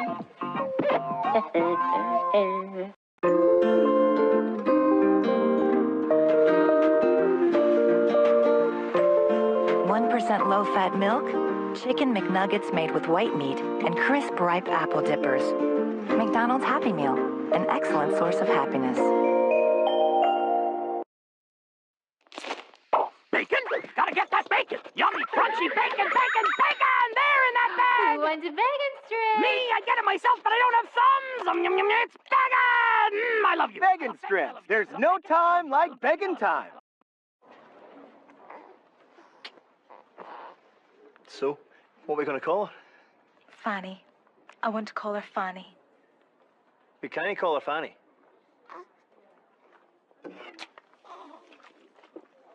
Fanny, eh? I like it. It's unusual, unique. My mum's a Fanny. Granny was a Fanny. She'll be joining a long line of Fannies. Aye, it's good to keep up tradition. Oh, Fanny. Welcome back from the ad breaks chat. Let's see here. Oh God. Sorry about that. Paddington just caused a car crash. Indeed he did. Indeed he did. All right. It's like coming out with a new chocolate bar and calling it the poo. It doesn't matter The how poo. good it is. Feeling peckish? Have a poo. And you're surprised, nothing ever came with the Wi-Fi capabilities. The biggest screen and Wi-Fi were the biggest perks, and it was big and blurry, and the Wi-Fi was basically useless. There were stories of people going to the demo booths as the Zune was launching, and they wanted to try that feature out, and they didn't have it set up to try it. And, you know, again, the stress how late to the party they were, the fact that the 5th gen video, these weren't launching side by side. This was a year old. Wow. The Zune. The fucking Zune was trying to compete with an iPod that was already a year old. And it's still lost. Ever seen an unwrapped O. Henry bar, Martian? That's basically a turd. I can't say that I have, but I wouldn't be surprised. And this was like the iPhone 6. It was the iPod everyone was waiting for. Just to show how successful this thing was, right? In 2006, when this was basically the iPod to buy, Apple had sold up to its history about 40 million iPods. It sold that number again just in 2006. The year this launched was the iPod's best year.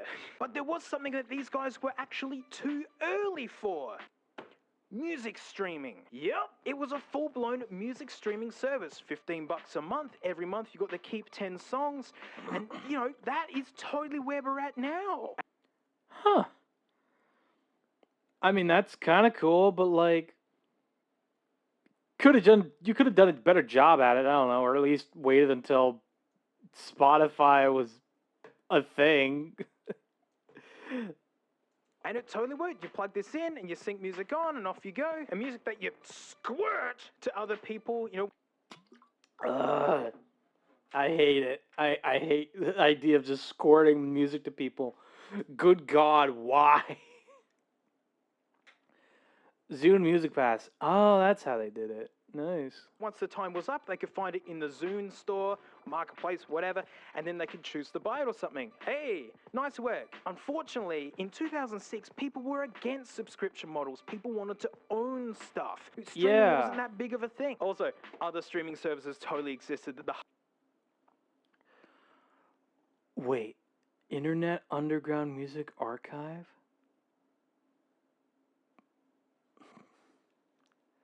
Nah, just referencing Xbox Game Pass. Oh, okay, that makes sense.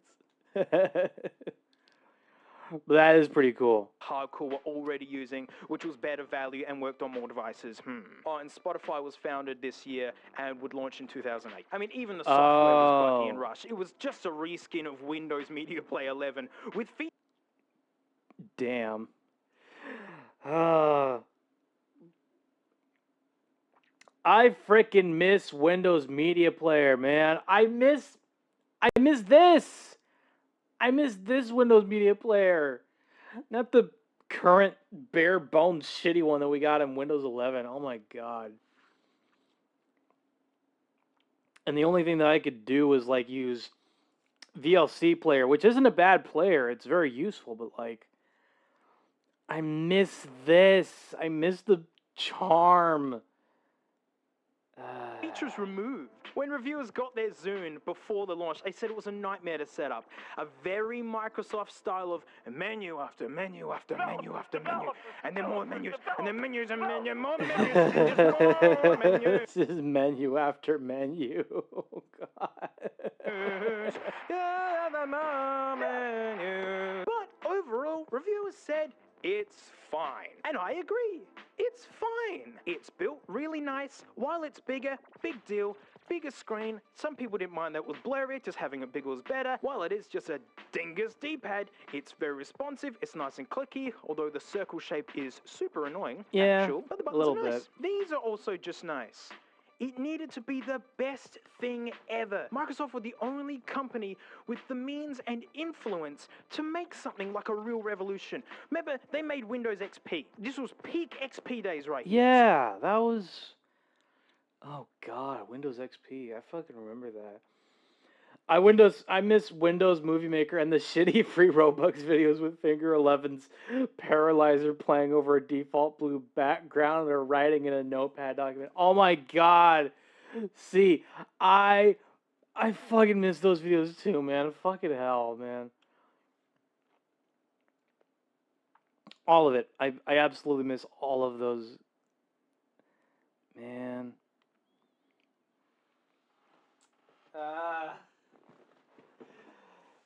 The nostalgia is just killing me, man. Holy shit.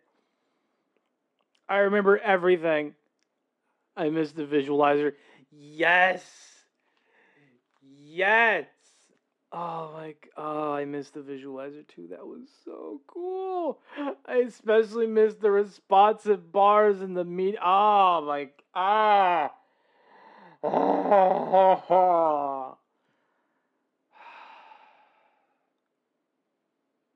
I miss those days, chat. I really do.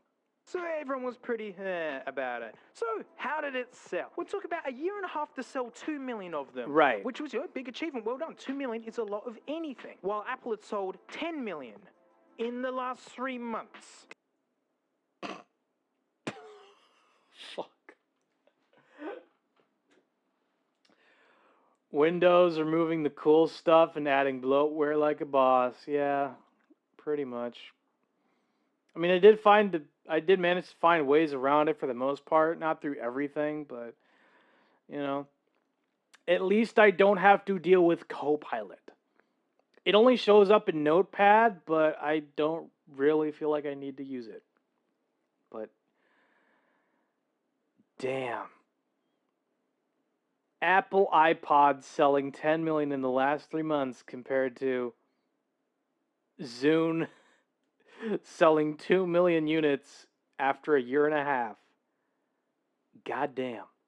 Distant second. And really, it paints a picture on how dire it was for all the competition, basically. Because while this is heralded as just a huge flop, these guys aren't even brought up. Remember, iTunes was 80% share of digital music sales. So part of the more research that I did and people saying, oh, well, it's got a bigger screen than an iPod, which makes it better. It's got some Wi-Fi and that's all super neat. That's why I'm still going to get one of these. Like Arcos, they've been around since the early jukebox days. They had the 504, huge screen, actual Wi-Fi. You could browse the internet on this thing.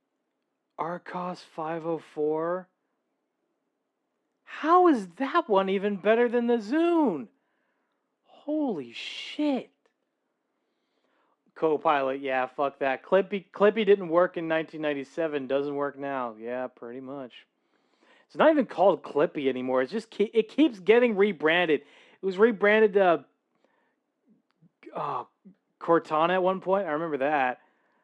But yeah, I don't even think Clippy exists anymore. It's like an assistant. Maybe that's just me. You could dock it up to your TV and ask it to record TV shows onto the hard drive for watching later. What the fuck, man? Arcos sounds so cool. Oh my god. Oh my god. I would be envious of anyone who had an Arcos. I actually would. That is insane. If they had the balls to make Cortana, the one from Halo, it would have succeeded with gamers. Yeah, it would have succeeded with gamers for sure, but they didn't do that. They didn't go the full distance with actually like getting the voice actress from Halo that voiced as Cortana to voice their assistant. The voice is their like proprietary operating system assistant. They didn't do that. They just like had a regular ass text-to-speech voice for Cortana that like told jokes and brought up the internet and told you information you needed to know. And that's about it. Like, yeah, it was a little bit bigger, but man, you got a lot. So people who wanted something really hardcore already had something way better than this. But by far the biggest reason that I hate it is that it is borderline useless in 2020. Microsoft have washed their hands of the Zune. Like, I understand that it's old. Like, this really is a Windows XP device. When, like, reviewers are getting a hold of it, it wouldn't work with their review copies of Vista. I tried Windows 10 anyway. I even tried the Zune install CD. I got reasonably far, but then it didn't work. And clicking on Microsoft's links basically sent you to dead nothings. I had to use forums. Whereas I got a download, had to sit through their we're hip and cool install of actually kind of terrible looking photos. Where I found that clicking and dragging music failed. Like, it just wouldn't work. I got MP3s on there, but I wanted high quality stuff. Then I remembered how limited this thing is. So I busted out a CD drive and checked out an album that a friend got for me while he was in Japan and thought, stuff it. Perfect example to really sit down and listen to this album. And I get in there and there's no grace note, like it doesn't know what any of the track names are. There's no album artwork. Look at this massive ancient Apple laptop. Yeah, the PowerBook. They weren't calling them MacBooks yet. This thing can still go on the Wi-Fi, can still go on YouTube, and iTunes on this thing will still talk to Grace Note and update track info and all that sort of stuff. Damn. Microsoft pulled a Google, launched a rushed service nobody wanted and ditched it immediately. Yeah, that basically sums it up. The Zune isn't even that old, and none of that stuff there. I had to do it myself. I tried to get Shrek on here, couldn't do it. It just wouldn't go on, nothing.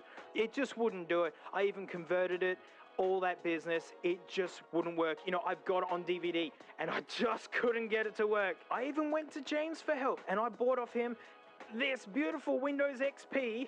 Oh yeah, EPC, bought an external drive, the whole Megillah, everything to get the proper experience out of my dingus Zune, and I couldn't even install the software.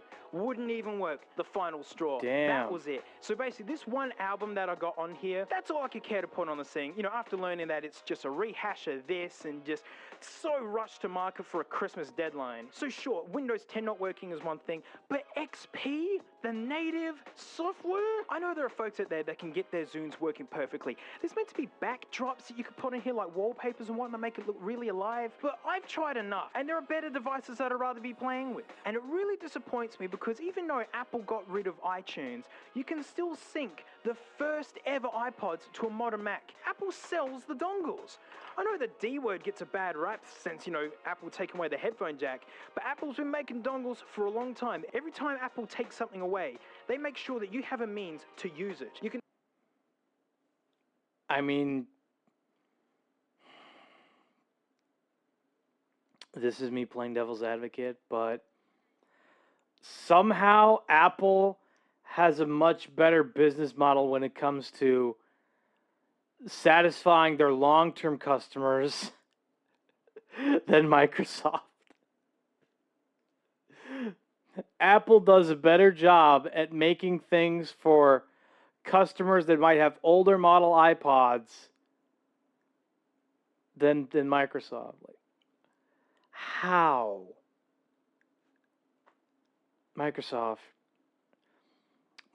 dropped the ball hard. They dropped the ball on this one. You can turn Firewire into USB-C. It'll charge and sync this even without iTunes. When Apple took iTunes away, they built iPod into macOS itself. They really support the iPod. Microsoft has wiped everything. Compatibility being an issue is ridiculous with any MSoft product. Like, I can open a document from an MS-DOS in Windows 11 with no issues, but they just don't care for the Zune. Like, I can play OG Xbox games on a Series X2. Wait, you can? Well, okay. Yeah, but the problem with that is that, like, I've got, like, an Xbox One, and there's just some games that I have that, like, I try to, you know, put the disc into it, and it's not compatible. Like, I have to look online to find which Xbox 360 games are going to be compatible for my specific Xbox One model. And it's just not compatible. I've got... Okay, chat. I'm looking at my Xbox 360 collection. You know what? Let me pick it out. Let me pick it out.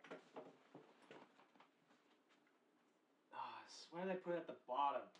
I have to put it at the bottom of the rung. Okay. Alright, fuck it. The dev/posters have to okay. Oh, okay.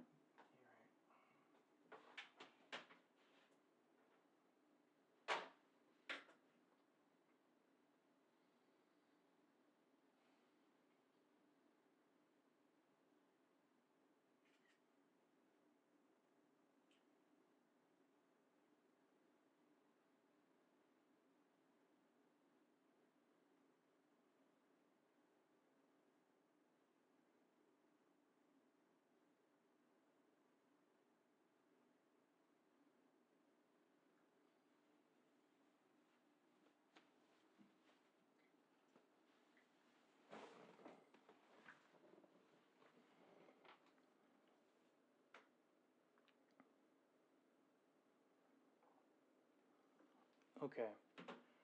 Then I need to go to Discord, save the image. Okay, where's the image showcase here?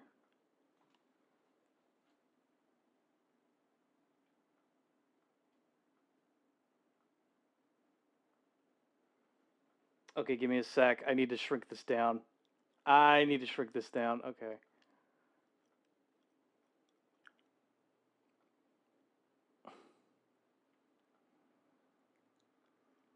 I'm going to get a point across here, all right?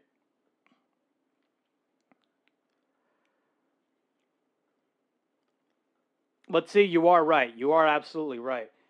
The developers would need to, like, okay a backwards compatible version of their game. But look, chat, you see this game here? This is full auto. This is a racing game where you drive around in cars with machine guns on them. This was my favorite game to play. One of my favorite games to play on the Xbox 360. I loved this thing to hell and back. And there was a cheat where you had to make a new, like, local Xbox 360 account on that Xbox called Magic Man, and you would unlock everything in this game with just that account. You had to play on that account too, but this game is only available on the Xbox 360. It was never released on the Xbox One, Xbox Series X, nothing. It was never backwards compatible. It was never developed to be backwards compatible. And it is such a shame. I got this at GameStop new back in the day, $20.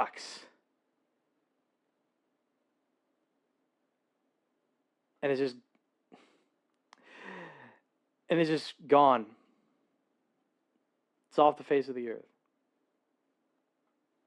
And it's such a goddamn shame. Such a goddamn shame.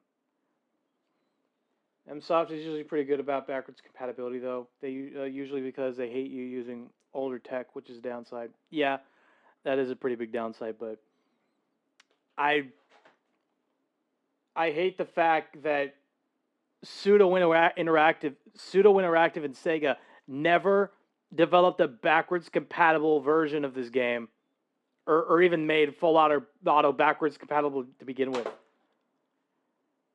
I'm so frustrated about that. I've been frustrated about that game for a long time. And their excuse Because I is, love oh, it. well, it's I love old, it so you know, much. you need a new device. They could have built it in the Windows 10, and I actually kind of thought there would be something. They put their name all over it. They didn't say it was a Toshiba, they said it was a Microsoft Zune. And I was hoping that they would have turned it into just a click and drag thing. Sure, all the social and all that kind of business ain't there anymore, but just so you can at least use it. Yeah. Cool guys do cool stuff when you're not expecting cool stuff to happen. And Microsoft just dropped it as soon as no one was looking. Pretty much. Super cool, guys. To me, it shows that they never cared. And when you look at this disgusting, overhyped marketing for a rush product, I mean, it's like a AAA game, isn't it? Yeah, just rush it out. You know, yeah, no, we'll just market it harder. Welcome to the desolate wasteland. But there was something that they kept their word on. And it's something that's been sitting here, I think, since the very first video. Oh, it's covered in one grit dust. Yep. The Zune 80, the follow-up, the one that they said they were going to make all themselves and be its own bespoke thing. And as I said, Zunes are so rare in Australia. This was the only one that I could find ages ago, and it was $10. And I thought, why not? It doesn't work. I've tried. Yeah. It is beautiful. This metal back, a little antenna That does port look there. good. I dig it. You know, this thing is great. I have actually used one of these, by the way, which is the reason why this video took so long. I had to get my experience on this. You can flick it to navigate, and it's also a D-pad. Good friend of mine, Matt. Hey, Matt, I know you watch. Hey, he liked it because it was also just a D-pad. Nice. That would have been cool to use. The way the compatibility works is actually really simple and cool. The system actually runs a built-in emulator for whatever system the game is for. So no update needs to be made about the game. MSoft could have used their power over the market to force publishers to allow it. Really sucks that some games, especially smaller ones, never got to be backwards compatible though. Yeah, it absolutely does. And Full Auto, along with Alpha Protocol. Does anyone remember that? Anyone remember that game? Alpha Protocol. The espionage RPG game. Bro, I have both Full Auto and Alpha Protocol on Xbox 360, and those are the only two games that never got backwards compatible. They were never made to be backwards compatible. Although, I think, if I remember right, hang on. Alpha Protocol. No way! No fucking way. No. No. Oh my god. Oh my god. Alpha Protocol's on fucking Steam for $20. Yeah. Oh my god.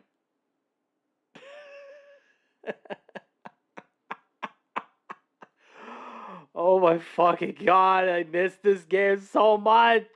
Oh my god, I love this game. No fucking way. Oh my god.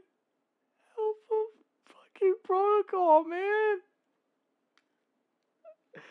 Mortal, pick your jaw up off the floor. I'm sorry, okay? I apologize, Raven. Look, Alpha. Okay, chat for context. Alpha Protocol came out 2010. When did Fallout New Vegas come out? Okay, here we go. Okay, so Alpha Protocol was released June 1st, 2010. They were developed by Obsidian Entertainment. The same guys that made Fallout New Vegas, which came out October 19th, 2010. So both of those two games came out within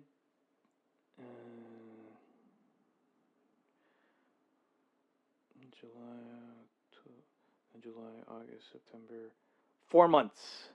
I think within 4 months of each other. And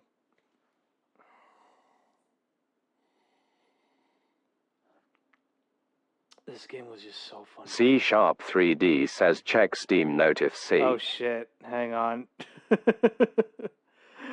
Well, okay, all right. If you insist, let me open up Steam real quick. Oh shit! New item in my inventory. All right, cool. I forgot about that.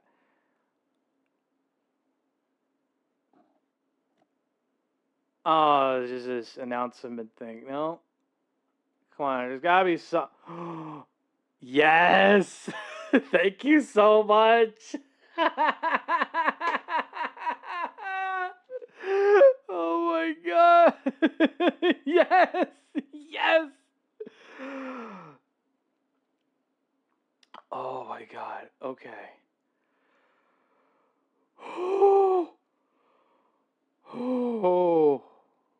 Oh boy, okay. You know what? I'm just throwing a shot in the dark here.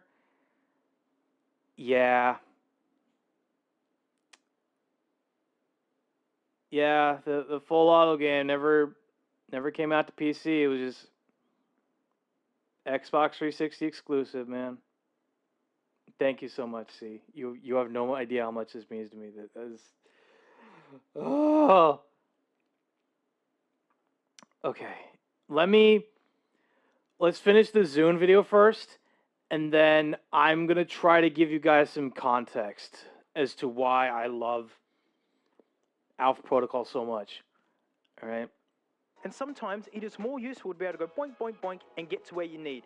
Had a radio, I don't care about a radio. Look, yes, it records and has FM radio. Nice. It's just never been a hot selling point, really. It's thinner, even though it's got 80 gigs in it, it is actually a real competitor to the iPod.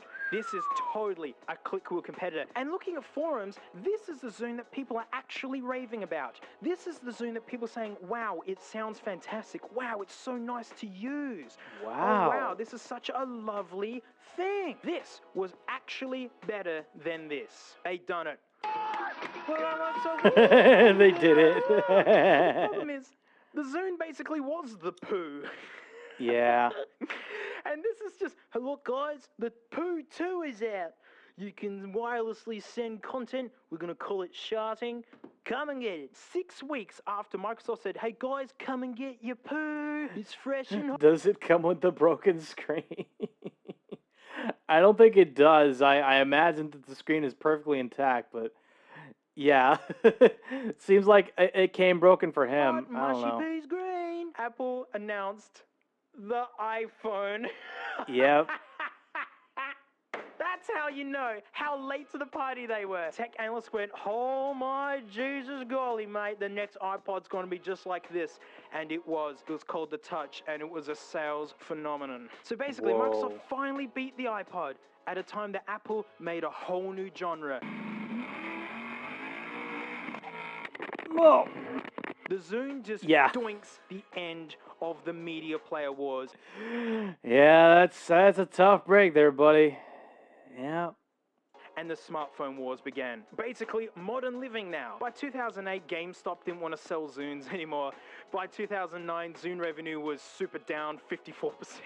And by 2011, Microsoft said, there's gonna be no more Zunes, boys. So sorry. But that's not even the most offensive bit to me. So Microsoft, even with all their experience, just absolutely duffed it so bad, they lost $1 billion. They lost a lot of money. But while we look at Apple as a titan today, when they came out with the original original iPod with that freaking font on it, Apple went bankrupt in the 90s, and they were bailed out by Microsoft of all things. True story. And when Apple announced the iPod, they were wet from the gutters and literally fighting out of the muck. At the time that Microsoft was bringing this out, and that Apple was making crazy money with this guy, right? Microsoft was earning 2 times the money than Apple. They had the whole business subscription model going. They were rolling in money.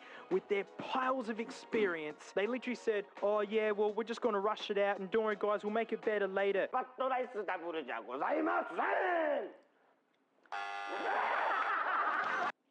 Yeah.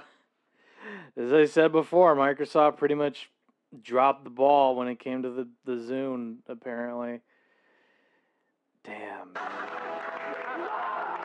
It is just AAA game culture at the moment. Just release it haphazardly and buggy and just fix it later, am I right? Woo! Yeah. We all love paying big whack for junk. Oh, fun little bug with these. In 2008, New Year's Eve, all the Zune 30s stopped working. Oh, God. There was a leap year that year, and there was a bug in the software that just rendered them all useless. What's a time where you'd actually like to be listening to lots of music with your friends showing off something you may have gotten for Christmas? Well, tough Beckies, you can't use your Zune this New Year's Eve. And the fix was to wait till the next day and do a whole dance and whatever to get your Zune going again. Woo, fun. And to show you how much of the gigabit this was, it bricked these as well. So this isn't a really good representation of its capabilities. Putting wallpapers in here and showing off the video and talking about the audio quality, it was completely hampered by Microsoft's handling of their old devices. Pretty much. Too little, too late. Same story as the CED. Totally could have worked a couple years before, though. It probably could have, but yeah. Y2K got to the Zune. Okay, not Y2K specifically, but I get the reference. Yeah, I get that particular bug. Yep, Y2K got to the freaking Zune. Had fun with 360s and Xbox Ones one day. So to sum this guy up, same bug though, yeah. The richest tech company with by far the most experience in the field and influence in the computer scene abandons everyone they suck it into their junk media OS to wind up using someone else's design that wasn't even selling well, by the way, due to wanting to rush it out by Christmas, whose only hot selling features were totally gimped to put a store together that was poorly stocked with content at a time that no one was asking for something like this, only to add their own DRM, an arrogant point system for buying music, stupid Microsoft fun bucks, with less supported music formats, and then to throw it all away like it all had never happened, abandoning anyone who actually thought Microsoft were going to do something cool. You're not wrong. But it... Squirting. Yeah, that word is not going to leave my mind for a while. Its OS style would live on to inspire such future big hits from Microsoft, such as Windows Mobile and Windows 8. A rich legacy of failure. I mean, it really has aged like a fine milk.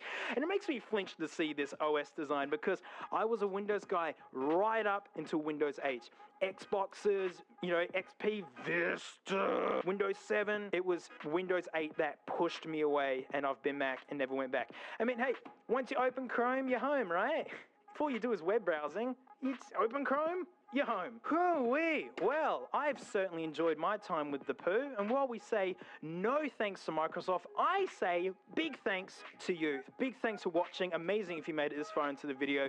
Shoot thanks to my patrons, $1 a month. I've got extra vids. And mate, this time we're going to look at the Poo Nano. I mean, this will get its own The Poo Nano. But I don't even know if this thing works. People saying that nearly none of these work, and eBay's just riddled with broken ones. Yes, I had to ship this from the States because, Australia and, the Zune failed. You'll see this in the main vid, but if you want to see this right now, head into Patreon. The vid's already up there. So big thanks, everyone, and I'll see you all next time. Man. Quick, big group failure photo. Say it all together. Hang on. There you go. 3, 2, 1. We failed.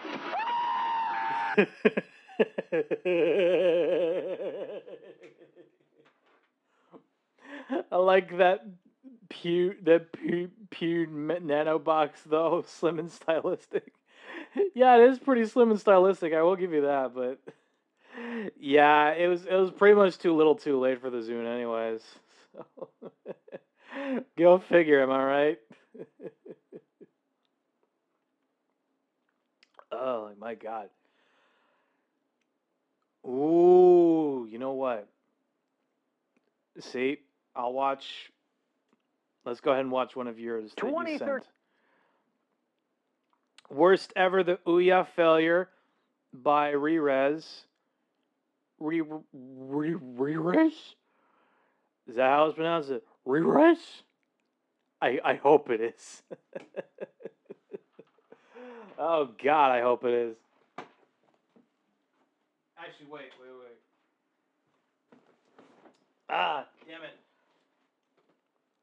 Hold on. Rerez Reggie. Yeah. So I got it right the first time. Okay. I forgot. For context,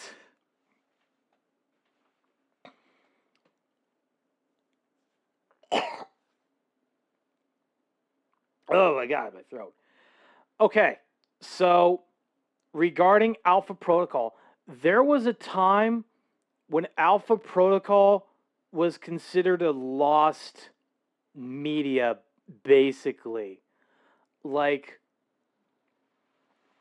you really could not find the game anywhere because of the fact that Alpha Protocol, and let me make sure I get this right. Yeah, Alpha Protocol. Here we go. Alpha Protocol came out PlayStation, Windows, and Xbox 360. Wasn't received well. It was probably received decently enough, but like it gained a cult following. However, in June 2019,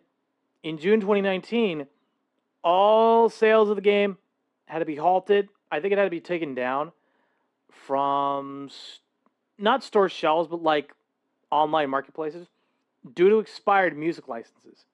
However, it came back on GOG.com 2024. So just last year.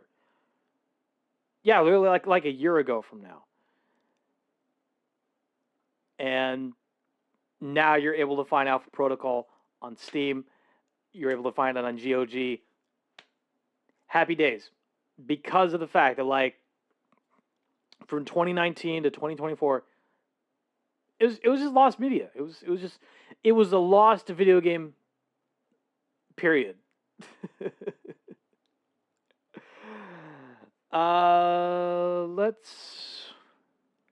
You know what? Oh God, why are some of these reviews like? Why are the reviews so long, man? What the fuck? Yeah. You know what? We'll watch this one. Here we go. Fuck it. Gamers. Oh God. The Call of Duty ass narrator already. Bully McGuire. Gamers. Speaking of which, this woman entered the picture not long after your meeting with Marbury. She was in our office in Rome. Madison, I believe. Yes. I always wondered, did you ever regret getting her into this? It wasn't my choice. Oh, my. In the end, it was. More often than not, Western role-playing games emphasize two genres, fantasy and science fiction. Mm-hmm. Developer Obsidian Entertainment and publisher Sega dared to pursue a different path with their self-proclaimed espionage RPG, Alpha Protocol. Yet, in its ambitious attempt to forge a new style of role-playing title, Obsidian faced myriad challenges that ultimately diminished the overall quality of the final product. Yeah, even I'm willing to admit that the shooting was not that great in Alpha Protocol, simply because you didn't have like a dot or like a crosshair in the middle. They tried to do something unique with that particular with that particular crosshair. Did they poach a Nat Geo narrator for this? I mean, I guess they did. I did send something interesting. Okay, let me, I'll check it real quick. Let me see what you sent. Oh, God. Yeah. The evolution of the Duolingo owl.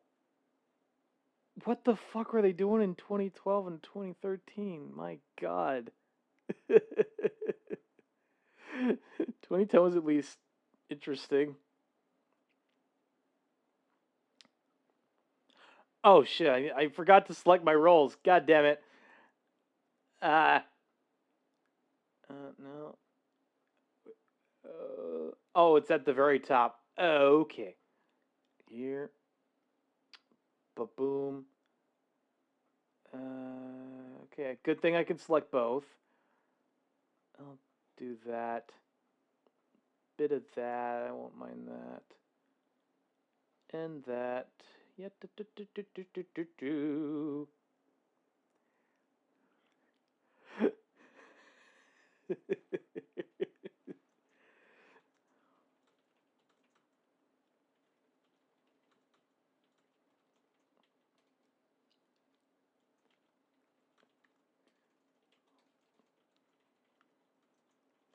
There we go. Apparently they did poach a Nat Geo narrator for this, but yeah. I don't know why they went with that crosshair, to be honest. It could have been better. I'm just saying. In turn, Alpha Protocol garnered lukewarm reviews upon release, and consequently failed to... Like, look, this crosshair is good. This is a functional crosshair. Look, you got a dot right there in the middle.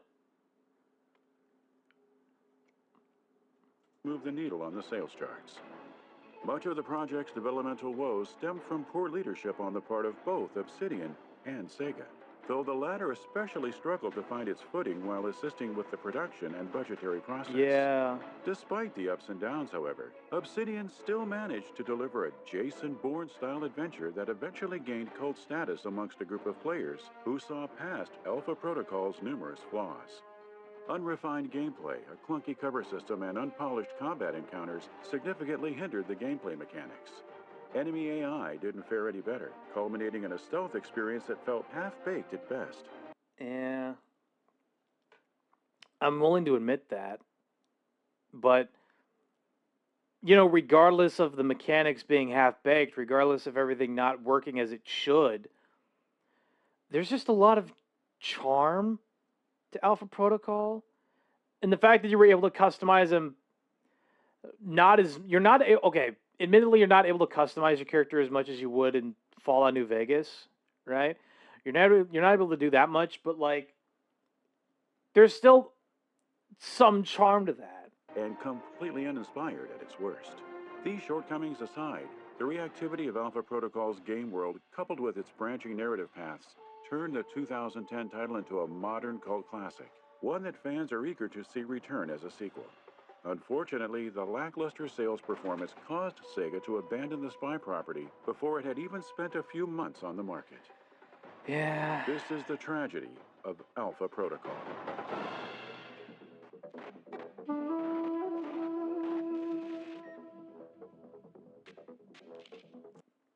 The tragedy of Alpha Protocol, and goddamn, man,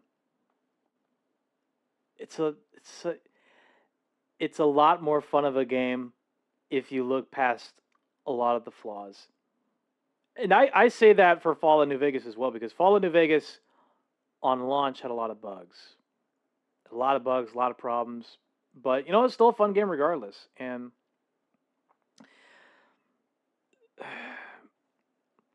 you know what's sad?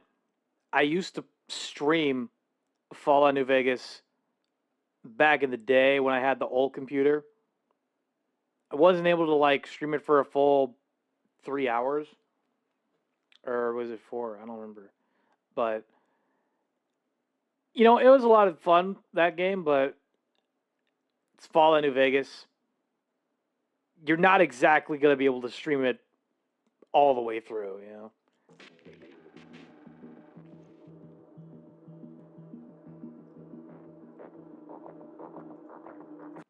Fallout New Vegas is absolutely fantastic. Wouldn't recommend it though because it crashes every 5 minutes. Exactly. Honestly, Fallout New Vegas on the PC is probably the worst offender. Good God, man. Fallout New Vegas on the PC is just the worst offender when it comes to like how often it crashes and how many bugs there are. Like, again, I love the game, but you can't play it anymore without it crashing and getting bugs and shit all over it. Founded in 2003 by a group of former Black Isle Studios developers, Obsidian Entertainment spent its first few years of operation producing sequels to BioWare adventures, namely Star Wars Knights of the Old Republic 2 and Neverwinter Nights 2. Obsidian and its roughly 50 staffers had established a bit of a rhythm by 2005, encouraging CEO Fergus Urquhart to actively seek out contract work for publishers. Disney counted as one such partner, hiring Obsidian to develop the tentatively titled Dwarves, a third-person action title starring Snow White's companions. In late 2005, with Dwarfs in its incipient phases of development and Neverwinter Nights 2 nearly ready to ship, Sega representatives contacted Urquhart about collaborating on a new role-playing game. Though Obsidian had prior commitments, Urquhart received the go-ahead to draft a concept that Sega would negotiate on once the development crew completed its works in progress. Nice. Some of the best games have huge issues. Like I've encountered with KCD, even Kingdom Come Deliverance. People have different tolerances for stuff, but what's important is recognizing art when you see it, even if you don't like what you see. Exactly. And with Kingdom Come Deliverance, I do recognize the art form. I do recognize the fact that it takes place within a certain period of time that people don't really think about that much. And I do recognize the fact that the gameplay is trying to go for more realistic kind of combat style. Like, I recognize all of that, but at least for me, even though I'm a fan of RPGs, like, I'm not great at playing that game, okay? I gave it a genuine try. I did. I genuinely gave it a good try, but it is what it is. KCD even makes me want to pull my toenails out with my teeth, so I really don't blame you. Yeah. Exactly, man. It didn't take long for the team's slate to clear either. As the Obsidian executive explained in a 2012 Kotaku interview, a leadership shuffle within Disney resulted in the cancellation of the Dwarves project. I'm just seeing what Kibo sent. Oh my god. I missed that 1987 to 2011 Microsoft logo. Oh my god. Even the 2011 to 2020, no, the 2011 to 2012 logo, even that one, like, I would have preferred that one, but can't get everything you want. You just can't. Urquhart later divulged that the pending Sega deal essentially saved the small developer from laying off personnel. But the speed with which Obsidian aligned itself with Sega had a critical downside, too. Right. Early negotiations on the contract involved talks of Obsidian keeping what would eventually become the Alpha Protocol IP. According to statements from the firm's CEO in a Eurogamer post-mortem, it tickles the nostalgia bone. God damn it. Ah, man. You got me with that one, Kibo. You got me with that one. Having to get the Sega contract signed right away following the loss of Disney's funding cost Alpha Protocol. Kibo Izora is reminding you to get up from your chair and stretch, Mr. Kibo. Thank you for the stretch, Kibo. Always appreciate it. Give me a sec. C# 3D is reminding you to drink some water, Mr. Kibo. Thank you for the hydrate as well. See, I actually need to get more water, so yeah, give me a minute. Up high. And then down low.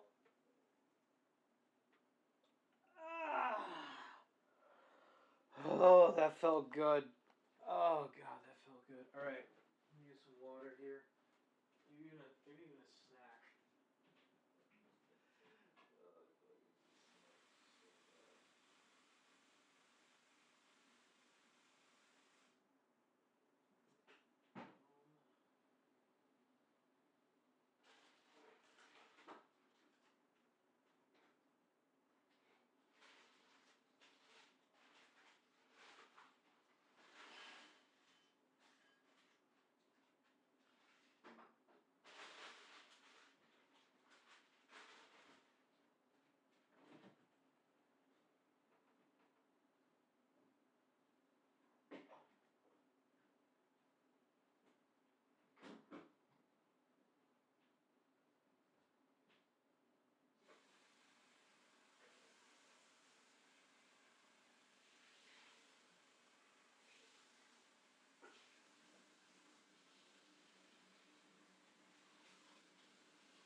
best I can. Okay. Come on. All right, good.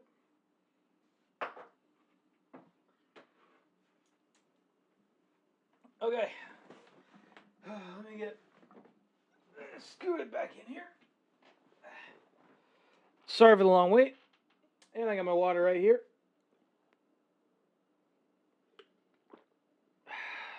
All right. And I got me some chips with a dip consisting of Miracle Whip, ketchup, relish, barbecue sauce, Dijon mustard, a bit of sriracha, and garlic powder. So, the most random dip combination you could think of.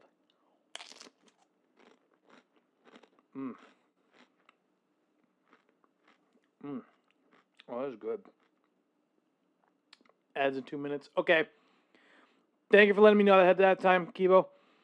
Much appreciated. Boss wouldn't register until after the espionage-themed adventure hit store shelves. Two of Obsidian's founding members, Fergus Urquhart and Chris Jones, are credited with devising the espionage. Got any cereal? RPG. I believe we do. Thank you for the kitchen redeem, Kimbo. Always appreciate it. Which came to them after watching the Jason Bourne films. In discussing game ideas, the duo realized most RPGs either took players to a fantastical setting or the far-flung future for a sci-fi experience. Thus, Urquhart and Jones submitted a brief 6 to 7 page pitch document that proposed an RPG in a modern-day setting. A Burn Notice-inspired plot about a burned agent sat at the forefront of the concept. Most of the core ideas sank into place from there, including the spy-themed role-playing elements and the Alpha Protocol title. And it's such a cool concept, man. It really is. Obsidian additionally created Michael Thornton, the protagonist, whose demeanor the creator split into 3 dialogue stances, a James Bond-like suave approach, an aggressive slant akin to 24's Jack Bauer, and the cool professional qualities of Jason Bourne. Sega immediately accepted the pitch, particularly favoring the notion of an RPG that abandoned well-worn fantasy and sci-fi motifs. With Sega's backing and a contract signed for a 2.5-year development cycle, the Irvine, California-based production crew began work on Alpha Protocol in early 2006. Staff previously committed to the canceled Disney project were then brought into the fold, boosting the ambitious new game's 2-person team to approximately 60 developers. Okay, that's good. I'm glad to hear that the Dwarves project fell through and they were able to get other developers onto this game. So, you know, it's a good start. Oh, hang on. We got ads coming up here in a few seconds. Let me go ahead and redeem this real quick. Chat, we will be right back after these messages. Don't go away. Please. Please don't go away. I'm begging.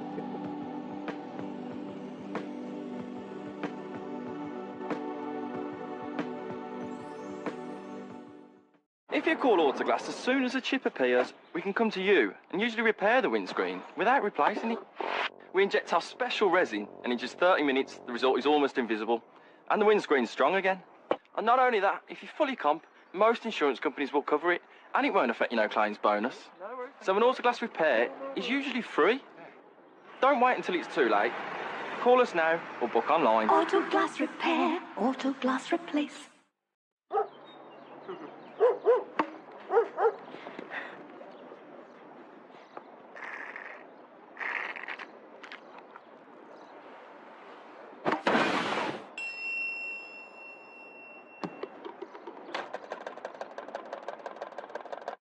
Respect the pouch! Respect it! Ow! 一杯のお茶は太陽と大地の贈り物。自然が育てたオーガニック煎茶。体に優しいディカフェ煎茶。2種類揃って新発売。山本山のティーバッグ。お願いします。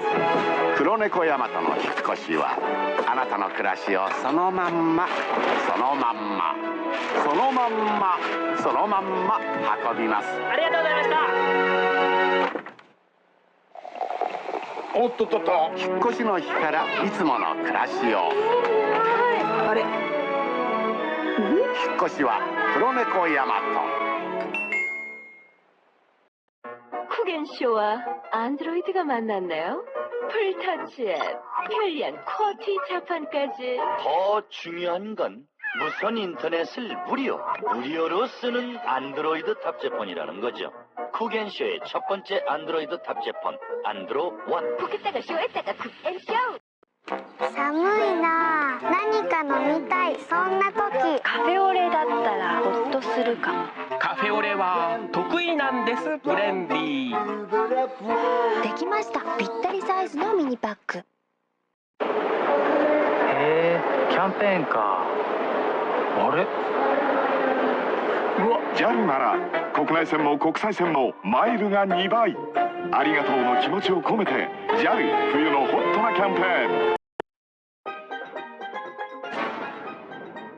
Lives in the ocean, big like a whale. Moby Dick? Scary teeth, cornflakes, dog alone for one. Famous movie, eats bones. Shark? Articulate, that fast-talking description game.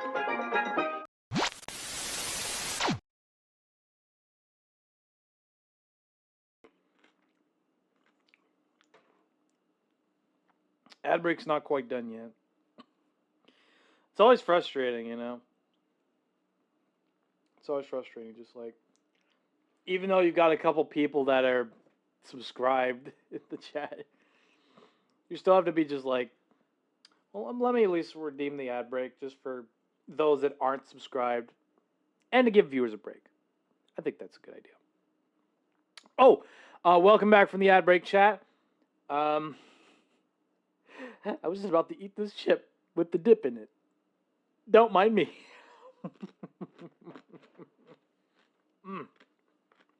That is a good dip. That is a good dip. So, Alpha Protocol turned into 60 people, 60 developers, artists, playtesters, I imagine. It went from just 2 people to 60. And much of the personnel had nothing short of top-tier industry experience, as the group consisted of folks whose resumes boasted Baldur's Gate, Neverwinter Nights 2, Deus Ex, and Coder 2. Top-tier industry-level experience. From Obsidian freaking Entertainment. These guys could just do no wrong. Such an ensemble, mixed with a wealth of creative ideas and technical know-how, set the stage for what could have been a genre-defining release. However, in this instance, the right ingredients failed to guarantee a faultless final product, especially... Basically all immersive Sims 2. Yeah. You're not entirely wrong there. They're all immersive Sims, but the thing about it is, I don't even think the immersive Sim is a thing anymore. As far as I could tell. Like, the closest thing you could probably get to an immersive sim, kind of, in a technical sense, you'd have to go back to either World of Warcraft or RuneScape to get, like, an immersive sim experience. If not that, then The Sims, maybe, but I don't even think that I don't even think that counts. Damn. It's almost like being able to do what you want is a good thing to consider when you're making a game and not a movie. Exactly. But also at the same time, sometimes you need to take into account the fact they exist, but they're rare. Exactly. Yeah. Immersive Sims are a thing, but it's very hard to find one. It's very hard to find a modern version of one. And what I was going to say is, regarding immersive Sims, yes, you have to give the player, you have to let the player do what they want. You have to be able to let the player do what they want. But you also have to take into the fact that, like, sometimes, maybe the player just wants to be an asshole. Okay? That's just a fact. Sometimes the player just wants to be an asshole. Sometimes the player just wants to kill people. Because why not? They just want to kill people in a video game and maybe go down this completely separate path from the one you were trying to guide them down earlier. Who knows? Since the process itself went so awry.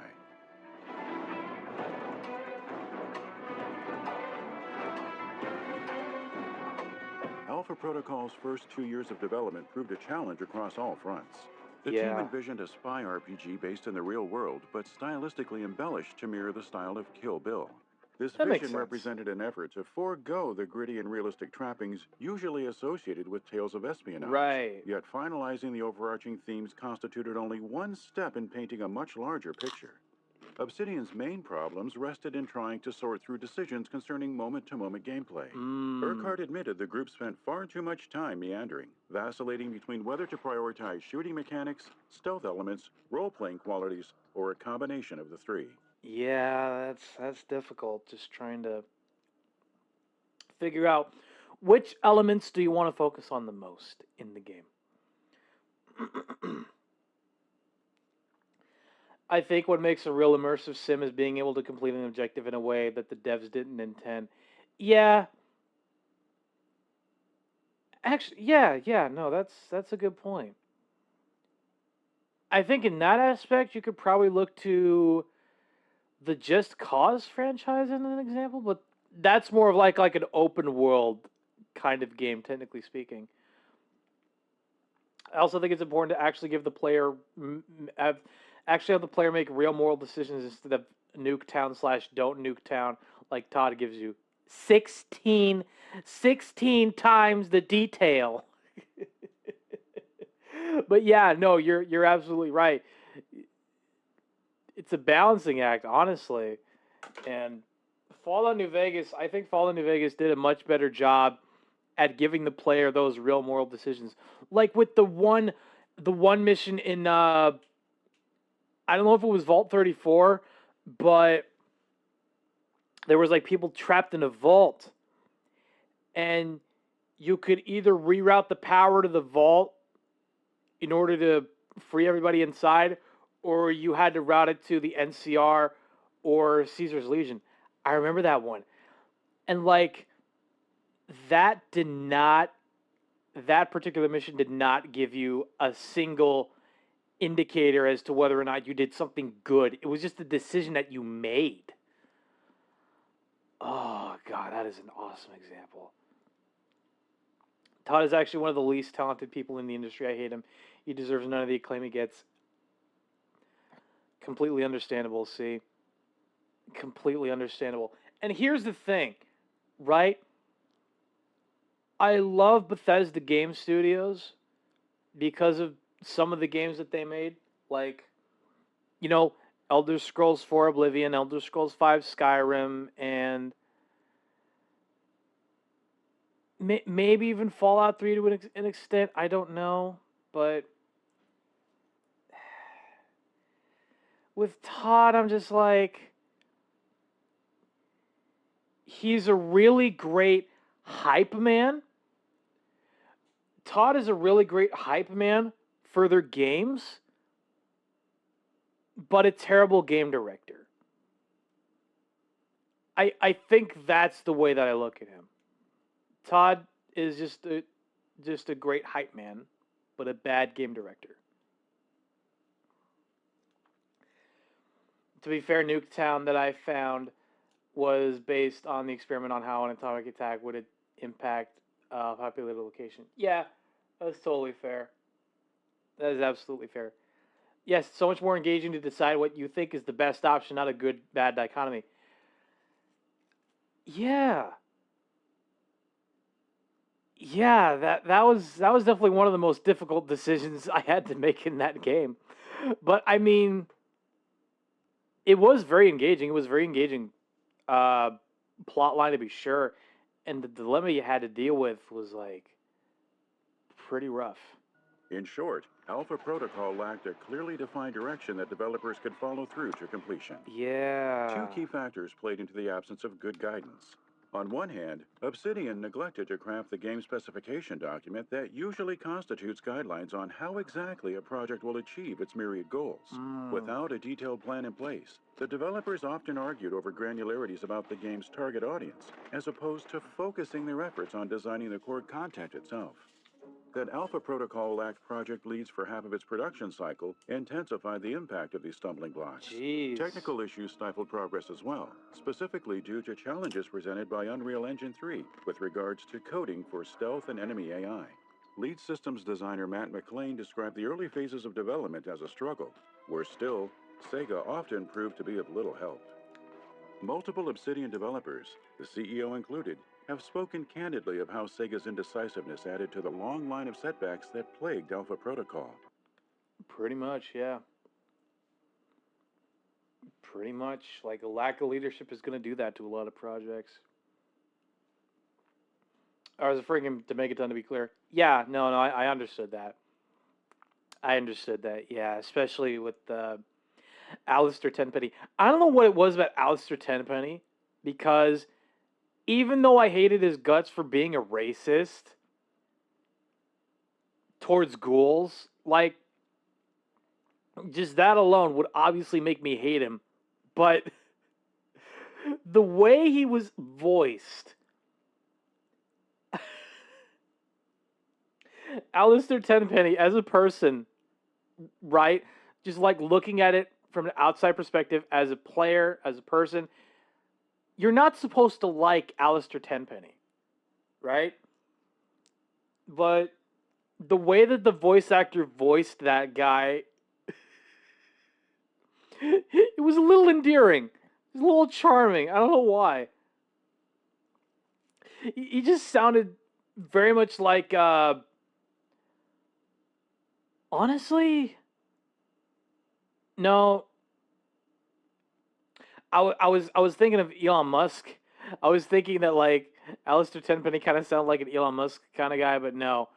I think Alistair Tenpenny kind of sounded more like a very, very aristocratic, obviously.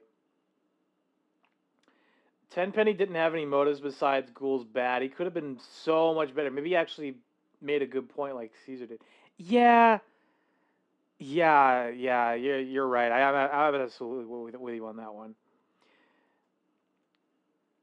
Tenpenny could have made a good point, maybe. But the main thing he did... But honestly, okay. Let me play devil's advocate for Tenpenny for a second.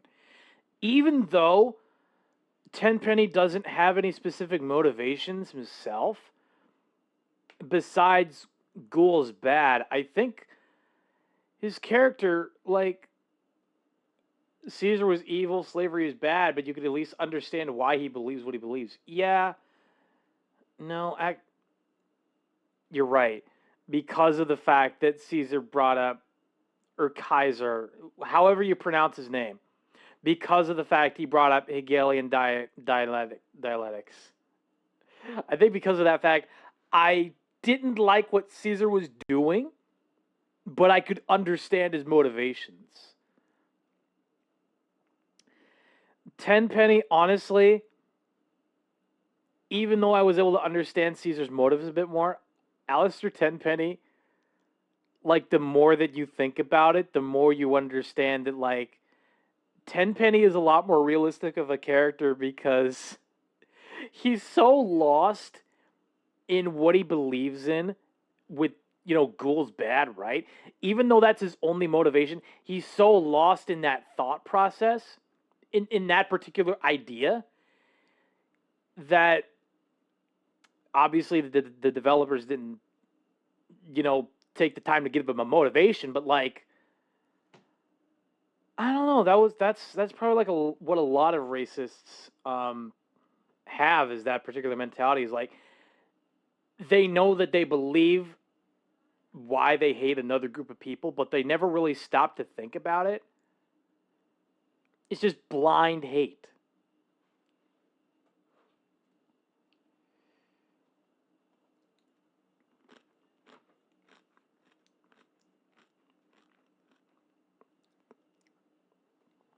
I don't know. Maybe that's just me.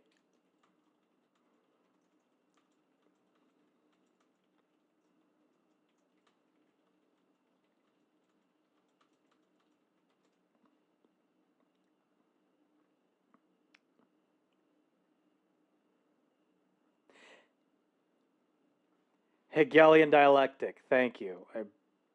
I butchered that one, but you could kind of understand where I'm going with that. Alistair is demented, sure, but he has all the depth of a pudding cup. Most racists actually have reasons, just bad ones. But we should get back to the video because, no, you're right. You're right. For example, the crew produced a lengthy, action-paced chase sequence that, by today's standards, would be comparable to an Uncharted set piece. Urquhart and others estimated the segment's build may have put a $500,000 dent in Sega's budget. And yet, the publisher chose to scrap this section of the game. There were countless ideas that never saw the light of day, given their failure to befit the core of what Obsidian had in mind. Right. Notably, plenty of time and effort went into the creation of a female character named Uli Bowie, who would have... Wait, what? What? Uh-huh.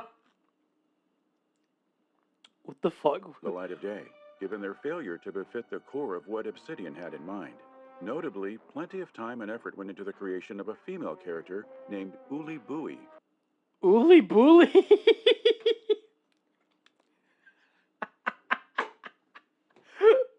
What?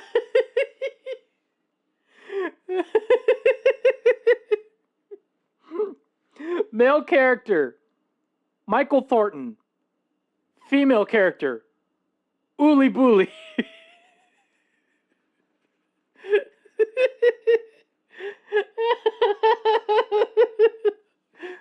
What the fuck kind of name is that? Yeah, that's what I'm thinking. Huh? Why would you give her that name?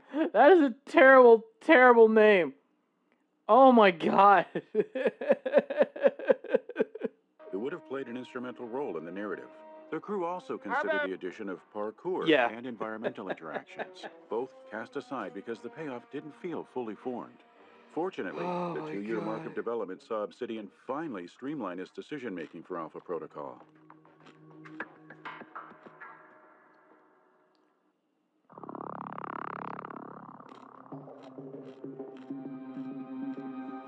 Speaking with Lightspeed magazine in 2010, industry veteran Chris Avallone revealed that project leads were installed 2 years into the game's production.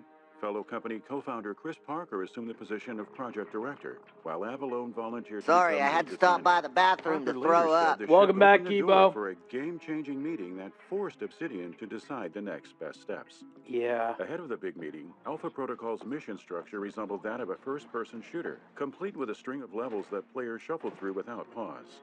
The post-meeting version introduced safe houses, allowing players to move between the different hubs. That's a good idea, having different safe houses that you could move between to. Move around in between missions. I mean,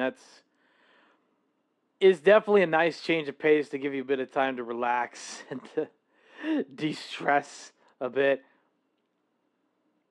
Eating creamy chicken noodles with Instant Pot chicken thighs. God, that sounds good. Hacking minigames served as another significant part of the pre-meeting build and were a point of contention among staffers. Nice. Unable to craft fun mechanics for the puzzles, Obsidian had its heart set on abandoning them entirely. The studio implemented the hacking component that shipped with Alpha Protocol to appease Sega, yet... Creamy thighs.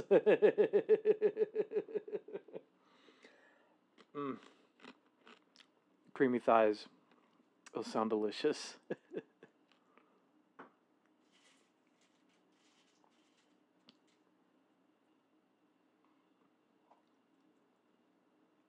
Even the designer of said mini-games, Matt McLean, acknowledged that hacking in its final form had few redeemable qualities. All things considered, the sturdier sense of direction provided by the mid-development sit-down revitalized Obsidian's and Sega's enthusiasm. Well, at least there's that. To the dismay of Obsidian personnel, they wouldn't be afforded the time necessary to fulfill every aspect of their renewed vision. The project suffered mightily as a consequence, as sacrifices were made in an effort to finish ahead of the RPG's allotted October 2009 release window. Yeah, that's the rough part. Just like having to cut particular gameplay mechanics off of the project in order to meet a particular deadline. That's rough. But of course, came out in June, while New Vegas came out in October. Interestingly, time constraints landed the heaviest blow on enemy AI. Though a complex AI system suited for in-depth stealth mechanics did exist at one juncture, its adverse effects on the game's performance pressured Obsidian into oversimplifying the AI late in production for the sake of better quality overall. Damn, man.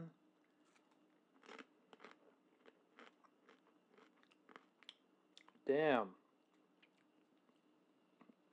If it wasn't for console limitations, we probably would have gotten a more in-depth stealth. Oh god, what was I trying to say? If it wasn't for console limitations, we would have gotten an enemy AI that was more like a little more advanced in the, at least when it came to like stealth missions, maybe. But damn. Honestly, here's what I'm thinking.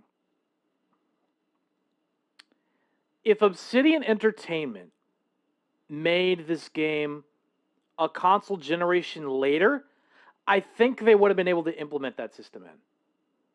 I absolutely think they would have been able to implement that particular stealth system into the game if they developed it and published it just one console generation later. But, you know, timing is everything, obviously. Timing is everything with these things. McLean told Eurogamer the studio also conceived a playable female version of protagonist Michael Thornton, whose disuse boiled down to what would have been the inevitable doubling of Alpha Protocol's voice acting and animation budgets. Yeah, pretty much. Crazy to think Half-Life in 1998 had enemies that could detect you by smell, while the whole rest of the industry was 20 years behind. Wait, what? It could actually... enemies could detect you by smell in 1998.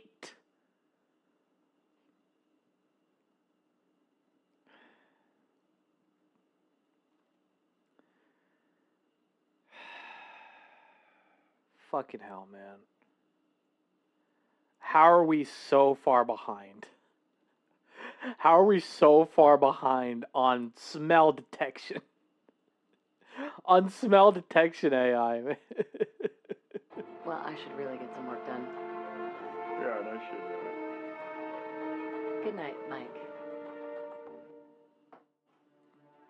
Damn. The newly defined leadership roles additionally engendered a major story rewrite. Chris Avallone noted as much in a November 2009 blog post detailing the iterative narrative process that began 2 years before he joined Alpha Protocol's creative team. Avallone inherited a storyline whose first 2 drafts were scripted by writer and designer Brian Mitsoda. In addition to Mitsoda's initial versions, another writer, Annie Vandermeer, wrote several characters.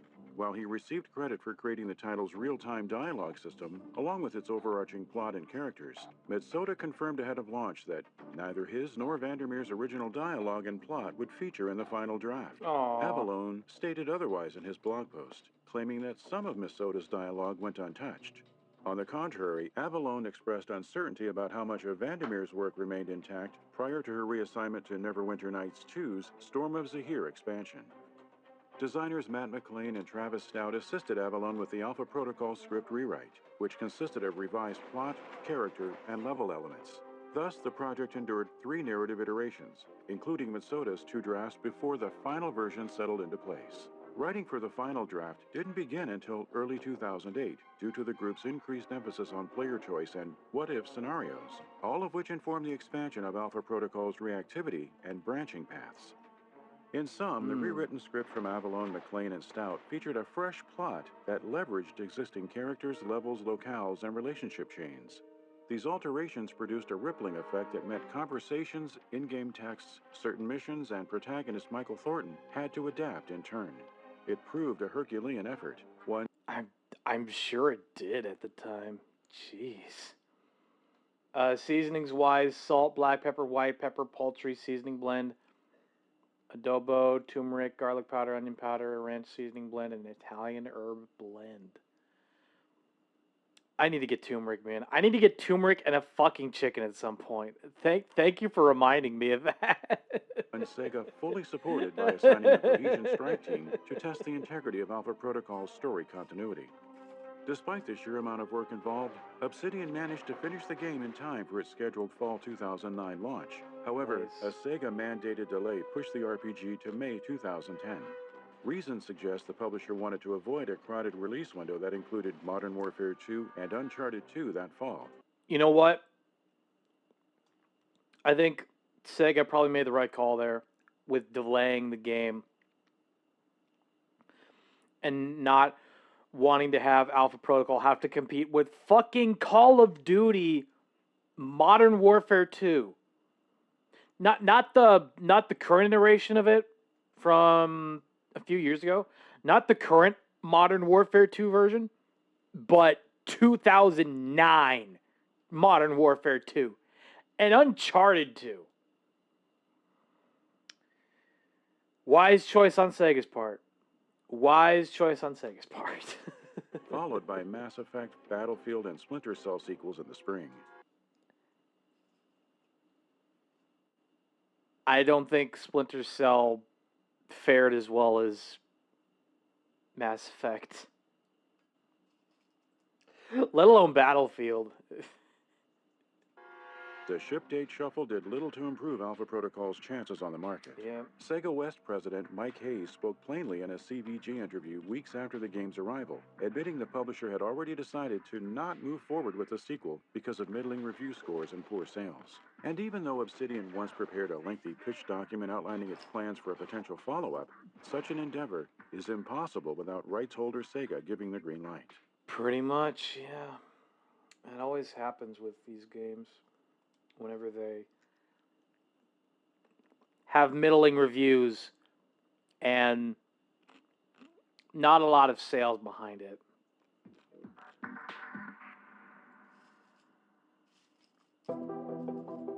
Unfortunately, the tragedy of Alpha Protocol doesn't merely exist within the framework of a turbulent development cycle and constantly dwindling hope for a new installment. Its misfortune extends to the realization that future generations will have incredibly limited access to Obsidian's espionage RPG, given that Sega pulled digital sales in 2019 following the expiration of music rights. Thus, the true tragedy is that the quiet brilliance of this cult classic may regrettably become lost to time. Well, not anymore. Not anymore, at least. Hopefully they, well, I mean, it's kind of obvious. They already sorted out the music licensing issues and shit.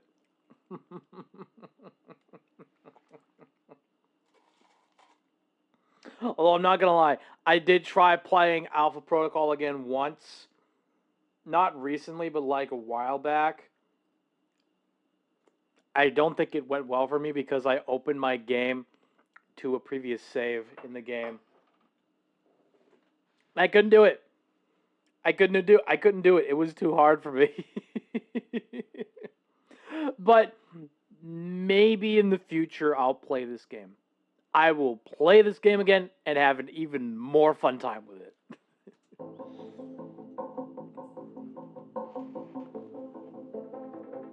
Now that you have it on a PC, you can stream it. Absolutely. I absolutely could do that.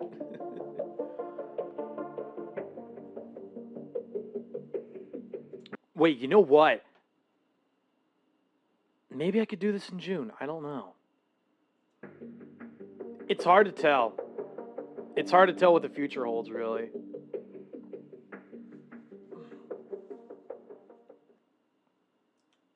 Thank you for watching. We'd like to take this time to thank, by name, the generous patrons who have pledged to our Hall of Fame reward tier. God, I love that Nat Geo-esque narrator. Oh my god. Alright, now we could get back to re-res. Or re-res? Re-res? Oh god, I think I need a spoon. Because, like, I got more chips in there than I do freaking sauce.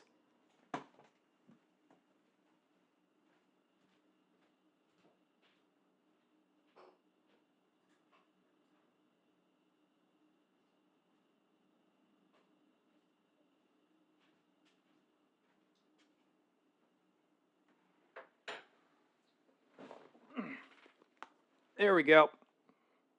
There we go. 2013 was a year of console launches. We welcomed platforms like the PlayStation 4 and Xbox One, and started to let the previous year's Wii U gather a fine layer of dust that would stay there forever. Pretty much. But there was one other console that developed quite a lot of buzz that year. It's around here somewhere. One sec. Aha! The Ouya. This little guy promised some... Wait, this guy actually has the Ouya? Oh no. Look, in all fairness, it does deserve to be in the junk pile, but I did not expect you to actually have it. Some pretty great things, but could the ideas behind a console the size of a Rubik's Cube change the landscape of video games? Ooh, yeah. No.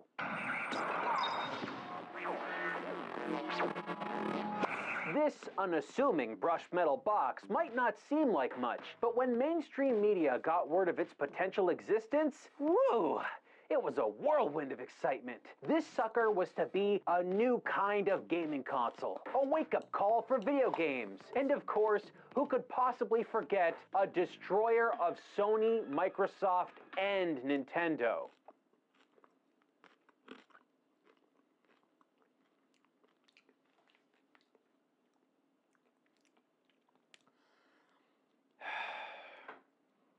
Even in 2012, publishers love typing up the most random shit and thinking it's going to beat out all of the major console competitors.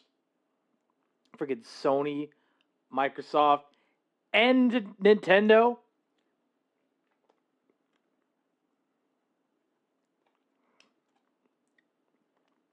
Now we're living in a world where, I don't know, maybe Sony is going to continue making more consoles. Nintendo is charging fucking $90 for games of their next system. And Microsoft is just Microsoft. Forbes thought this was the harbinger of doom for the big three? Well, it certainly might be a four-letter word for the apocalypse, but not for the companies Forbes had in mind. Let's see where all this began with founder Julie Ehrman in Ouya's 2012 reveal pitch video. I love video games, but more and more people are moving away from the television. False! There were a number of systems still being sold that same year that became some of the best-selling video game consoles of all time. Damn. When it came to the Wii... Okay, when it came to this particular console generation, I had no idea that the Wii beat out the Xbox 360.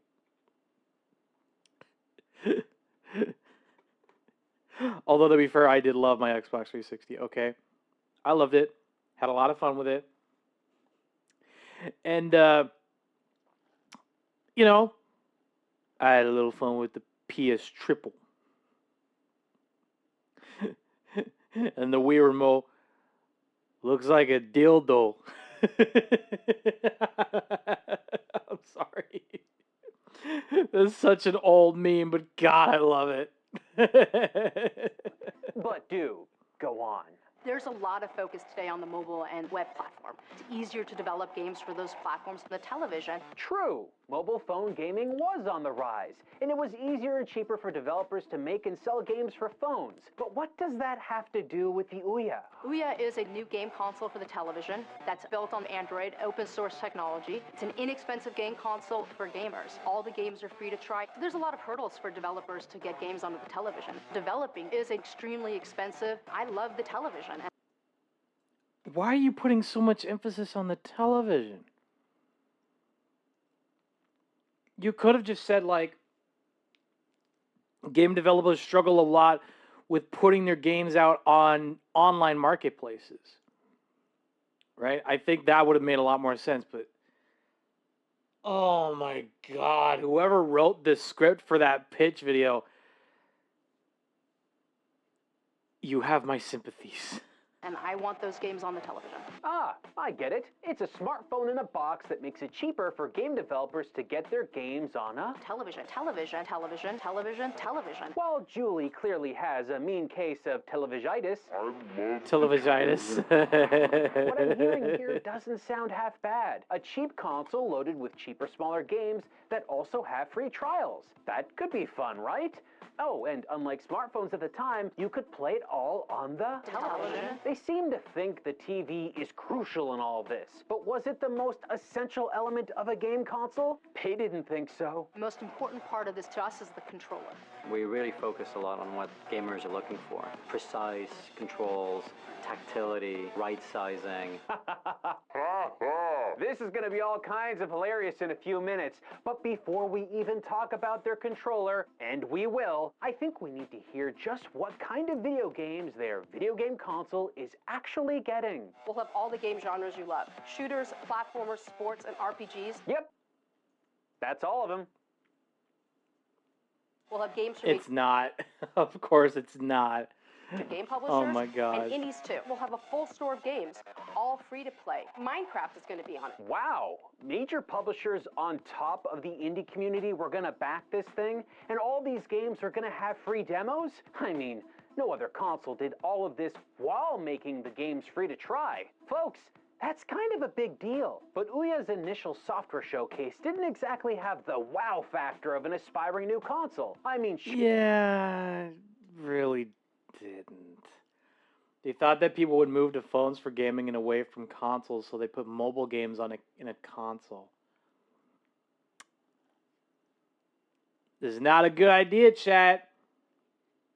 Now, to give Ouya a little bit of grace, it was probably a lot cheaper for them to license out mobile games and have them in the Ouya than to license out AAA games and to have it on the Ouya as well. But, you know, for all they know, but as far as the developers are aware of, Ouya probably didn't have a dev kit ready for it. That's just me. That's just my speculation. Sure, it had Minecraft, but that was already available on PCs and phones, actually, and the Xbox 360, and it also had a free trial, so it doesn't really contribute much. So, is there anything else you can actually do with this thing? It's open for hackers that want to tweak the box and make it their own. This is a big undertaking. Effectively, we're trying to disrupt an established industry. Disrupt the establishment, hack the hardware, make it your own, man. I'm doing my part.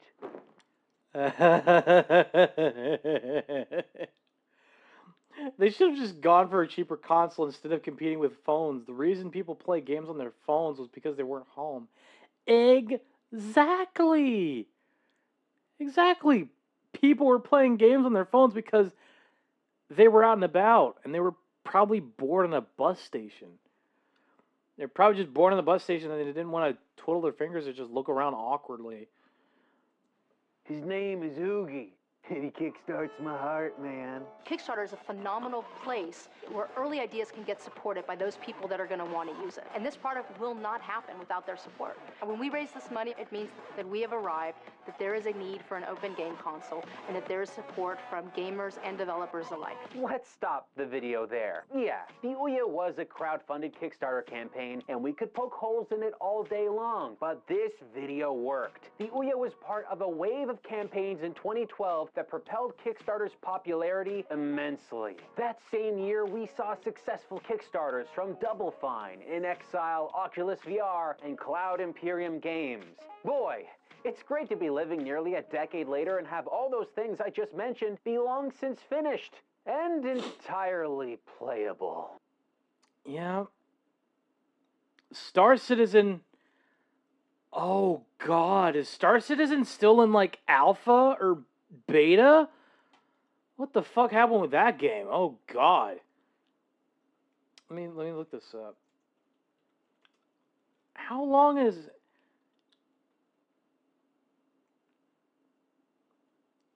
currently under development? Okay, so it is still currently under development.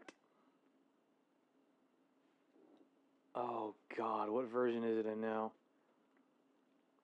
It's not even gonna tell me, huh? You're not even gonna tell me like what happened with the game? Alpha 4. Oh god, yeah, no, you're right. No, I'm right. It is still an alpha. Holy shit. God damn.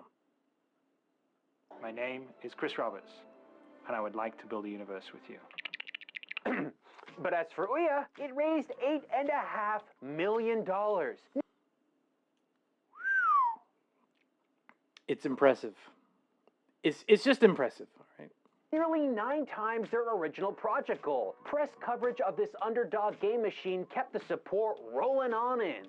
Yes, cash was piling up. Yes, enthusiasm for the little indie box that could was high. But the console and its pitch had its fair share of skeptics too.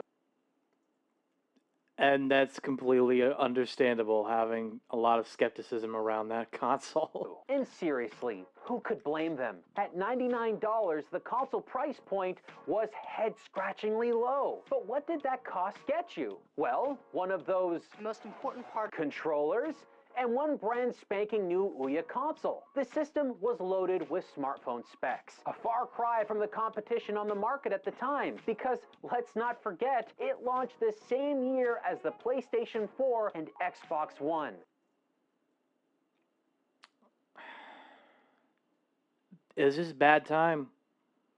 It's bad time. Ouya was so cheap that it was closer to the cost of a PlayStation 4 controller than a PlayStation 4 console. That was pretty incredible. It really was a budget console for budget gamers and budget-oriented developers. It sounds crazy, but this could actually work out and become a home run. It could work, yeah. Like having a budget console oriented around budget developers. I mean, yeah, it could work, but then like, if you're paying for a budget console, you're going to get budget level games out of it. Games that probably aren't going to be as good as indie games or as AAA titles. Although, the quality of AAA titles is already kind of sketchy, so. All the Ouya team had to do was line up some great games, ship those consoles, and not mess up their PR. Does everybody know what the Ouya console is? Can I get a show of hands? Do you know? Okay. Who's a backer? Really? Just these 2 people here? 3? Oh, come on. Almost as many backers as there are letters in the console name. Damn. It's not my lunch. I don't know. Have you got... You should have just got a box. You should have just got a box. It would have been less obvious. For the people that raise their hands have seen these. You packed your early prototype console in a child's paper lunch bag? You don't pack extremely rare and important tech in a freaking paper bag. What if you dropped it? Are you kidding me? When you ask the question about what makes it challenging, like, there is nothing special about this board. Nothing. Like, nothing. I think she's saying the quiet part loud and the loud part quiet. Oh, yeah. That's not good. Oh, you didn't answer the launch. How many launch titles? I don't know. What? How many launch titles? I don't know. You don't know? I don't know. Look, I'm not the CEO of Nintendo, but even I can tell you what launched with most of their systems. How do you not know what is launching with your totally off-the-shelf, unspecial sandwich sack console? Our controller has a touchpad. You're not going to find that somewhere else. And the reality is... The new PlayStation 4 controller has a touchpad, That's true. They could build it for that. So, you don't think your console's special. There is nothing special about this board. You don't know what's launching with it. I don't know. You're completely unaware of your competition. The new PlayStation 4 controller has a touchpad, That's doesn't true. it? Oh, and you store your prototype console next to your Dunkaroos. Okay. That didn't go so smoothly. But a few trip-ups at one live Q&A are by no means the end of the world. The console's still releasing on time, after all. Yep. Of course, there's going to be delays, as one would expect. Off-the-shelf components. There is nothing special about this. Delayed 3 weeks. Okay, I'll give you another mulligan, Ouya. Delays do happen. Can you at least professionally promote your product at a trade show? Ouya Park is open every single day of E3 from 9 to 7. We have happy hour from 4 to 7 with free beer and K-Rock DJing live, so come on down. Beer? What about the games? So come on down. And play great games. Can they professionally promote their product, period?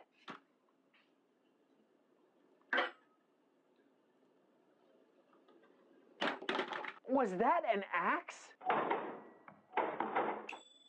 We are really not seeing the most competent build-up to the launch of the Ouya. But on June 25th, 2013, the console finally hit its pushed-back retail launch. Good news. That is, unless you back the freaking Kickstarter. Damn.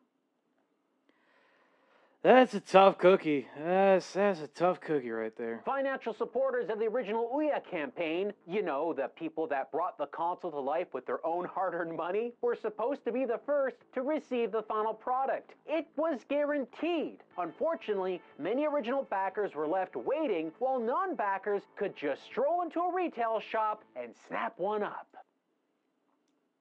That's fucked.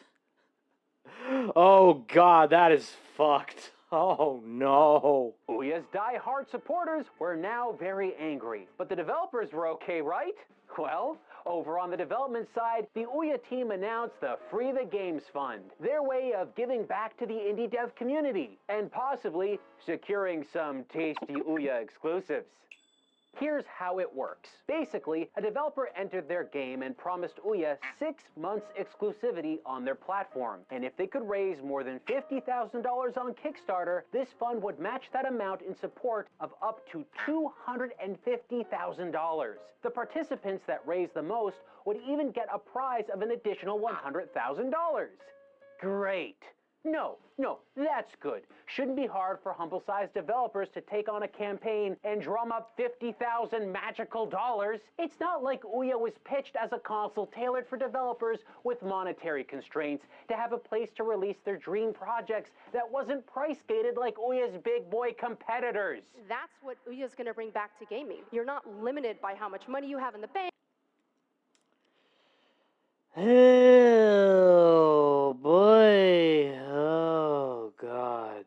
Or how many people you work with. Could this ingenious scheme to get exclusive games possibly go wrong? Oh yeah.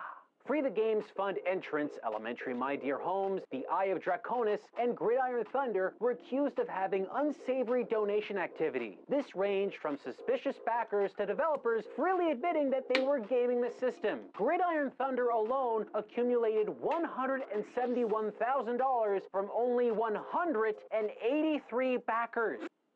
Jesus Christ. It's all starting to fall apart really quick. Yep, I'm noticing that now.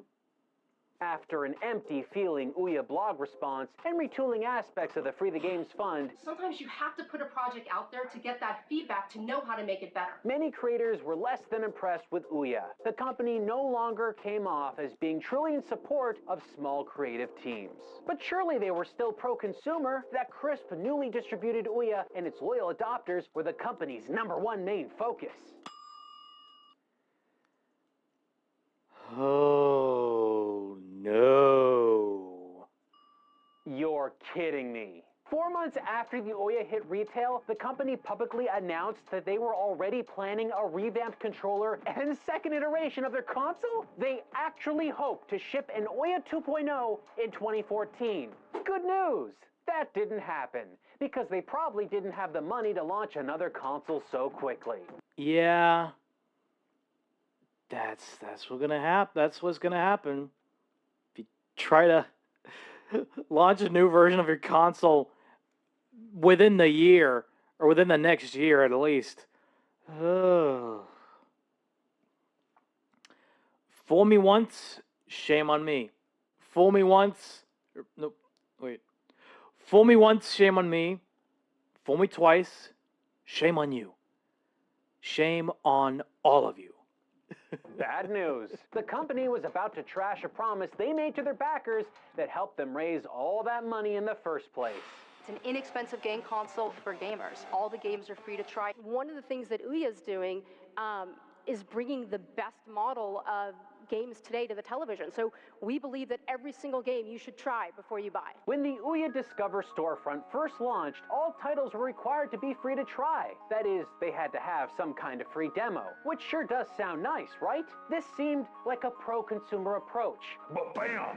In 2014, free demos no longer required. In an official blog post, the canceling of free-to-try was apparently in support of developers. Now, sure, that does sound like a possibility, but I don't think it's true. No, it's not. What I think was actually going on was something that was far more of a serious problem to Ouya. According to CEO Julie Ehrman, in Ouya's very first month on the market with the free-to-try model, 73% of Ouya owners had not purchased a single title on the storefront.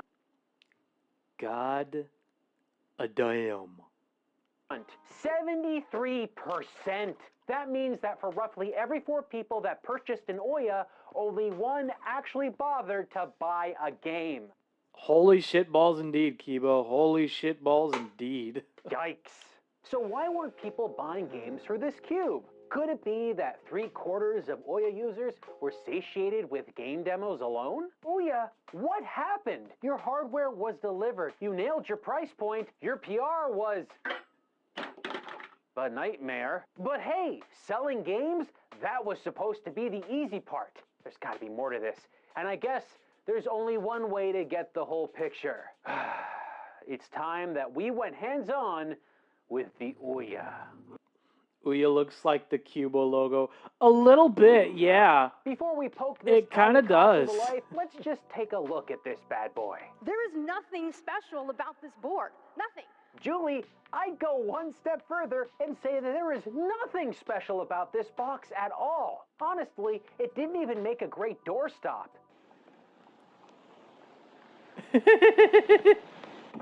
Yeah, it's not a great Compared to doorstop. its contemporaries, it's much smaller because it really is just tiny cell phone parts in an itty-bitty case. Pretty You're gonna much. set this thing up and likely rarely touch it again. But the controller it comes with? Oh boy, I've got concerns. The most important part of this to us is the controller. See, you say that, but no, you clearly didn't care. This is one of the worst official bundled console controllers I've ever used. Brand new, straight out of the box, the right shoulder button was broken. It doesn't click in the way the left shoulder button does. The home button is in the lower center of the controller's face where you can accidentally hit it when you use your right thumbstick. Oh, no. The D-pad, mushy. The face buttons, stiff. And worst of all, if you press too hard, they can get jammed beneath the controller's faceplate. Oh, and the faceplates? They fall off too. With a handful of magnets. Removing and replacing them not only feels cumbersome, but it makes the build feel cheap. Instead of putting a single battery compartment on the back, like an Xbox One or 360 controller, they are in 2 compartments underneath the faceplates that makes the controller feel far less structurally sound, leading to a very loose feeling build overall, which is probably why they skipped out on putting rumble in the controller, because if they did, it would probably shake itself apart. Yeah, I imagine that to be the case. Look, barf, indeed. And look, chat, what I have in my hands right now is the 8-bit do Xbox controller. This feels good in my hands. I like the feel of this controller. Like, this actually works a lot better. This works a lot better as a controller because it feels nice to hold, all right? This controller is leagues better than the Ouya controller. The most frustratingly confusing design choice, though, not including a start or select button. This should have been standard, folks. Yeah. And it's a huge misstep. If developers wanted to port their games over from another platform that did have start or select, or if gamers wanted to emulate older games, they'd likely need to do some serious button reconfiguration. Moving on, let's go ahead and start the device. The menu layout is pretty simple and functional. Not surprising, as at its core, it really is just an Android device. In fact, there are tons of options and visuals here that look just like what you would get in a basic Android phone. Instead of making a new, finely tailored OS from the ground up, like what Sony or Nintendo would have done, Ouya saved big bucks by sticking with thinly altered smartphone software. Typically, this would be a bad move, but in this case, it's the only thing they didn't f up. Ouya team made some specialized options, like the Make section for people to create games. But the majority of consumers out there wanted to play games, not make them. So let's see what this little box of dreams can actually do. That brings us to Discover, the Ouya storefront. You've got your new games and your best rated, of which several seem to be emulators for other systems. That's not good. That's not good at all.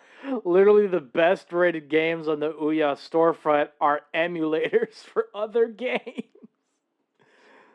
Probably one of the reasons why 3/4 of Ouya customers weren't buying games. They were emulating them. But don't get us wrong, Ouya did have lots of real standalone titles on its storefront, ones you could buy. So let's crack the old knuckles and warm up our official Ouya controller and dive in. This is gonna be fun.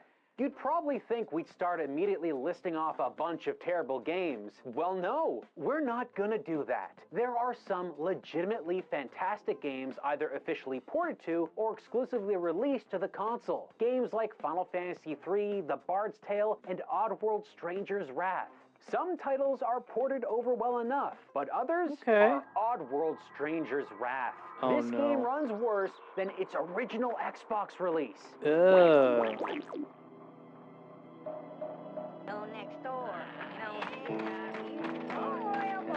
Oh, that is rough for Oddworld.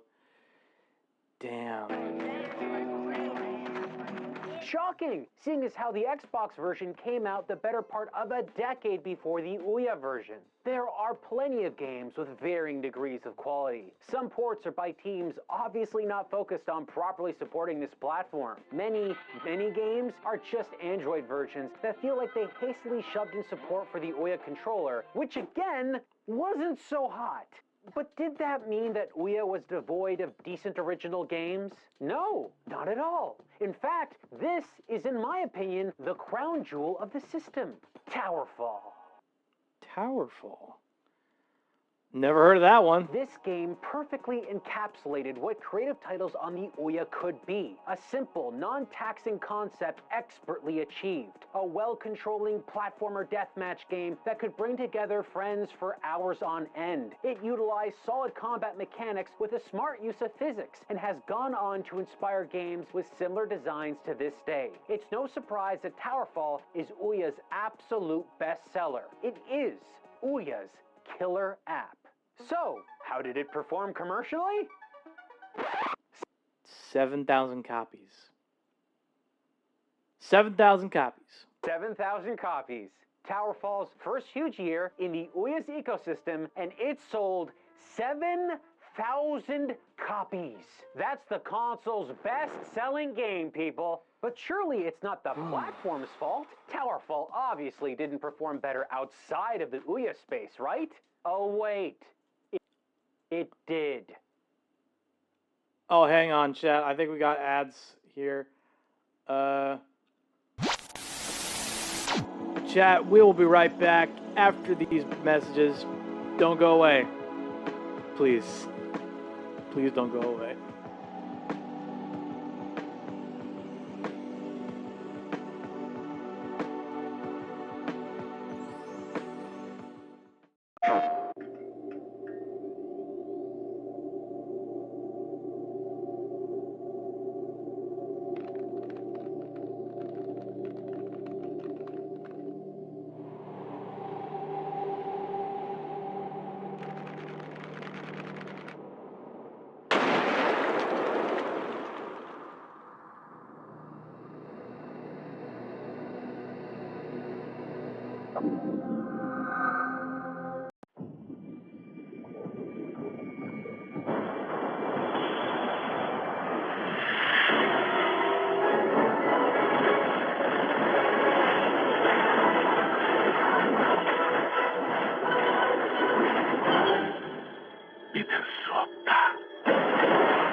디지털 영상, 디지털 음향의 전율, 디지털 홈시네마, 삼성 DVD 플레이어.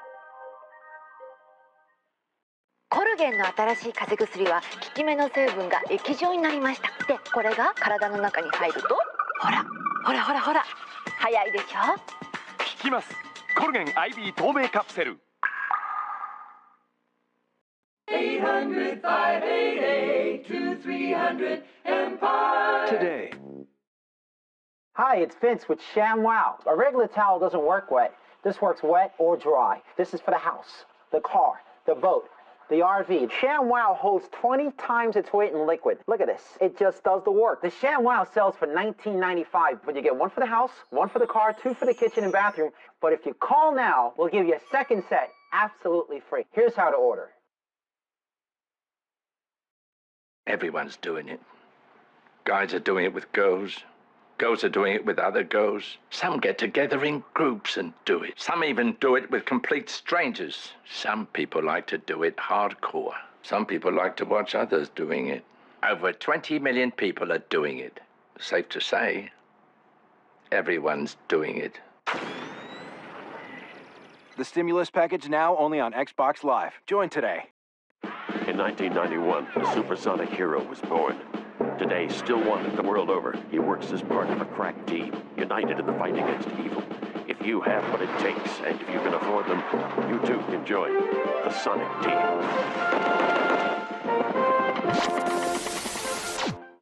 Welcome back. Welcome back from the ad breaks chat. Okay, I think after we finish this video, we're going to raid on out. When freed from niche micro-console exclusivity, iterations and ports of Towerfall eclipsed its sales with Ouya immensely. Wow. Ouya's most successful, replayable, and critically acclaimed game was a disaster. Those quick port-pushing companies we mentioned earlier? Yeah, they likely didn't make a nickel. But those quick ports, they weren't even the worst experiences released on the system. Oh, that's right. You don't even know what we're about to get into, folks. I think it's about time we explore some of the most questionable and bizarre content we've ever shown on this channel. Oh boy. This is gonna get weird. Butt is a game where a cloud throws objects at your butt. What kinds of objects? Well, regular things like teddies, nut, God's dish, and sword. If you drop these things, you lose respect. And we all know how every butt wants mad respect.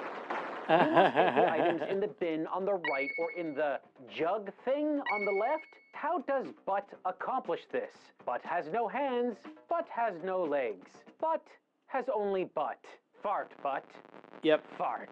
Now, before you think this game gets too juvenile, know that when you fart enough Dash or Roger Nimrockets into those side bins, you will unlock a single scene infographic. These showcase prominent historical figures. Founding father Benjamin Franklin, German philosopher Immanuel Kant. Feels like they're trying to stuff some educational content where the sun don't shine. But this ain't the only edutainment title on the console. Oh no, there's more. There's more. Esperanto animals. Okay. Wait. Okay, chat. Do you see the pig? Upper right here. You see that pig? I think I specifically remember using that graphic for like a band logo for a band that never existed. Flying War Pigs. That's what it was. I used that graphic for like a Flying War Pigs logo at one point. It was like a punk band of some kind. But, man. Oh, those days. How about for raid target either Almond K or Papa Yokai? Okay, yeah, we could do either one of those. It just depends on who's going to be live.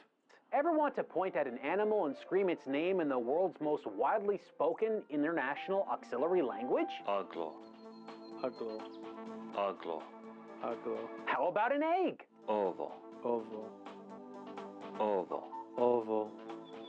Ovo. Well, have we got the game for you? Kato. Kato.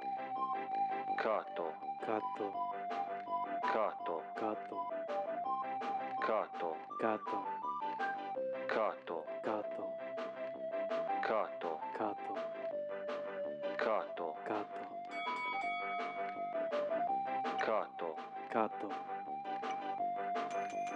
Congratulations! You can now say cat in a language that 0.001% of the population of Earth understands. Next game. Blaine Banana Tree. This is a game about planting banana trees on a desert island. You can choose to either eat your yum yum bananas or stab them right into the flesh of the earth.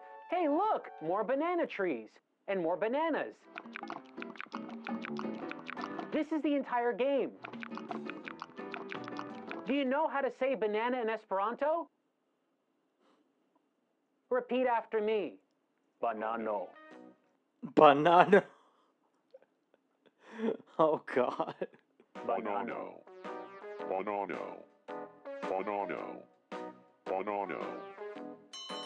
Good job. We've officially wasted less of your time than Blaine Banana Tree wasted of ours. Coconut Hunt. It's you versus Amy in the ultimate blood sport. Coconut Collection. Collect those nutters as fast as you can. Where do you put them? Coconut Hunt. Your character has a big gnarly head and constantly looks like he should be losing his balance and toppling over like the top-heavy flipper-footed creature he is. What the fuck? Just lost. I'm just lost, chat. What the... I don't even know what to make of this game. This looks like a game that would actually do really well on Twitch. You know what? I think it would. I think it would do well. Yourself to escape this punishment. Coconut Hunt. 3 meters of rainstorm. It's not a lot of rain. At Telrix. For anyone worried that Ouya doesn't have everyone's favorite gold trinket collecting spinny hedgehog, we say this. Ouya has Sonic CD. But if you didn't get that, worry not, sharp rodent aficionados. A Telrix is here. It's all the fun and flair of a broken Atari Jaguar tech demo from 1993. Oh God, it really is. You play as a Telrix, a sea urchin-shaped hedgehog with the tip of a penis for a nose. I hate that it looks like that. You've got to race against the clock Oh, to collect God. all the hidden golden gems and thwart the wicked robo-badgers. There's gravity-defying jumps, strawberries, a song that plays, and textured cubes. What more could you need? What's that? A game that controls well, and some kind of explanation as to how the stupid gravity system works? And better level designs? Look. It can't give you any of that. But at least it's better than Sonic Forces. I mean, I guess. I never played it for myself, but... I'm just lost. Sonic fans, I await your comments down below. Just Blaine.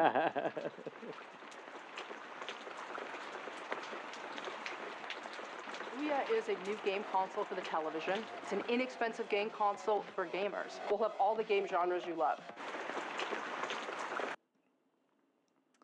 That rain sound effect is just perfect. It's just emblematic of everything about the Ouya, for sure. You know what? I gotta make something similar to this somehow. I could have swore there was like a old rain effects thing from back in the day on Windows XP, but I can't find it.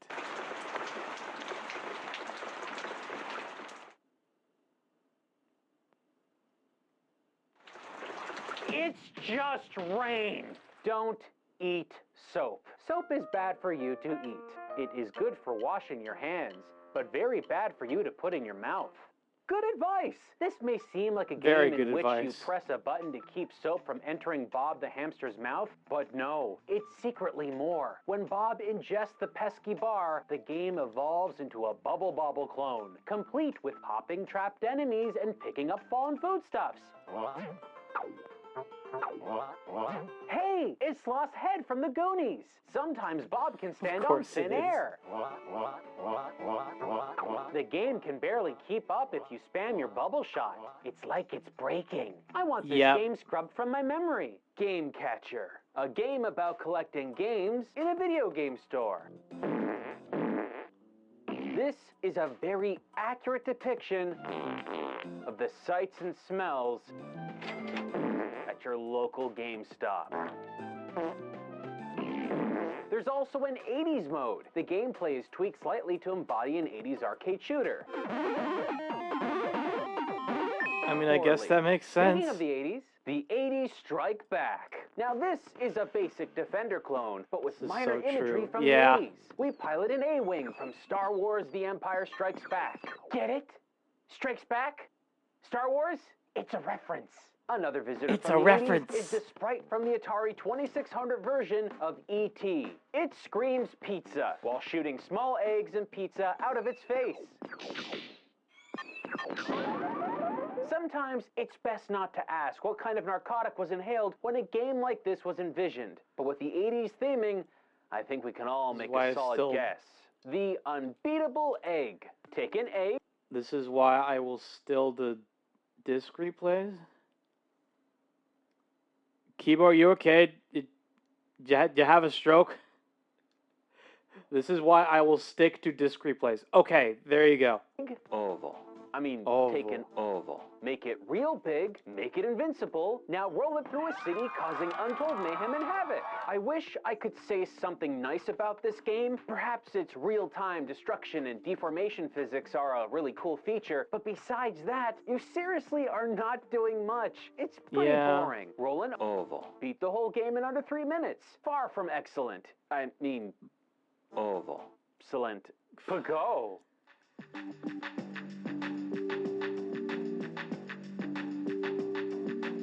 At this point, we're just getting into psychedelic dream territory.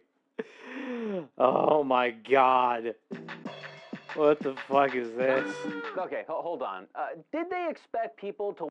What the fuck is this acid trip? Honestly, same.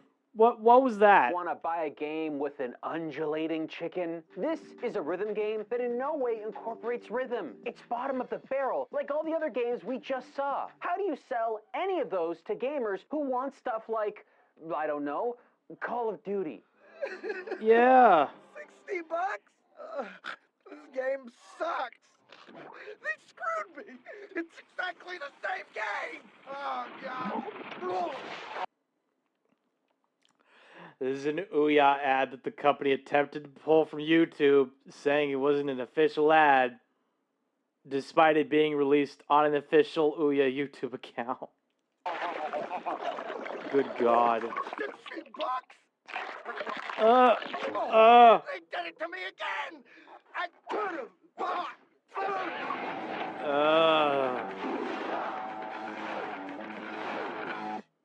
Ouya.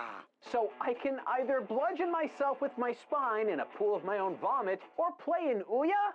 I'll take the spine. Unfortunately, I'm contractually obligated to play through more of this mess. So let's keep going. Sudden death soccer. Boy. Everybody else gets FIFA, Ouya gets this. No options, no flair, just pirates versus humans that have 3 holes punched out of their heads. I hate this. Oh God, I hate this. Are they supposed to be aliens? The arena has been completely vacated, except for the lunatics on the field. The physics are poor at best, and the controls leave a lot to be desired. As tradition dictates, if a goal is scored in a match of sudden death pirate alien soccer, the ball explodes. Everyone's droopy corpse well into the stratosphere. That is pretty funny, though. It also happens if the time runs out. Best game so far. Those darn nipples. Someone screams the title of the game at you while peeking their microphone. Those darn nipples! Awesome start. The way this game works is you place nipples on breasts based off a hint given to you before the current breasts are on the screen. This is a functional game, which is more than I can say for Santa's World War. This game is titled Santa's War on Terror, but the thumbnail says differently. Regardless, both titles are missing the apostrophe at the end of Santa's between the A and the S. That's attention to detail that just begs the player to dive in, isn't it? You control Santa, Santas. He throws snowballs at soldiers carrying firearms. Santa's literally brought snowballs to a gunfight. You might not think this looks great. You're correct. But I actually have the game zoomed in. Here's how it really looks. Pull her out! Look Oh God! What the? Oh no! at that headroom. Oh, There's enough real no. estate to be playing a better game up there. These characters are so far away, I can't even tell what emotions they're supposed to be portraying. Are they angry at Santas? Does Santas enjoy offing people with snowballs? No one knows. If you lose, it jumps to a screen that says, submit. That actually sounds far scarier than it has any right to be. Zepto Racer. No track boundaries, terrible steering, and acceleration that goes from 0 to 10,000 in a second flat. I'd call this the most unfinished racing game I've ever played, but then I tried Zepto Racer 3D. Oh God.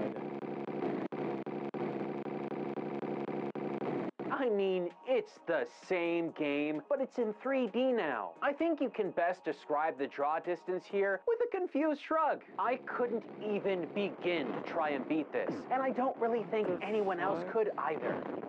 Zeus versus zombies. You play as the almighty Zeus, king of the Greek gods. Fling lightning from thine mighty hand noodles.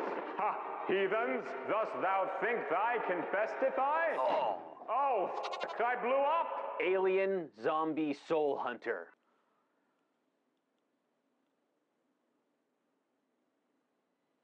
Oh God. Okay. Oh God. All right. Let's read the instructions. You are a green alien who has come to Earth to rescue the souls of the humans that were lost when the zombies took over. Oh, I blew up! Okay, well, even without instructions, I would have guessed that our character here is an alien, because he looks spaced the hell out. You go around shooting zombies and collecting purple cubes. Kill. The purple cubes are the human souls you're meant to collect. The zombies run at you and have undefined attack ranges, so they seem to magically hurt you at random distances. The best part is, your goal is to save those purple soul boxes, right? But some of them are just floating in the air. You don't have a jump button. So long, souls. Up there, you're gonna stay. As you blast away the undead, you find rocket ship parts which you assemble to launch those amazing cubic human souls away for reprocessing. But the rocket ship doesn't even have a flame propelling it.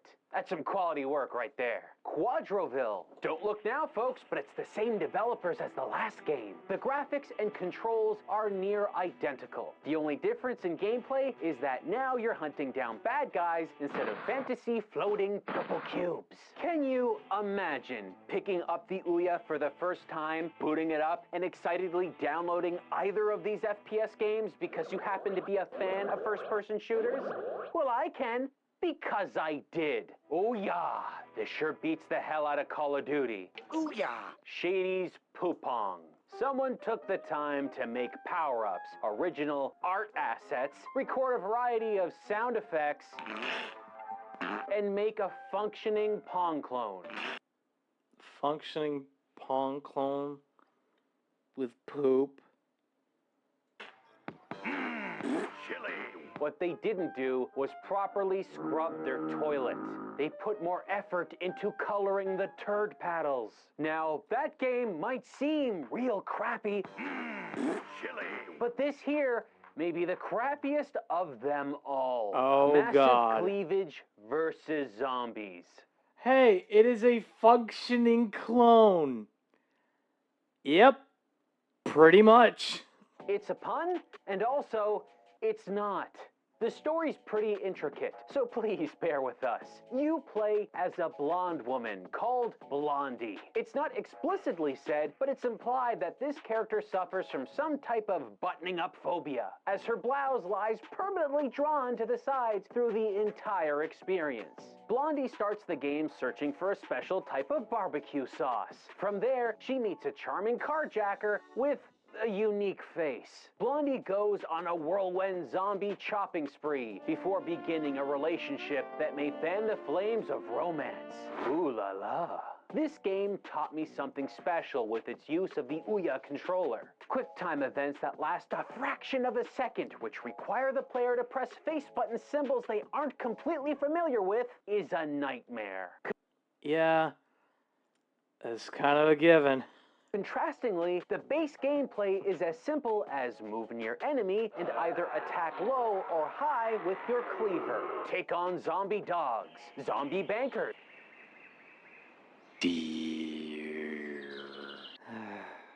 Thank you, Kibo. I needed that.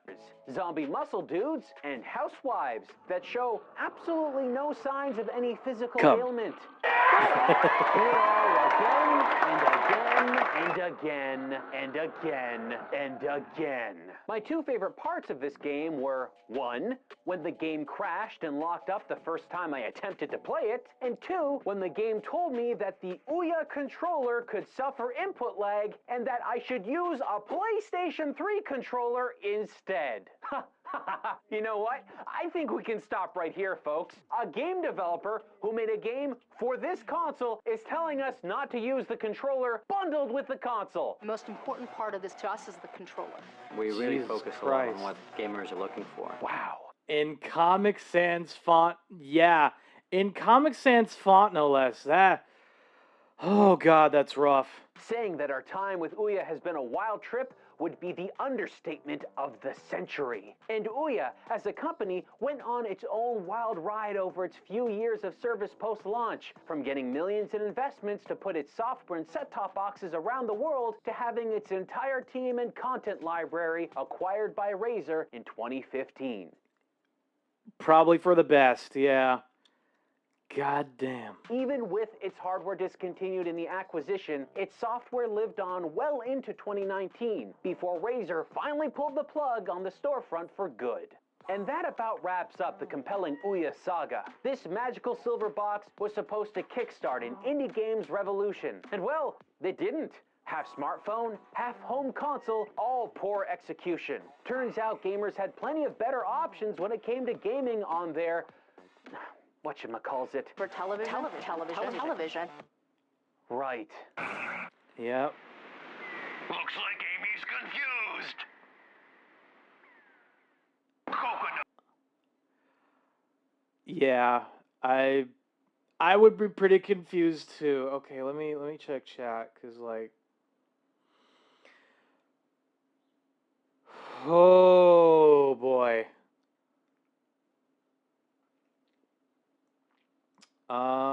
Let's see who's.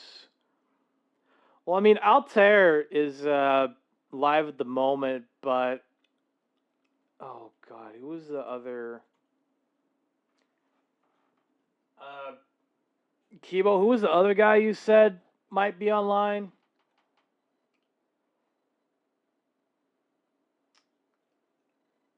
Oh God, okay, hang on.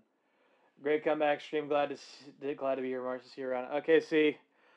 Thank you so much for dropping by. I'll hopefully see you later. Oh God, where is it?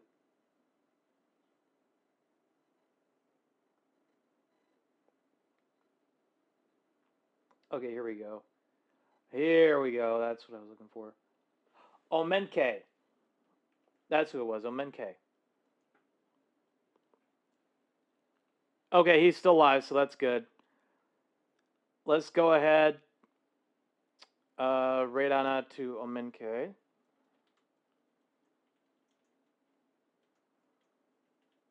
And here's your raid message, chat. Let me make sure I copy the... Alright, copy the message. There we go. God, that was so much fun. I am honestly so happy to finally be back streaming after a week away. Honestly, I just feel better knowing that I was even able to do this in the first place, and you know, just not worry too much, just do what I do best, and just hope for the best. You know, I think that's all we could really ever hope for at this point. Oh man. But I'm pretty happy, I'm not gonna lie. I'm pretty happy that everything's going to hopefully work out as it should, maybe. Who knows? I mean, I sure as hell don't, but...